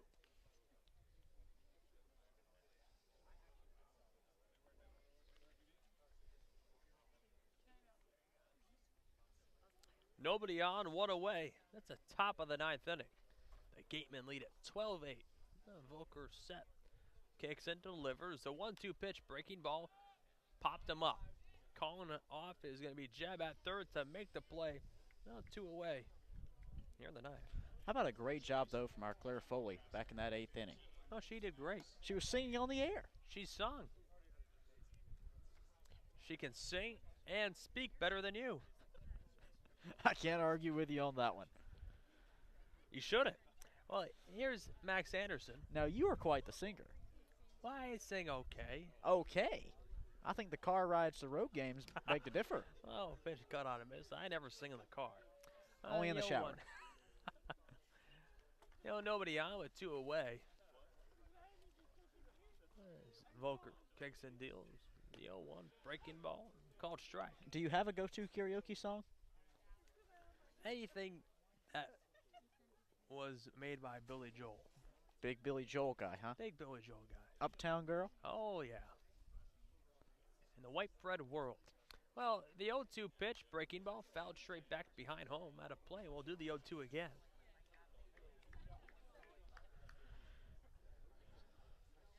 Top of the ninth inning here in Hyannis. Alex Feuz, Cade Crenshaw, and our very own Claire Foley with you. Gatemen have a 12-8 lead. Volker ahead of Max Anderson. 0-2 pitch, fouled straight back behind home once again. We'll do the 0-2 once more. The Gatemen at one point in time had a bat girl, ball girl running back and forth from their side of the dugout, racing the bat boy from Hyannis. Either she has not left in quite a while from the dugout, or she went home. That's probably past her bedtime. It's past mine. 0-2, breaking ball, cut on and miss to end the inning. Oh, we go to the bottom of the ninth. The Gatemen have a 4-run lead. Stay with us on the Gatemen Radio Network.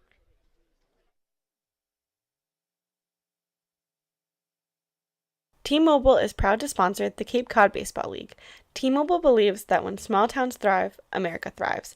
That's why they're investing billions to bring fast, reliable, and affordable wireless service beyond the big cities to small towns across America. There's never been a better time to join T-Mobile. Visit T-Mobile.com/acrossamerica to find out more.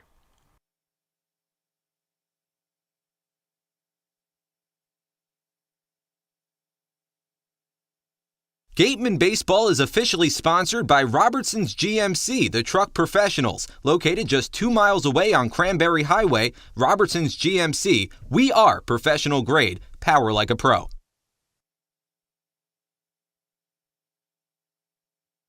Whether it's life insurance to safeguard your loved ones, an umbrella policy to protect your teen driver, or making sure your home is covered from storm damage, Rogers Gray is there to guide you. Insurance is more than just a box to check. Trust Rogers Gray, a proud sponsor of the Cape Cod Baseball League. The Gatemen would like to thank Wareham Country Market for helping to feed the Gatemen players and staff after games. They are located about a quarter of a mile from the field on Route 6, offering a convenience store, a Dunkin' Donuts, and a deli.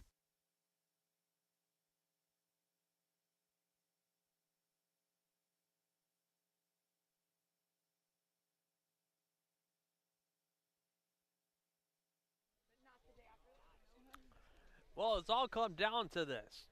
Bottom of the ninth, Rico Nishida, Mitch Jebb, and Justin Janis do up for the Hyannis Harborhawks. They're down by 4. And new pitcher, Alex Galvin.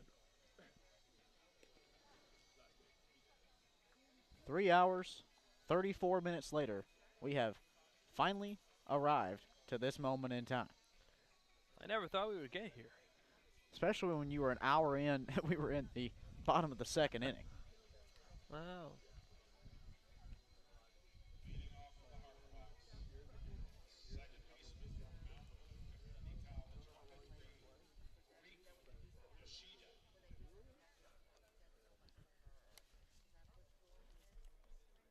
Well, here's Galvin making his 5th appearance on the summer.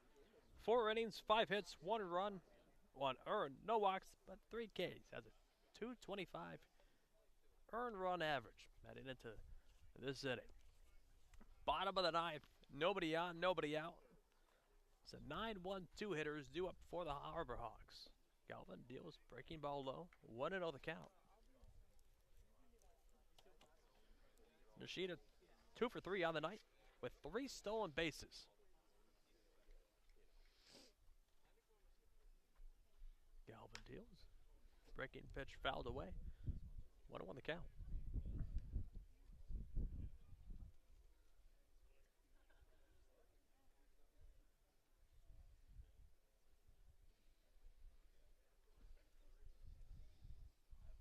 Galvin deals, breaking ball up the middle, through it, diving Hausinger for a base hit. That's the 24th hit of the night between both teams combined.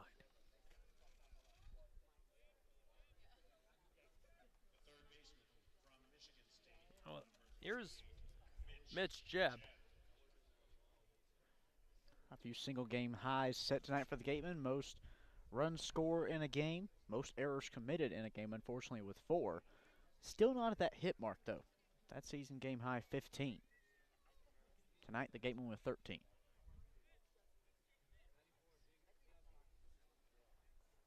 Runner goes, and there's going to be no throw down, and that's Nishida's 4th stolen base on the night. Let him have it. Well, that run does not mean anything at this moment in time. Galvin focusing solely on the hitter. Well, Jebb will call time, but Galvin already set. The 1-0 pitch incoming. Nishida on second, nobody out in the bottom of the ninth. The Gatemen have their 4-run lead. Well, Galvin set at the waist. Cookson delivers a 1-0 pitch, shows bunt, but it rolls foul. Count now 1-1.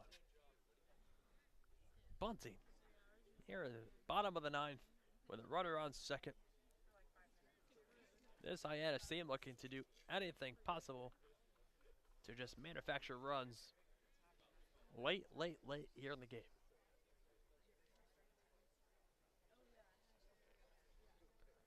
Galvin eyeing Burns on, now comes set right above the belt buckle.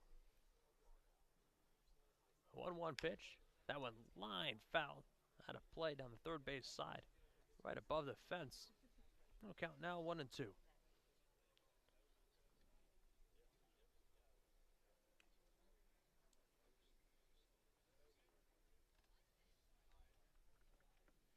Nishida on second, nobody out here in the bottom of the ninth.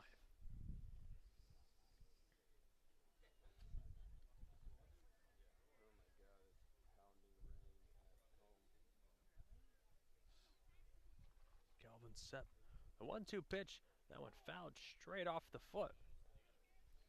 Oh, Jebb will walk that one out.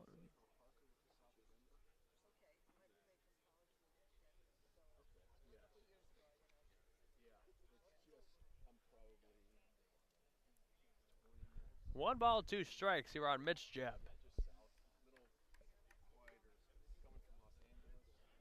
The lights doing all the work now. So we're approaching the 3-hour and 40-minute mark of this game. Wow. Oof. 15 minutes away from the record Galvin for the Gatemen season. 1-2, breaking ball low, 2-2 the count.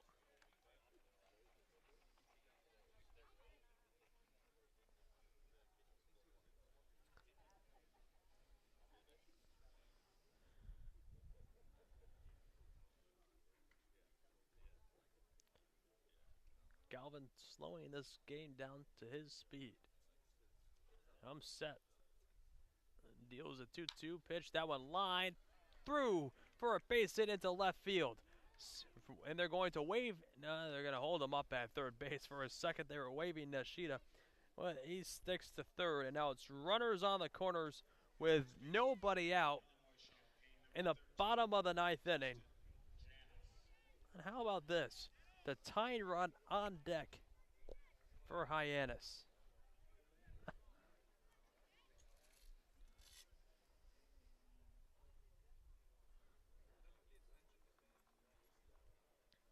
Here's Justin Hyannis. 2 for 3. Home run power. Runner goes. The pitch cut on miss. The throw down the second base is going to be not in time. Wow. Jeb beat out the throw from Burns, and now it's second and third with nobody out here in the bottom of the ninth inning.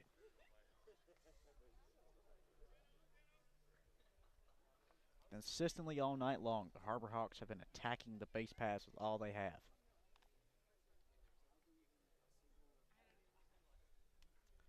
Galvin deals. The pitch fouled straight back right near us.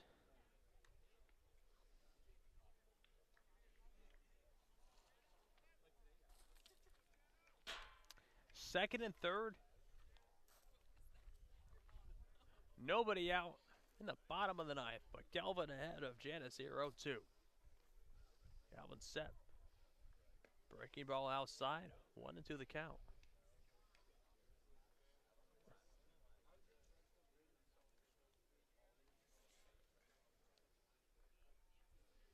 Galvin just needs to settle in. You need 3 outs.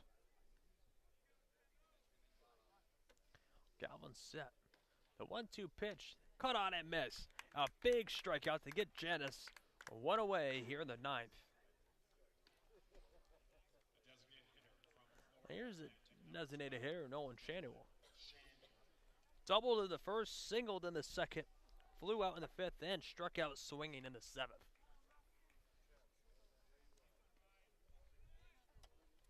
Nishida on third, Jeb on second, 1 away in the bottom of the ninth. The Gatemen lead by 4. First pitch, swinging, fouls that one away. 0-1 the count.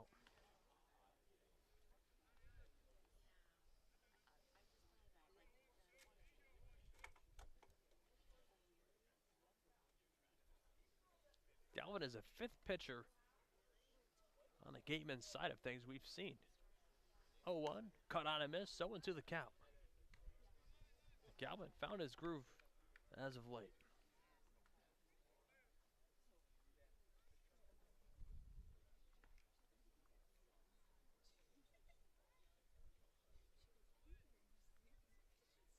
Oh, 2, fouled straight away.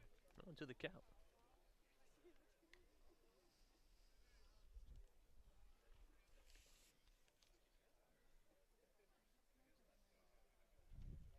How about this? Coming into tonight, Max Anderson hitting 256. After tonight, 276. 0-2. Breaking pitch just inside. 1-2 the count. That's what happens when you go 3 for 5. Incredible night for Max. The hit streak goes to 11 games now, the longest of any Wareham batter this season.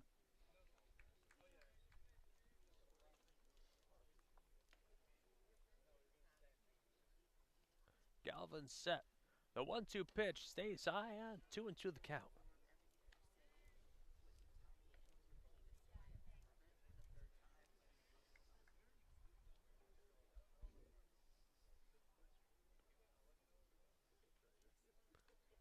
Galvin set.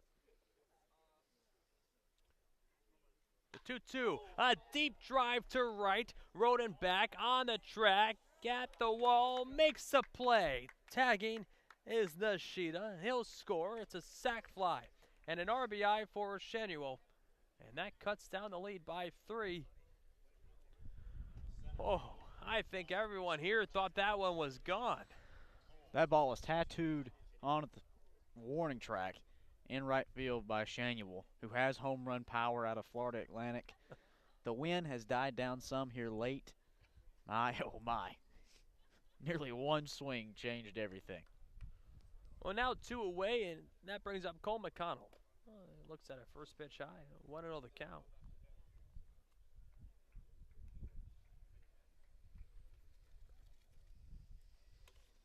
McConnell 0 for 4 on the night with a strikeout. Jeb on third. That one line, base hit into right field.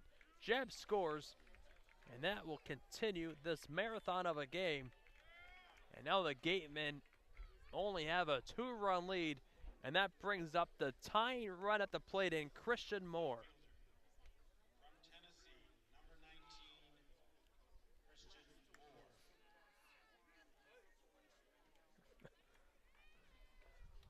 Well, that brings out Eddie Marco to have a conversation with Alex Galvin. Tying run at the plate in Christian Moore. Moore 0 for 4. Does have a sac fly on the night. A home run would tie it.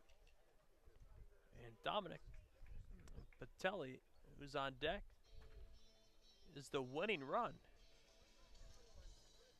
On a 12-10 ball game. 22 total runs have scored on both sides. 26 hits. 9 walks. Unbelievable night. If you like offense, this was the game for you. Well, Galvin comes set. The tying run at the plate. Breaking ball, cut on a miss. Someone won the count. Good thing to remind the folks at home. 324 to left, 379 to dead center, and 358 to right. Galvin set. Runner on first. 2 outs on the bottom of the 9th. Oh, 1. Fouled straight back over here. Rookie move by me. Flinch. You have the fence here, Alex. I know. Oh, 0-2 now. It's now all come down to this. McConnell on first. 2 outs in the bottom of the 9th. Galvin deals the 0-2 pitch. Cut on and miss to end it. Ball game over. The Gatemen win. Oh, a marathon of a night. The final time of this game, 3 hours and 46 minutes. We've seen tonight a total of 22 runs, 26 hits, 9 walks, and we saw 10 pitchers on both sides of the field. Unbelievable. You think a long night may be the understatement for this one, just a tad? Well, what's so surprising to me is the old phrase, right, where you can have 2 baseball games alike. Well, besides the Bourne series, where they've tied every time 2-2. Last night's game, we saw 8 different pitchers, only 1 run given up. The next night, we would see 10 total pitchers that gave up 22 runs. You just can't make that up. You can't make it up, Alex. And, top to bottom, this was an impressive win for the Gatemen, where we saw a ton of different players be involved. You have a ton of different candidates for our South Coast Health post-game player of the night, but I guess the folks will just have to wait to find that out, won't they? Now we'll take a quick break, and we'll be back with our very own Claire Foley with our South Coast Health player of the game on the South Coast Health post-game show. Stay with us on the Gatemen Radio Network. Tom and Jean Yockey were passionate about the game of baseball. Over their 7 decades as owners of the Boston Red Sox, the Yockeys greatly invested in youth and amateur athletics in our community. They recognized the important skills baseball can bring to players both on and off the field: cooperation, respect, teamwork, friendships, and confidence. The Yockey Foundation has been proud to support the Cape League for more than 25 years.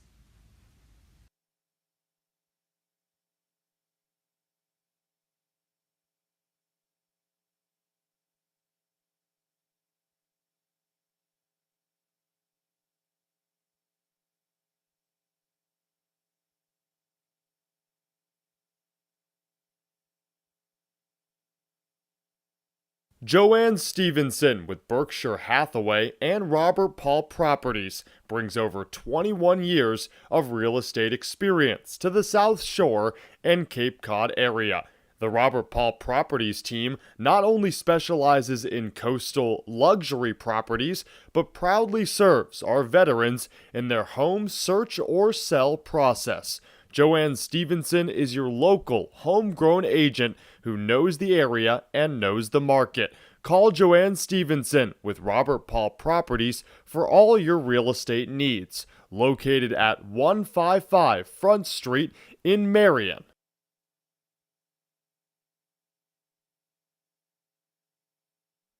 Well, welcome back to the South Coast Health post-game show. Alongside Alex Feuz, Cade Crenshaw, and our very own Claire Foley is joined with the South Coast Health player of the game. Claire? Thanks, guys. Oh, and yesterday I talked to you before the game about how you had just gotten your first hit of the summer. Tonight, 3 for 5, 3 RBIs, first home run of the summer. What is connecting for you that you were able to get back into it so quickly?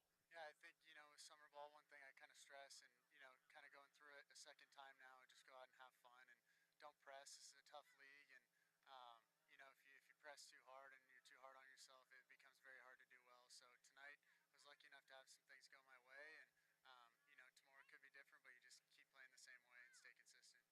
And after several low-scoring games in a row, for you guys to come together tonight to put up 12, how important is that for your offensive confidence as a team? Yeah, I think we've been playing well as a team, finding ways to tie or win, and tonight obviously scored a lot of runs to get the win, and there's going to be days when the bats are cold, and there's going to be days when the pitching isn't as good as we want it to be, and it's always nice when the latter picks the other one up. So tonight was one of those nights, and hopefully we can kind of piece things together and get that good hitting and good pitching every game. Awesome. Thank you so much, Owen. No problem. Well, Claire, we always say thank you, and a big win tonight for the Gatemen. Final score, Gatemen 12, Hyannis 10, and what just great confidence there from Owen Diodati. And like you said, some nights you're going to have the bats that are hot, and other nights the pitching's going to dominate like it has the last couple games where we've seen 5 runs or less scored in each of them. But tonight, well, the bats were here to stay. 22 combined runs from the two teams, 26 hits total. One thing that, of course, the Gatemen, you take away from this, if there's one drawback, 4 errors tonight. You want to clean up that defensively. They had played so well across the last week or so. But top to bottom, great team win, and the Gatemen haven't lost in 6 days now. That's right, 6 days that the Gatemen have not lost a game. Well, for our own Claire Foley and Cade Crenshaw, I'm Alex Feuz, and in the words of Billy Joel, life's full of hellos and goodbyes, and unfortunately it's time to say goodbye, but we'll be back with you tomorrow night in Katuitt. Have a great night, and we will see you tomorrow.